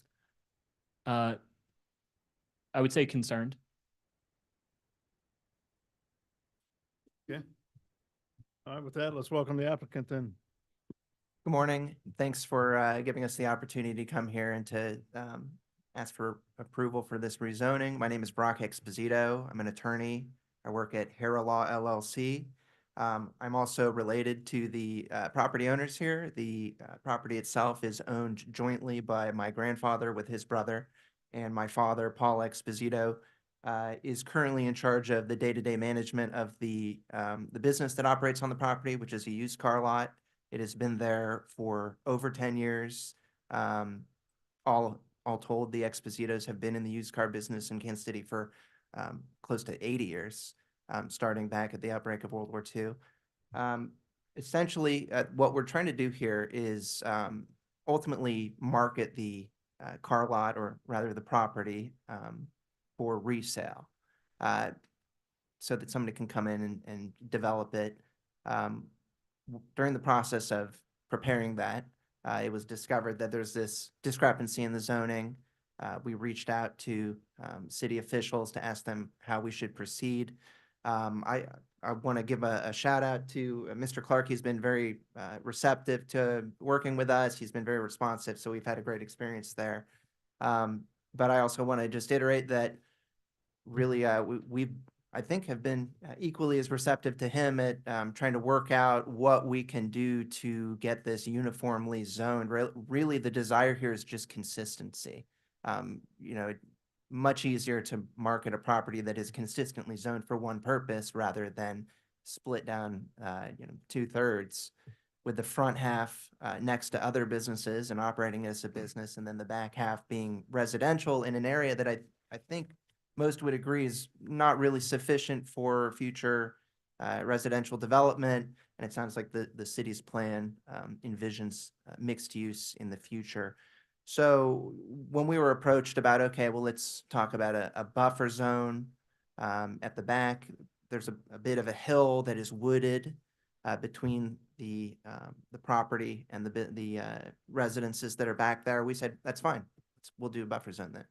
You know, we're really trying to be very open to any suggestions to make sure that whoever comes in doesn't, you know, encroach on any of the properties back there or cause any types of disturbances. You know, I expect you'll hear from neighbors. There was an issue with a zoning violation that occurred this last winter. When that's how I first got involved with this project. We became aware that what had happened is the owners also owned a salvage yard that sold first. They're trying to sell a lot of properties. That one sold first. There were some heavy vehicles on the salvage yard that were temporarily stored on the lot. That was a violation of the zoning. It was reported to us. We immediately began working with Mr. Clark to develop a plan, and I think he can testify to this. We stuck to our plan. We didn't delay. We didn't need a continuance on it. We just got it done. And I've been informed by officials that the problem has been corrected. And that's the only violation of any type, whether zoning or municipal ordinance or any type of nuisance, that has gone through the proper channels and remedies that are available and been reported. Of course, if there are any other issues in the future until the property sells, I'm going to be on the case and we're going to rectify those immediately. And I think a lot of the concerns are going to be related to how do we ensure that a future buyer is also going to respect the zoning requirements. And I would just note that that violation that occurred this last winter, this new zoning classification would not allow that use. It would still be a zoning violation under that new classification. So that's not the intent here, is to try to change fundamentally the use on the property. We imagine that the property will be used exactly as it has been for 10 years until such point as it is sold, and then hopefully a developer comes in and builds something a lot nicer there. So again, I really appreciate your time today. Look forward to hearing from some of the residents, and hopefully I can directly address any concerns. Okay, thank you. Any questions from the commission to the applicant? So the whole thing, you're bringing this in is to rezone so you can sell the property. Yes, As sir. a B22 site. Right. Yeah. Exactly. Just consistency. It's a lot easier to sell rather than, I don't know who would buy the property with the way it's zoned now. There has not been a lot of interest. And in fact, preliminary discussions with potential buyers that have occurred over the last year have gotten stuck on this point of the zoning. That's how it came to our attention.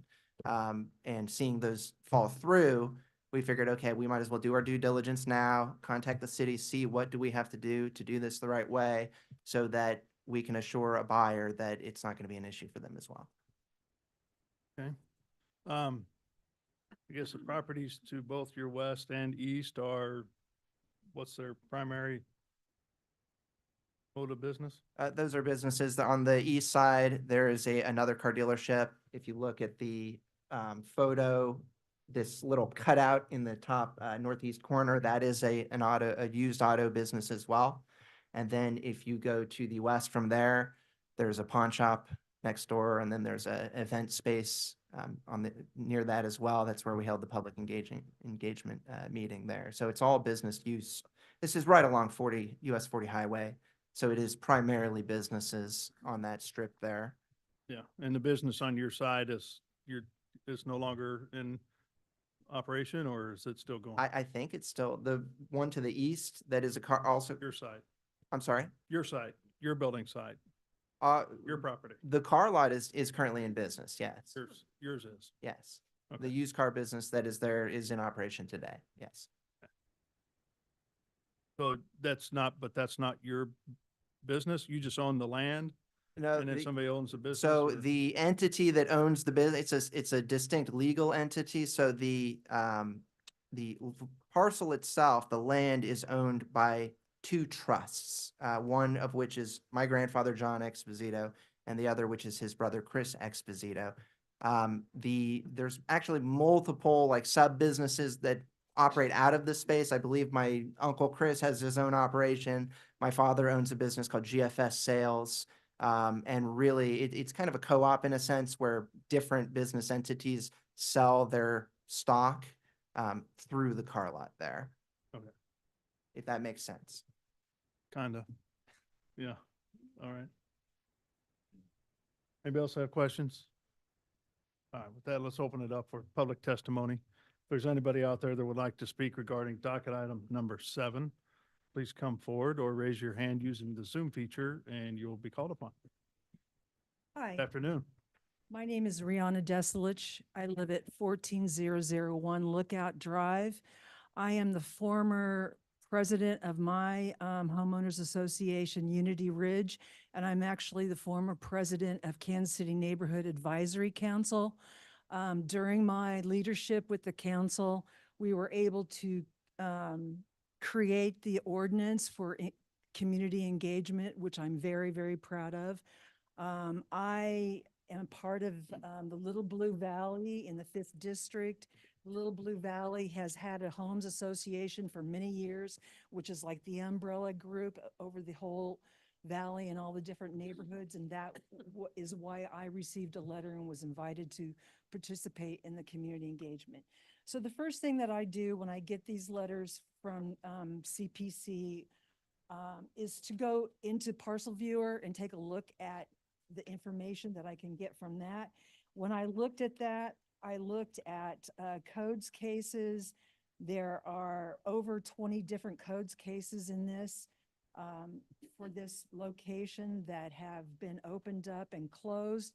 There are currently 2 cases pending. One's in violation, property violation. The other one is a development compliance. The case is pending. 311 cases I looked at, they're still open. They were submitted in July. There's property violations of weeds. There's property violations of a homeless camp on this property. So anyway, I did my research on that. After I do my research, I go to the property and I look at it. I went to the property and I looked at this R80 part of it. It is now a salvage yard parking lot. So it's R80 zoned. It's being used as a parking lot. So it's not being correctly used for what it's supposed to be, which is residential 80, large lot development residential. So I went to the community meeting and the neighborhood was there. The neighborhood is not registered. They are a homeowners association. It's 120 homes, but they are not currently under or registered with the Kansas City registration of neighborhoods. So the board and the president did not receive a letter, but Mr. Exposito did do his due diligence and sent it out to actually people within 500 feet. So those people within 500 feet, it took them a couple of days, but they got in touch with the president.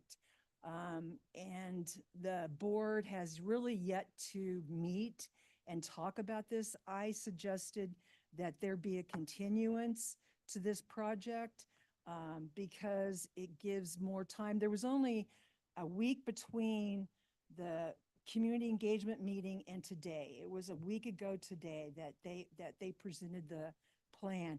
And as far as I remember, when we first started this community engagement meeting, I don't ever remember it being just 1 week between the engagement meeting and the actual CPC hearing. So I think that's been tweaked by planning for some reason. I'm not really sure. But a 1 week is not enough time for all these people to get together and talk about this. And so I really believe there needs to be a continuance and more talk and explanation of what they're doing. Number one, I think they've been cited under codes, and I think that all those vehicles need to be removed off their R80 before we can even trust these people to do what they said. Thank you. Just a question. You said a plan was presented a week ago. What was the plan? The plan is for the rezoning. Okay. There's no plan Right. except for to get these coordinated and rezoned. Yeah, okay, just checking. Good afternoon. My name's Bill Parker. You said you got one letter. That was my letter after the meeting. I'm the Homeowners Association president. We have 124 residents, and a lot of those are your fellow citizens or city people, because we're kind of a sweet spot for firefighters, police, city council. We've had at least 2 city council members live near us or in our subdivision. One of the things that I'm asking for is a contingent to get more time. I wasn't aware of this, this violation or whatever, the rezoning, until the weekend of July 7th over the 4th of July holiday. Once one of the board members received a letter, which was dated June 26th, and we were supposed to have a meeting, a neighborhood meeting on the 10th. On the 8th, I summoned what I could get during the holiday. I got half the board to at least review the letter that I received from another board member. Upon that, we put together at least what we could to notify the people that we knew. Again, a lot of people were on holiday during that. We did make the meeting on the 10th. For better words, it was a very passionate meeting. It was chaotic.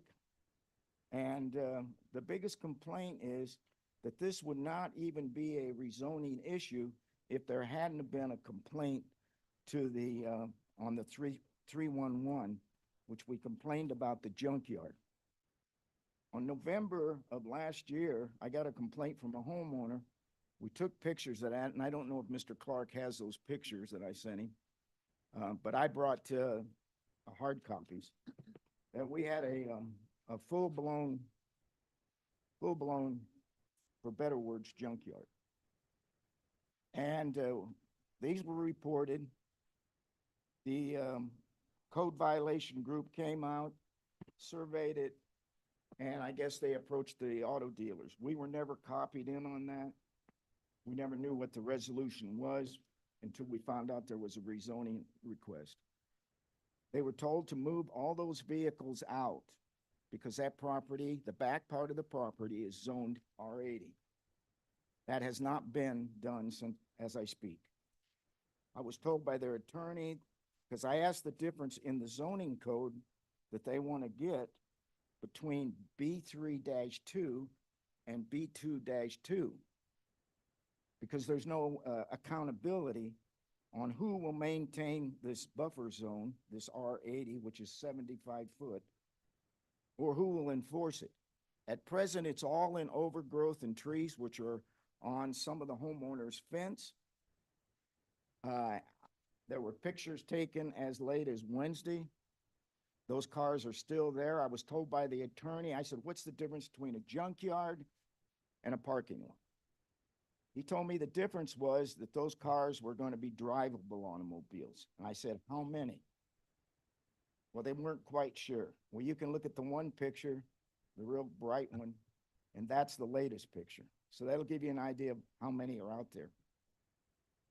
He told me that these would be drivable vehicles. I drove by the dealership, and some of those vehicles don't even have the front end on them. The hoods are open. The pictures I showed you were in November, which caused this whole incident.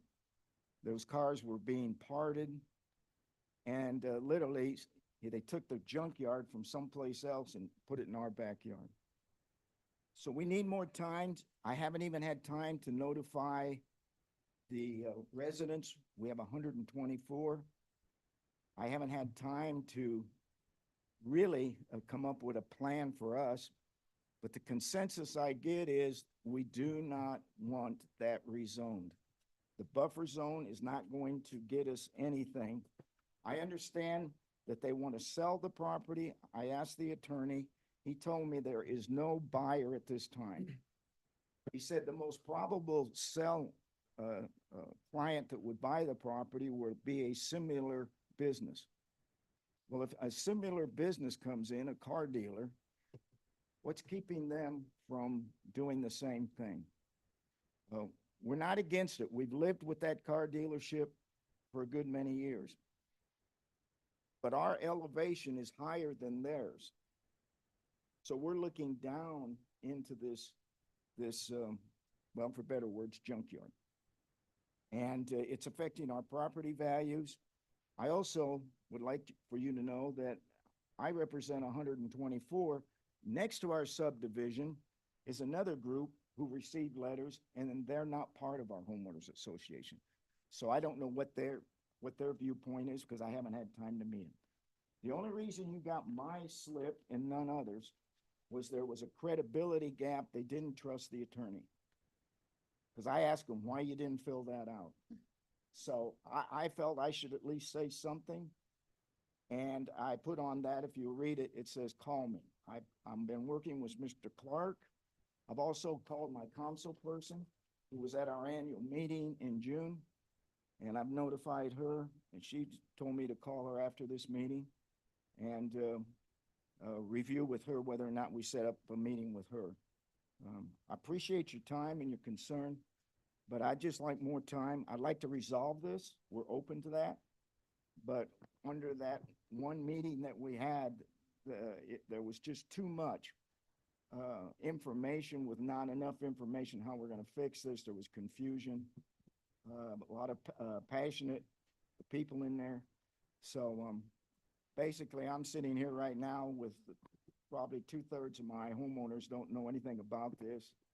We're trying to put a plan together, and I just need more time. So I'd appreciate if we get at least a 30-day extension on this so we can kind of do our thing. So.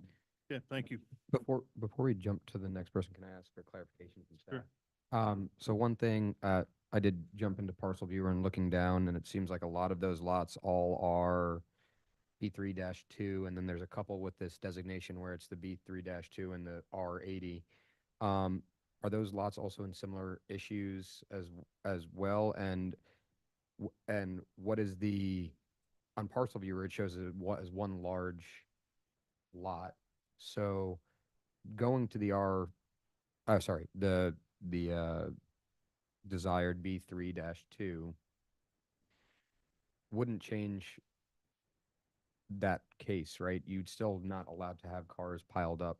Right. They would still be in violation. Okay. Vehicle storage is whenever a vehicle is not drivable or drivable and it's been parked for more than 30 days. Okay. And the code says that that's not allowed within 500 feet of an R district. Okay. So the B2 zoning would not allow that use. Okay. All right. So I just wanted to clarify that for everyone asking. I know that there hasn't been a lot of information, but I wanted to make sure you guys got.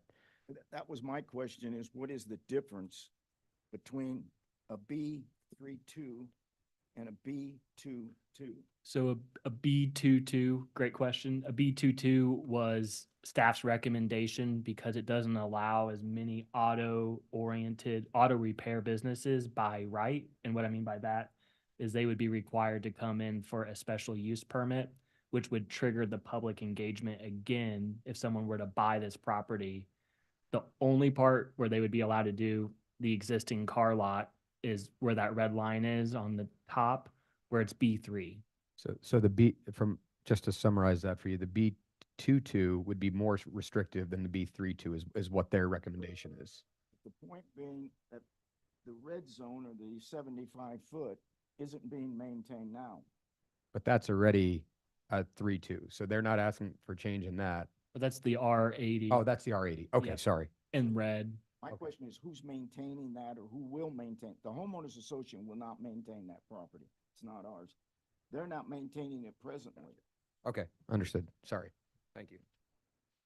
Yeah. Good afternoon. Good afternoon. Please excuse me, I'm not a public speaker. I get nervous. My name is William Fiorello. I'm at 4915 Crane, which is in the subdivision. I'm also a board member on the Home Association, Country Valley Home Association. I'm a retired Kansas City, Missouri fire captain. All three of my kids are all firemen. I've served this city many years faithfully, so I don't think there's too many people that love this city and love the people who live in these neighborhoods as much as I do. I want to tell you a little bit about this little rushed meeting we had with Mr. Exposito.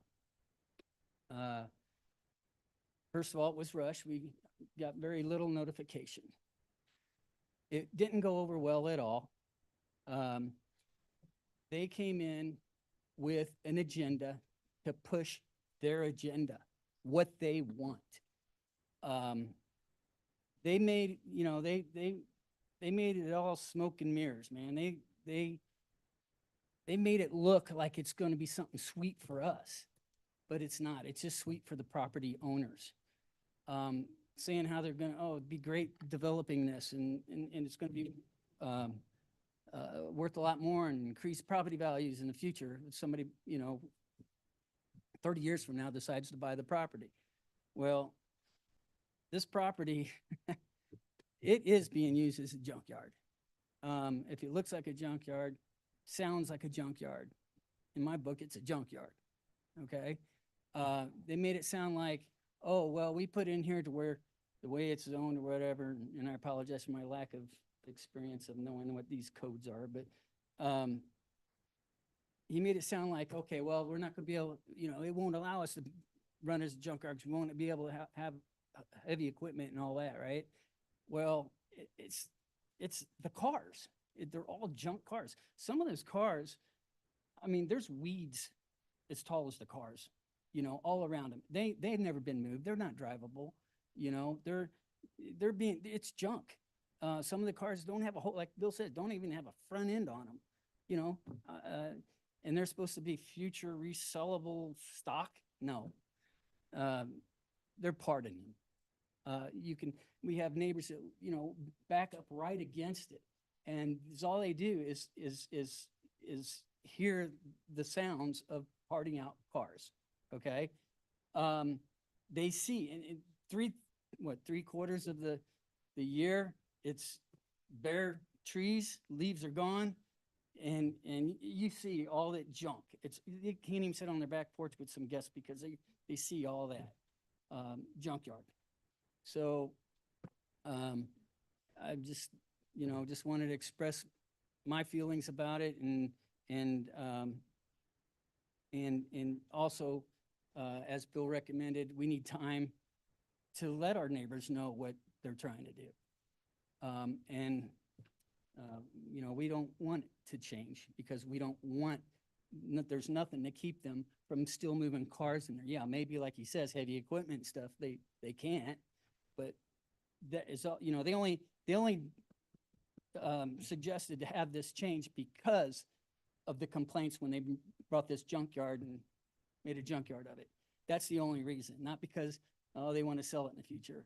And they may say that, but in my eyes, you know, I'm a plain old guy. I'm just a fireman. You know, I see things the way they are. They're using it for a junkyard. There ain't nothing's going to keep them from using it for a junkyard if they change this zoning. That's all I've got. Thank you for listening to me.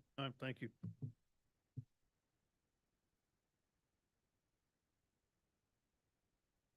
Good afternoon. My name is Marvin Green. My wife's name is Michelle Green. We stay at 15008 East 48th Street, directly probably to the south of the business there. And our residents, when we open up the blind, those pictures that you saw of all those autos, that's what we had to look at for months on end. You know, we looking at a junkyard and we wondering, you know, why is it a junkyard, you know, right behind our house in the neighborhood, you know, and until us and other residents probably made complaints, this junkyard probably would have got bigger, you know, because they looked like they still had room to bring in more cars, and they started to line the cars up in a weird, you know, in a weird pattern that, you know, that made me believe that they was gonna bring in more cars. So this rezoning that they trying to do is probably only because they got caught in what they were doing. Did they know it was wrong? I don't know, but they didn't ask anyone, you know. They didn't come to the neighborhood, you know. They didn't ask the city, you know. They just took it upon themselves. So we got some real trust issues, you know, with but them saying what they're not gonna do when they've already done this, you know, and, you know, we had the little community meeting, you know, and yeah, it got a little heated because, you know, if you had to wake up every morning and, you know, couldn't even open up your blind, you know, without seeing a junkyard, so, you know, moving forward, you know, we don't know, you know, what's on the table next, I'm sure they know that they can't do another junkyard, but, you know, who knows, they might do something, you know, even, you know, more worse, you know, for the community, you know. Yeah, thank you. Anything you want to say? Sure. Those pictures that you guys saw, though, that was our, those pictures was taken off of our deck. So they had cars lined up at the end of our property line. There was wrecked limousines, SUVs, trucks, school buses, you name it. It was out there. And it wasn't just in our backyard, like it's directly behind our house. But our neighbor's house and our neighbors next to them, same issue. The business at 14901, right next door to it, the same situation. Those neighbors that were directly behind the business next door that they own, same situation. And we've seen, you know, I work from home, so I'm looking out the window because I can hear all this machinery going on. I can hear these equipments, I can hear them moving the cars. And so they kind of had them all in a row. They kind of had a certain angle in a circle. And then they would bring more and more and more. And after a while, we just, it happened so fast. It happened at the end of the summer. It was probably around this time. They started getting the property ready. So we could hear the machines and we could hear the equipment where they were getting the ground ready to bring the cars in. Then as soon as, I think it was like October, then we could see clearly because the season was changing. And that's when we saw cars at the end of our property line, windows busted out. These were junk cars. People walking all through the property.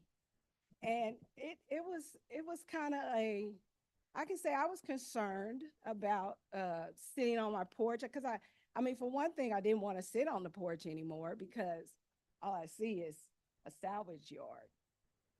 But just the fact that there's people walking through there getting car parts all day and evening and seeing homeless people coming through there.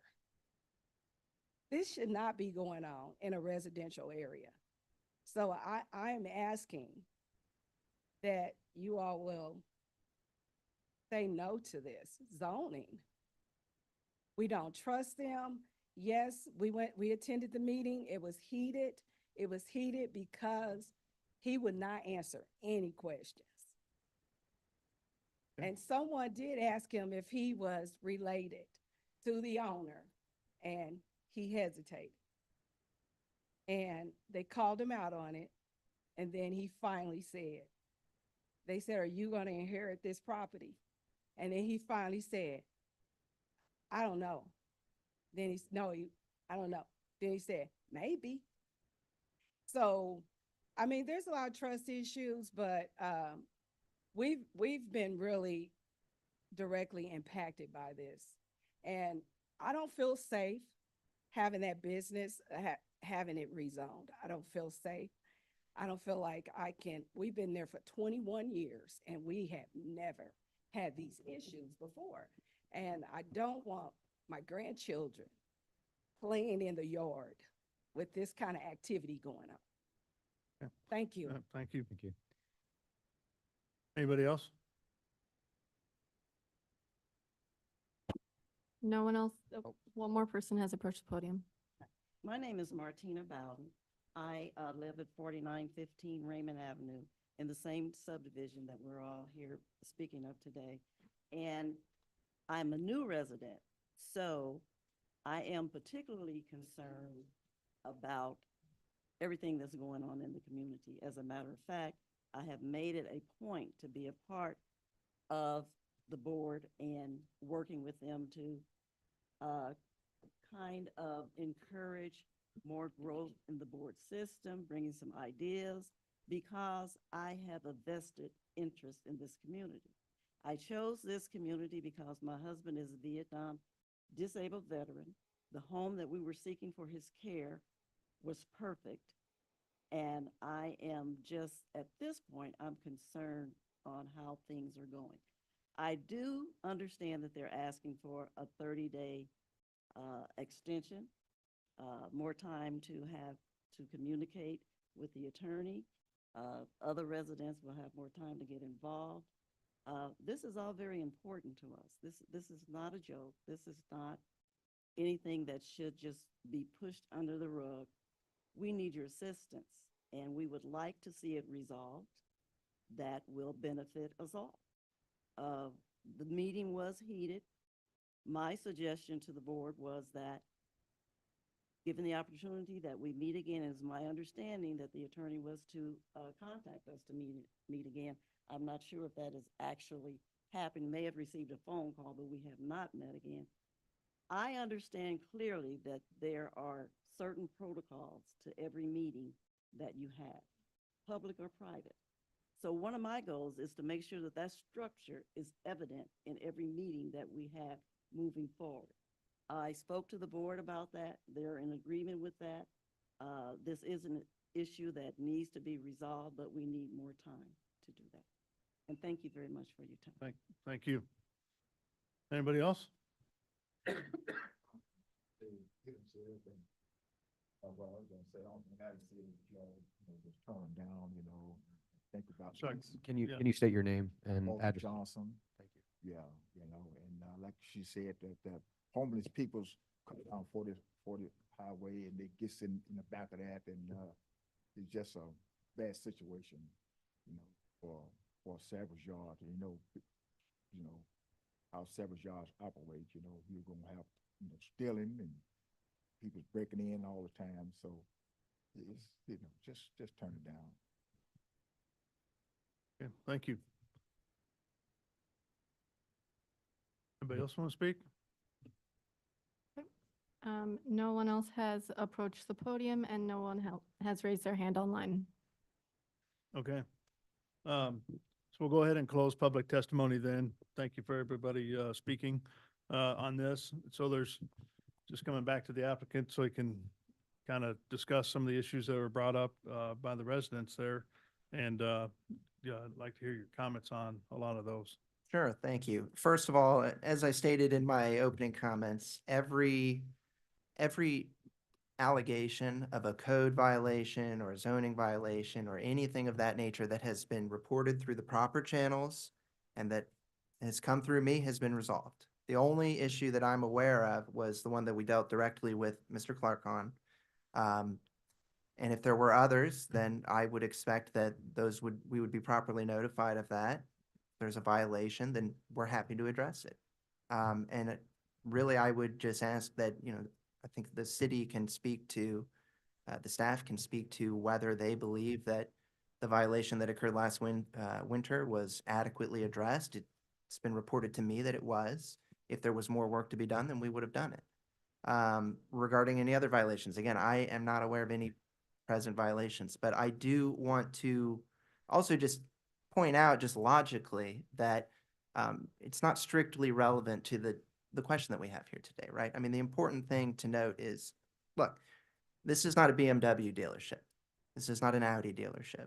This is a used car dealership where you go if you want to buy a $2,500 car. A lot of people are buying cars at this dealership because they just got their first job and they need a way to get to work. So it serves, it's not pretty to look at. I acknowledge that, but it does serve an important role in the community. particularly for people that don't have the means to go and buy a nice looking car. But to the extent that you heard any complaints today that are rooted only with, I don't like the way that this business operates, I would argue that that is a great reason to facilitate the sale of this property to somebody else that can come in and develop it and hopefully build something really nice that everybody is really happy with. I just don't quite understand how this fixation on past grievances is really helping us develop a vision for the development of this area and what's the future of this area look like. You know, it has seen better days, and I think it will see better days in the future. But the question is, how does keeping it zoned R80 residential help that? And does it possibly deter that? Does it deter somebody from coming in and buying the property and developing it and moving the community as a whole into the direction that we'd like to see? The important point too that I want to note is that for every complaint you heard from every person that spoke here, this rezoning request does not deprive them of any remedy. They still have the exact same processes that are available to them today to be able to go and say, hey, I believe that there's a use on this property that is in violation of what's allowed under the zoning. I believe that there's a code violation. I believe this is a nuisance to my property. Those remedies exist. At the meeting and today, I urge everybody to use those channels that are available to them so that things can be resolved in the proper way. But those grievances aren't affected at all by whether it stays as R80 or whether it is commercially zoned more consistently in line with the city's future vision for the area so that we can facilitate a sale. And again, you know, there's a lot of distrust about what we're trying to do. I think we've been very open. We're trying to sell this property. It's not zoned consistently. That's been a problem with potential buyers. We want to fix the problem. We want to sell it, and then we'll be gone. So if you have any other specific questions regarding, I feel like those were the primary concerns I was hearing. I'm open to hearing some concrete suggestions if you have them on how we can facilitate this and actually move in a constructive way. The buffer zone, you know, we've heard some people say the buffer zone's not adequate. If it needs to be increased, you know, to 90 feet or something, then we're willing to entertain that as well.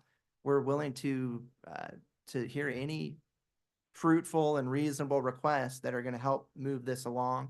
I just want to make sure we're not getting stuck in kind of the past. Thank you. What's the acreage breakdown between the property now that's B3 and B2? Right. It's just under, I believe, a 5-acre site. It's in my staff report, and it looks like they would be requesting to rezone 3 acres of the R80 that's behind that red line. So I've got, for staff, I've got a clarification on that. So I was looking through some of the KCMO standards and stuff like that. So per section 54-103, it requires a salvage yard permit request for R districts, right? So anything R districts. So are they required now? Is that requirement also applied to B 2.2 and 3.2? They wouldn't even be eligible to get that permit because they would need to show a zoning compliance letter to 54 is neighborhoods. I can't remember which department handles 54. They would need that department would reach out to planning and say, can they even do this here? And I would say, no, the zoning doesn't allow for it. So then their current use is? If they're taking parts out of vehicles, that's not permitted, is what I'm trying to get at. So what the residents are saying is what is occurring on this lot, and it sounds like other lots nearby, those are I just want not to permitted. be clear then, by switching, it's not allowing, they can't even apply for that permit then. General, because I would fall under general auto repair, and I'm doing this Yeah, sure. with 88 in my brain. Yeah. I don't believe general auto repair is allowed until B3 with a special use permit. And so rezoning to the B2 is really only facilitating the office to move back, and then they have more of a car lot off of 40 Highway. And just to clarify that it, Compass Casey does not show the cases being resolved for having removed the cars. Yeah, So, there's two open ones. so city staff would say that as of less than a week ago, there are still cars that are improperly being stored. Those were filed after the public engagement meeting. Yeah, one of them was filed yesterday. So, and then the other one was. Point is, a city staff person as of 7-Eleven said that there are still cars being inappropriately stored. Oh, when was the meeting? Was it 7:10 or 7:11? 7:10. So they were, yeah. I just wanted, he said there is no outstanding violations. I know for a fact, Yeah, I made. Sorry, sir, we've already closed our public Okay. comment, yeah. All right. Yeah, Apologize. that's what we were just talking about there, the two other ones. Is the land for sale right now? They don't have a potential buyer. They're trying to list it, but they're looking for potential buyers. So it's not listed. And I do just want to know that this is the first that I've been made aware of any open violations. I'm gonna call my client right after and work on fixing it because that's what we're committed to doing. However, again, I just want to reiterate, I don't think it should hold up any of the rezoning if those are still going to be violations under the new classification, and we can get the ball rolling on that. What? A question for Andrew. The lot, so if you go back to the map, the lot next to it is on violation too, right? With the one with the containers? That's a different hearing, but the lot to the west has a very long history on it that I looked into as soon as the applicant reached out to me, because the applicant pretty much said, why are they allowed to do that? And I said, they're not allowed to do that. So it is in violation. So the current use of the property under R80 is in violation of zoning. And if you rezone it to B22, is it still going to be in violation of the zoning? If they're storing vehicles, they would, yes. Whether you allow a dealership? So if someone were to buy the property and expand the legal use of selling vehicles, they would have to come back through this body and the Board of Zoning Adjustment to obtain a special use permit. That's Store vehicles? no vehicle storage. No. Vehicle storage is not allowed within 500 feet of an R zoning district. So that's why staff supports the rezoning, because it does not allow salvaging or vehicle storage. So they're in violation no matter what you do, whether you grant it or you don't. Exactly. I kind of think the neighborhood's request to push it 30 days is not unfounded. Is the applicant in favor of that rather than a denial? Or, would they be in favor of having another neighborhood engagement? Can I actually ask a question first? Sure, Because yeah, it kind of relates to that. But, and correct me if I'm wrong, I wanted to clarify, did you say that you were looking at rezoning this to resell the property? And you said that your estimated time frame was either within or at 10 years? Was that correct? Within 10, I'm not sure I understand your question. What was the I don't- time frame that you're looking to sell the property? As soon as they can find an adequate buyer. Okay. But it's not currently listed. No. What would be potential uses for this property that would be authorized under B22? I mean, from what I understand, somebody could buy it and operate it and continue to operate it as a car lot as it has been for the last 10 years. They could also develop it for mixed use, but I mean, I can only speculate as to what somebody wants to do with the property. I'm just wondering if there's a use that's consistent with the rest of the neighborhood, but it sounds like the rest of the neighborhood is also in violation of the code. Right. 40 Highway has a lot of intense uses. So staff, that is why our recommendation complies with the area plan for a lesser intensity of what you currently see on 40 Highway. Otherwise, my recommendation would have been denial, because they're asking to rezone to what was approved through a resolution by the city council. So the request does comply with what the area plan recommends. And that's why staff proposed the buffer on top of the rezoning. So here's where I am. So I think there's I don't know. I don't think it's, I mean, you're representing a family member that is in violation. So I feel like we cannot allow or give a permit to somebody that knows there's some violation of this property. So, and I don't see this crazy to wait 30 days to see. Also, I would like to know what they think is a real solution for this, because eventually it can be zoning, right? It's gonna change. So, but I think we can wait. I would second that as well. Yeah, I think that the neighborhood is not, they're not saying they're opposed to it. I think they just want a little bit more time to review what that exactly means going to the B22 complete.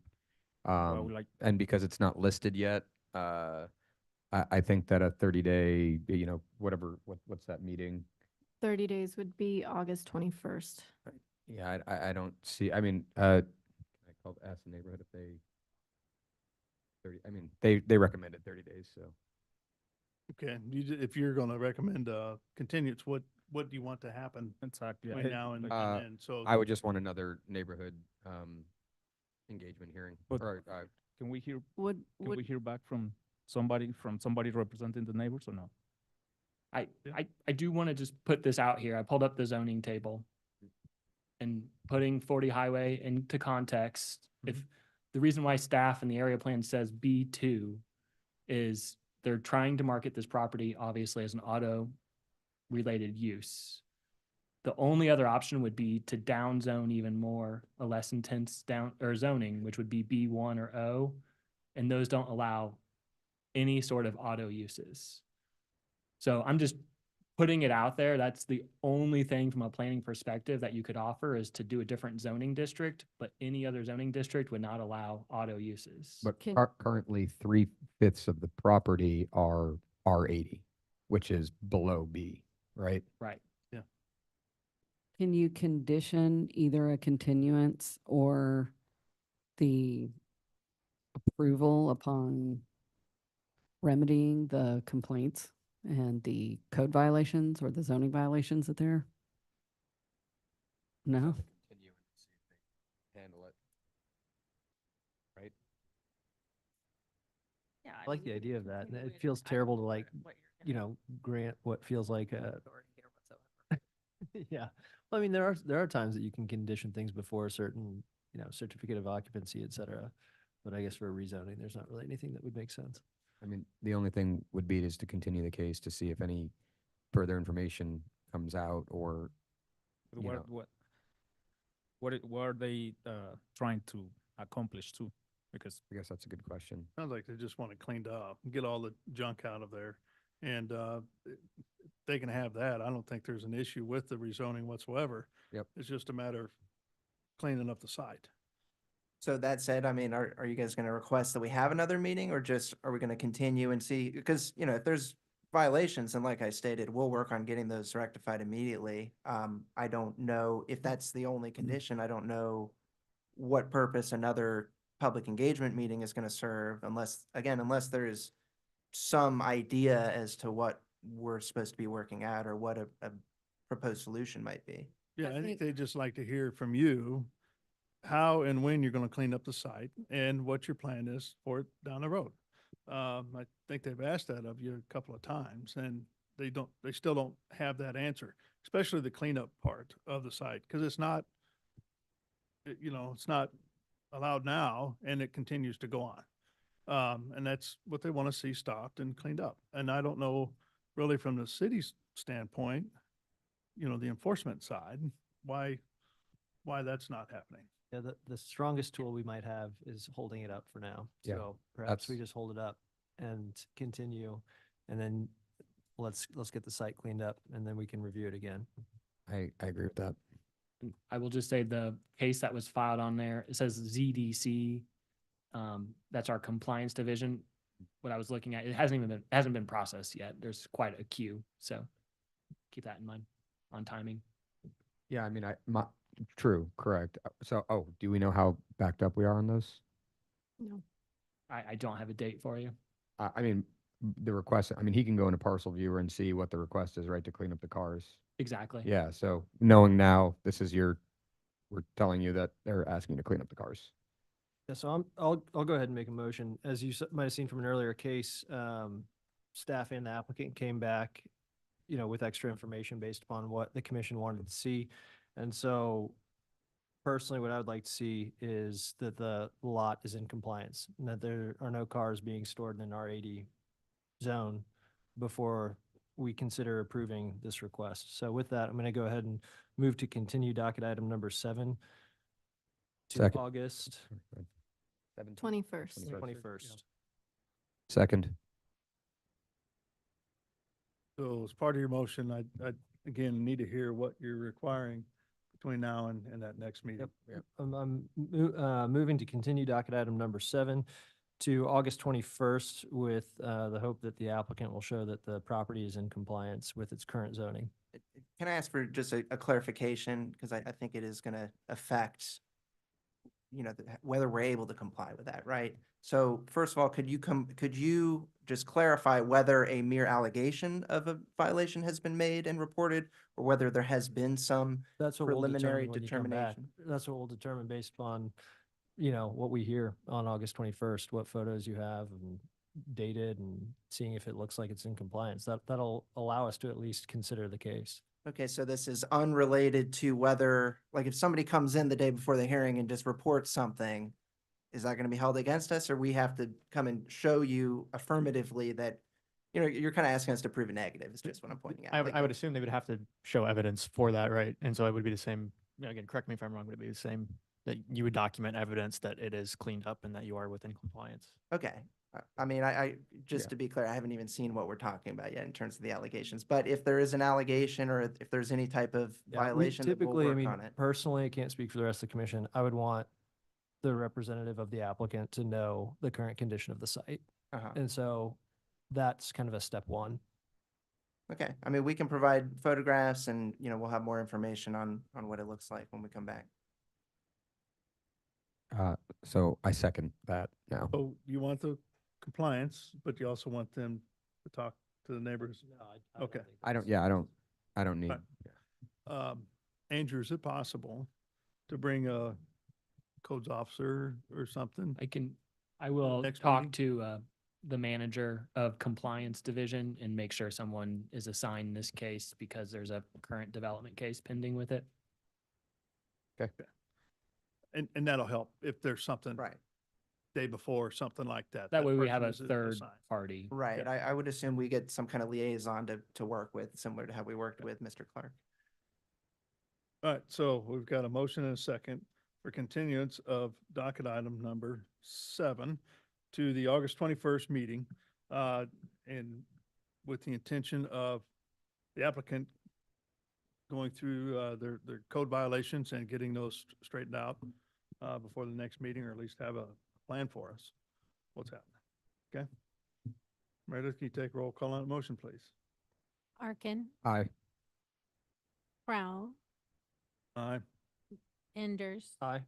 Hasek, Aye. Lynch, Aye. and Padilla. Okay, the motion passes 6-0 then. Thank See you you for your in a month. time. Thank Appreciate you. it. I apologize. I have to head out here. So I'll be absent for the last docket item. Ooh.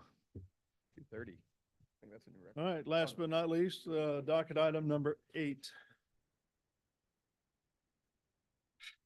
All right, docket item number 8 is case number CD CPC 2024-71, a request to approve a development plan to allow 2 multi-unit residential buildings in District B2-2 on about 4.75 acres generally located at the northeast corner of North Wyandotte Street and Northwest 85th Terrace.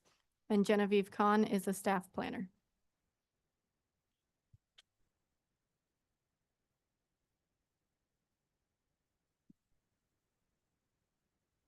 Good afternoon, commission members. Good afternoon. Did you turn the heat up? Feels like it.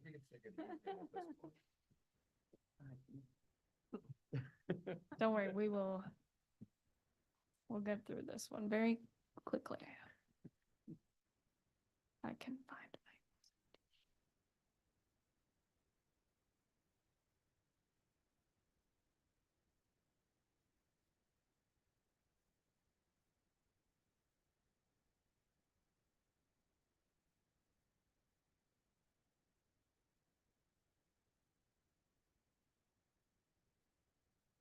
Docket item 8 is for a residential development plan at, on 2 properties, 8601 North Wyandotte and 20 Northwest 85th Terrace, which is generally located in the Northland, just east of Metro North Crossing. These 2 parcels highlighted here, as you can see. The proposed project is a 120 unit residential development, and the unit breakdown, as you can see, will be approximately 50 units in one building and 70 units in the second building, which will front onto Wyandotte and 85th Terrace. There are 180 parking spaces proposed, which will be contained in a handful of garage spaces. There will be a number of covered carport style spaces, and the rest will be your standard uncovered surface parking. Just wanted to highlight the tree preservation and mitigation plan provided. You can see all the calculations in the table. Those were reviewed by staff. And there are a handful of corrections needed to the plans prior to the ordinance request. Those are included in your staff report, and one of those corrections being the required number of trees for mitigation being 12 rather than 8 identified in the plan. And then just some general building elevations. The developer is intending to use stone veneer and lap siding.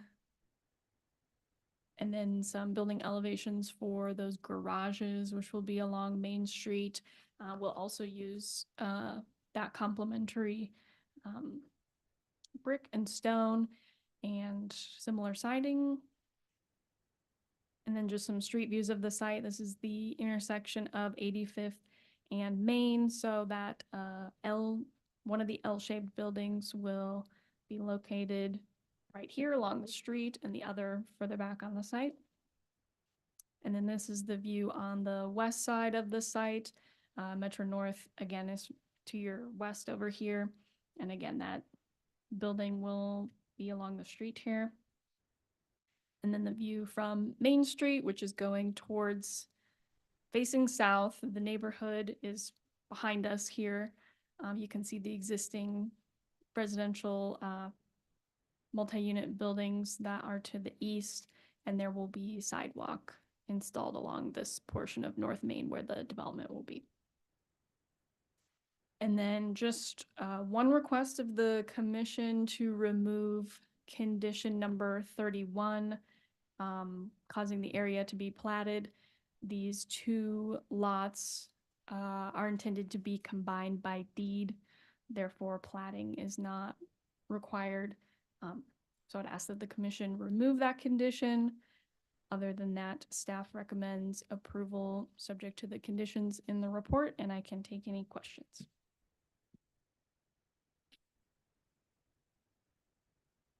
Okay, any commissioners have any questions regarding this one? Docket item 8? Okay. Welcome the applicant then. Good afternoon. Good afternoon, Chairman and Commissioners. My name is Patricia Jensen with the Ross Fretz Law Firm. Here today on behalf of PC Homes. PC Homes, you know, the representative is Mr. Brian Mertz. Brian has built a number of projects in the Northland, including a couple of apartment buildings that are currently constructed and occupied. One is at 88th and North Oak. And as Chairman Crowell knows well, he did the one on the south side of Berry Road along Green Hills Road. Very attractive buildings. This will continue to be the product that you see here. It is a little bit smaller, kind of more intimate settings for smaller 50-unit building and 70-unit building to create more of an intimate setting for his proposed tenants. We worked with the staff to make the corrections that they requested, and as Genevieve has stated, we just got one request, which is you delete condition number 31. Genevieve tried to eliminate all the duplicate conditions, but this one got missed. So Brian Mertz is online if you have questions, as well as our engineer. So we would just respectfully request that you recommend approval. This is on property that is zoned B22, as you've heard about B22 zoning. So it is not, this is not a case that the property is being rezoned. It is already zoned B22. And it is just west or just east of Metro North crossings. So no piled up cars on this one? No. Gotcha. Was this zoned or kind of planned out to be a different residential at one point in time? There was a case in front of you at one point in time that it dealt with two different parcels. It's got two different parcels of property. Genevieve, in fact, handled the case where she recommended denial because they didn't tie the properties together. So Okay. this does exactly what Genevieve asked for a couple of years ago from a different person. That's what I was thinking. Then same applicant had the one on the east side of Main Street Correct, as well. correct. Okay.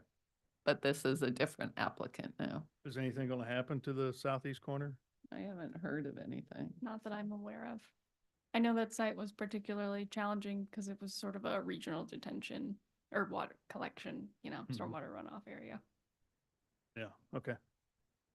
All right. Any questions from the commission to the applicant? You guys are getting easy late in the day. I mean, it looks pretty good. I Okay. don't really like being this late in the day, though. So with that, let's open it up for any public testimony. If there's anybody out there that would like to speak regarding docket item number 8, please come forward or raise your hand using the Zoom feature and you'll be called upon. Have one here? Patty Underwood, 2 Northwest 86th Terrace. Can you make sure you bring the mic? Yeah, sorry. Sorry. Patty Underwood, 2 Northwest 86th Terrace. On behalf of myself and my fellow neighbors, we have a lot of concern about this proposed project and the hazard that will be caused by the increased traffic, as well as the loss of enjoyment of homeowners of having a 3-story apartment buildings looming over their backyards, and the noise nuisance that will be incurred with the swimming pool that is also expected to be there. We presently have mature trees, and we have requested a mature tree buffer between the homes on the south side of Northwest 86th Terrace, which is directly north of the proposed project. We were abruptly cut off during our neighborhood public engagement Zoom meeting, so did not present that we would also like this project to be reduced from 3 stories to a maximum of 2 stories to fit in with the established neighborhood. The houses on the north side of the proposed project are single-story ranch or raised ranch homes, and the existing dwellings east of North Main are 2-story fourplexes. We would request that this project be reduced to not being taller than those 2-story fourplexes so that it would fit in with our neighborhood. We also have this traffic concern with 180 parking spaces requested.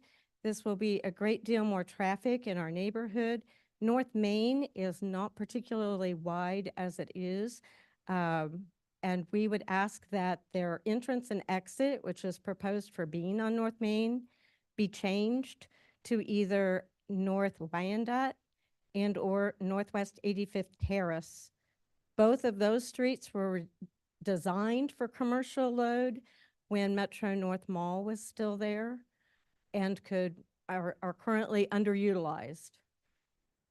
We also wonder about the necessity for an additional 120 units of $1,400 to $1,800 rent rate apartments when the Woodstone apartments, 249 units, which are currently at Metro North Crossing, have, as far as I know, never reached 100% capacity, and their phase 2, which was expected to be completed this year, called for an additional 213 units. So there is no evidence that they've broken ground on that project. These are the concerns of the neighbors, and we thank you for your consideration. Okay, thank you. Anybody else? There is no one else approaching the podium, and no one has raised their hand online. With that, we'll close public testimony then, and did you have a? No, it's just Yes. clarification. I believe the apartments that were just discussed, the ones that we weren't sure if they were 100%, that's 4 stories, correct? The one that you just mentioned, that's a 4-story. Woodstone, it's down in the Metro North Yes. Mall area. Okay. And it is below grade of our streets. Sure. Thank you.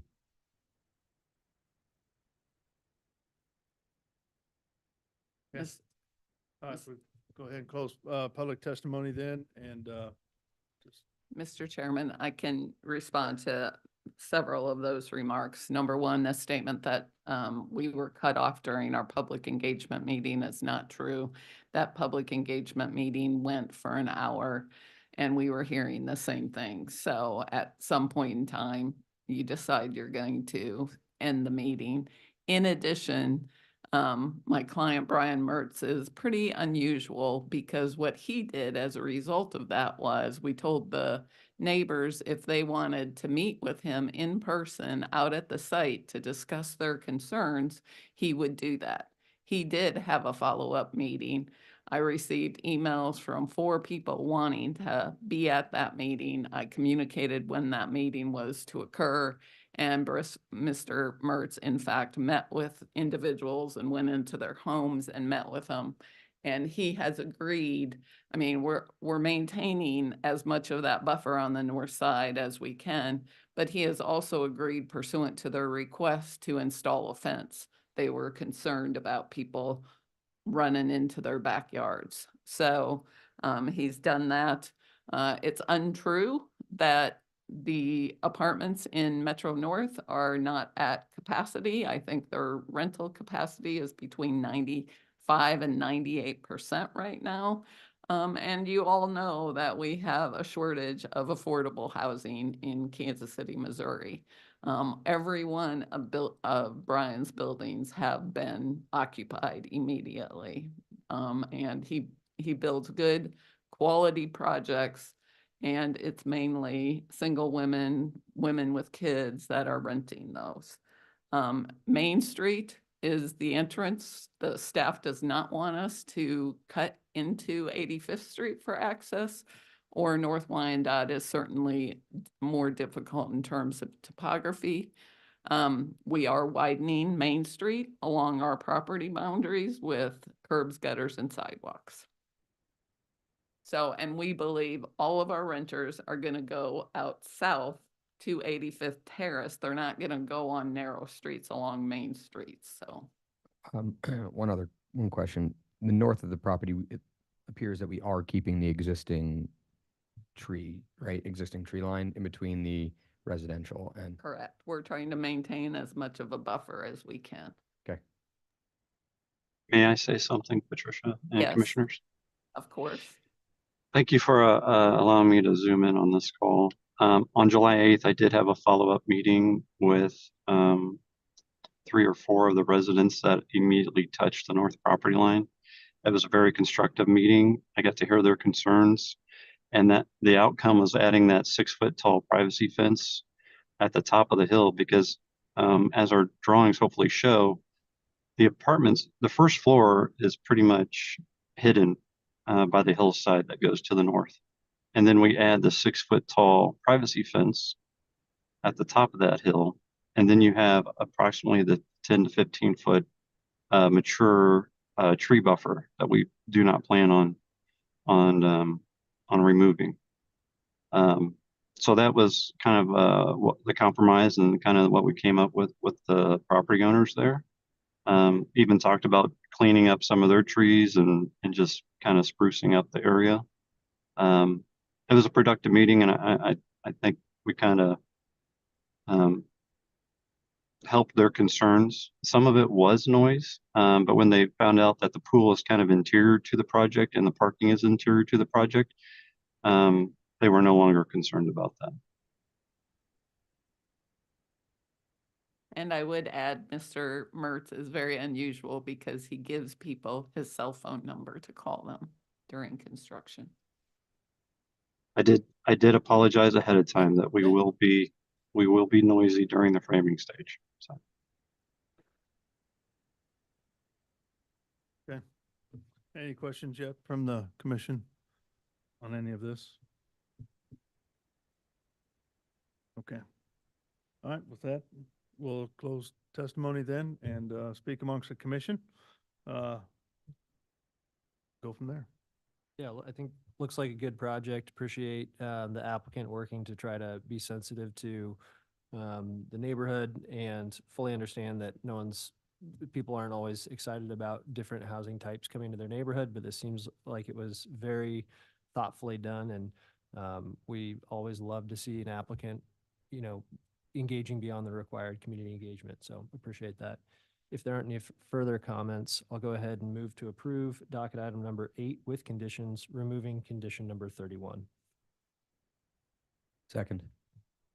I got a motion and a second for approval of docket item number 8 with the removal of condition 31. Can you take roll call on that motion, please? Arkin, Aye. Crowell, Aye. Enders. Aye. Hasek. Oh, he's not here. Oh, sorry. Lynch, Aye. Padilla. Aye. Okay, looks like the motion passes 5-0. Thank you very much. Thank you for bringing it in, and thank you for your concerns and bringing them up to us here at the meeting. Appreciate it. thank you. Before we end our meeting, do you want to request the So Chair Crowell is hoping to somehow make a formal motion to ask city staff to start the process of considering what a code text amendment would look like that could add the option of a special segment of street. So that way there's an extra tool in the future. So certainly don't want to ask for something that isn't the right fit, isn't reasonable, isn't going to work, but we would like to officially somehow ask staff to see if that's a viable option to create a tool in the future. So it would be a code modification, correct? Not a special, right? A code text amendment to Code te- add, gotcha. to add a special segment as a typology. Perfect. And how would you define this said special segment? So I think that's where we were going to leave it very broad and just kind of ask staff to begin looking into it, not make it time bound, but then let staff kind of check back in with us and say, hey, this seems like this actually could make sense. We talked to people in Public Works, they're interested, or they might come back and say, we talked to the law department, it's not going to work for this reason. And so not asking too much too quickly. Okay, so you're wanting to add to the typology a special segment, and then somewhere in there, are you able to define what the typical section looks like? Or just have it be undefined and then discussed? I think that's what we're looking for, something that could be used in unique situations where the 8 buckets of street typology are not sufficient. We would then be able to say, we're going to use this special segment, which does allow us to provide the same tools that a variance would provide. Without having to have 26 variances for a stretch. And so it might be determined that it's not possible for a lot of good being a very good directive. We asked, can you try to find the right fit? And essentially, Olafu came back and said, I'm coming back with the same answer for all these very, very good reasons. There is nothing that is a better fit for what we're trying to achieve. And he brought up that we've used a special segment in the past, which was kind of a workaround for saying this doesn't fit any of our 8 buckets. Here's a 9th new bucket. Okay. But unfortunately, it's a somewhat made up tool. And until it is added to the code, it will continue to be kind of a made up tool where the applicant wasn't excited about using it. Sarah doesn't want to really recommend that it's the best tool for us either, since it's not real. Yeah, I mean, not formal. it's Yeah. undefined, it's not defined anywhere in the code or in the major street plan. Yeah. I just still kind of wondering on the thought of who gets to decide what it looks like? Is that something that the applicant then says, hey, I want to use this special segment, and so this is what I propose, and that's what's brought here, but staff may not Yeah, I agree, guess or I'd make Public it Works not kind of agree. I'm just analogous. kinda Yeah, I guess curious. it's kind of like a special use permit in some ways, in that it's we don't have to anticipate what the need for it will be, and someone could still use that Yeah, so you're following any of the other 8 buckets in spirit, but you're just adjusting Yeah. a lane width or sidewalk width or something of that. Yep, pretty that much. nature. It basically to appease both the city's requirements as well as the applicant's requirements, because it was frustrating on both ends, because they were like, well, we don't see any issues with it other than it's not a parkway or, so that was kind of where. Well, the reason was because it was commercial, right? So basically, right now there doesn't exist a commercial bucket, and Well- they're working on it. So eventually, when they have, what I heard is that Nicholas is working on it, right? From what I've heard, it does still need to go through the city plan commission though, Right. and then go up to city council. It is a planning document. It's gonna take time. Yeah. So I thought it was strange that they were going to be required to build like sidewalks and all this stuff for residential traffic that's never going to exist there. I mean, it was no commercial. Or, I mean, or- industrial. For the larger development that's continuing, that they're getting variances that they've already received for the portion of it, they're gonna have to now get for the other properties because they're plotted differently. So it's like we've given them the option to put parking, let's say it's 25 feet, I don't know exactly where it is, off of the street. Well, now they have to reapply for each one of those lots to get that variance. So causing each lot 2 or 3 variances, which is wild for a large development like that. Yeah, and it's really, frankly, it's some way why the MPD is kind of useful, because then you can create your own standards within that whole general area.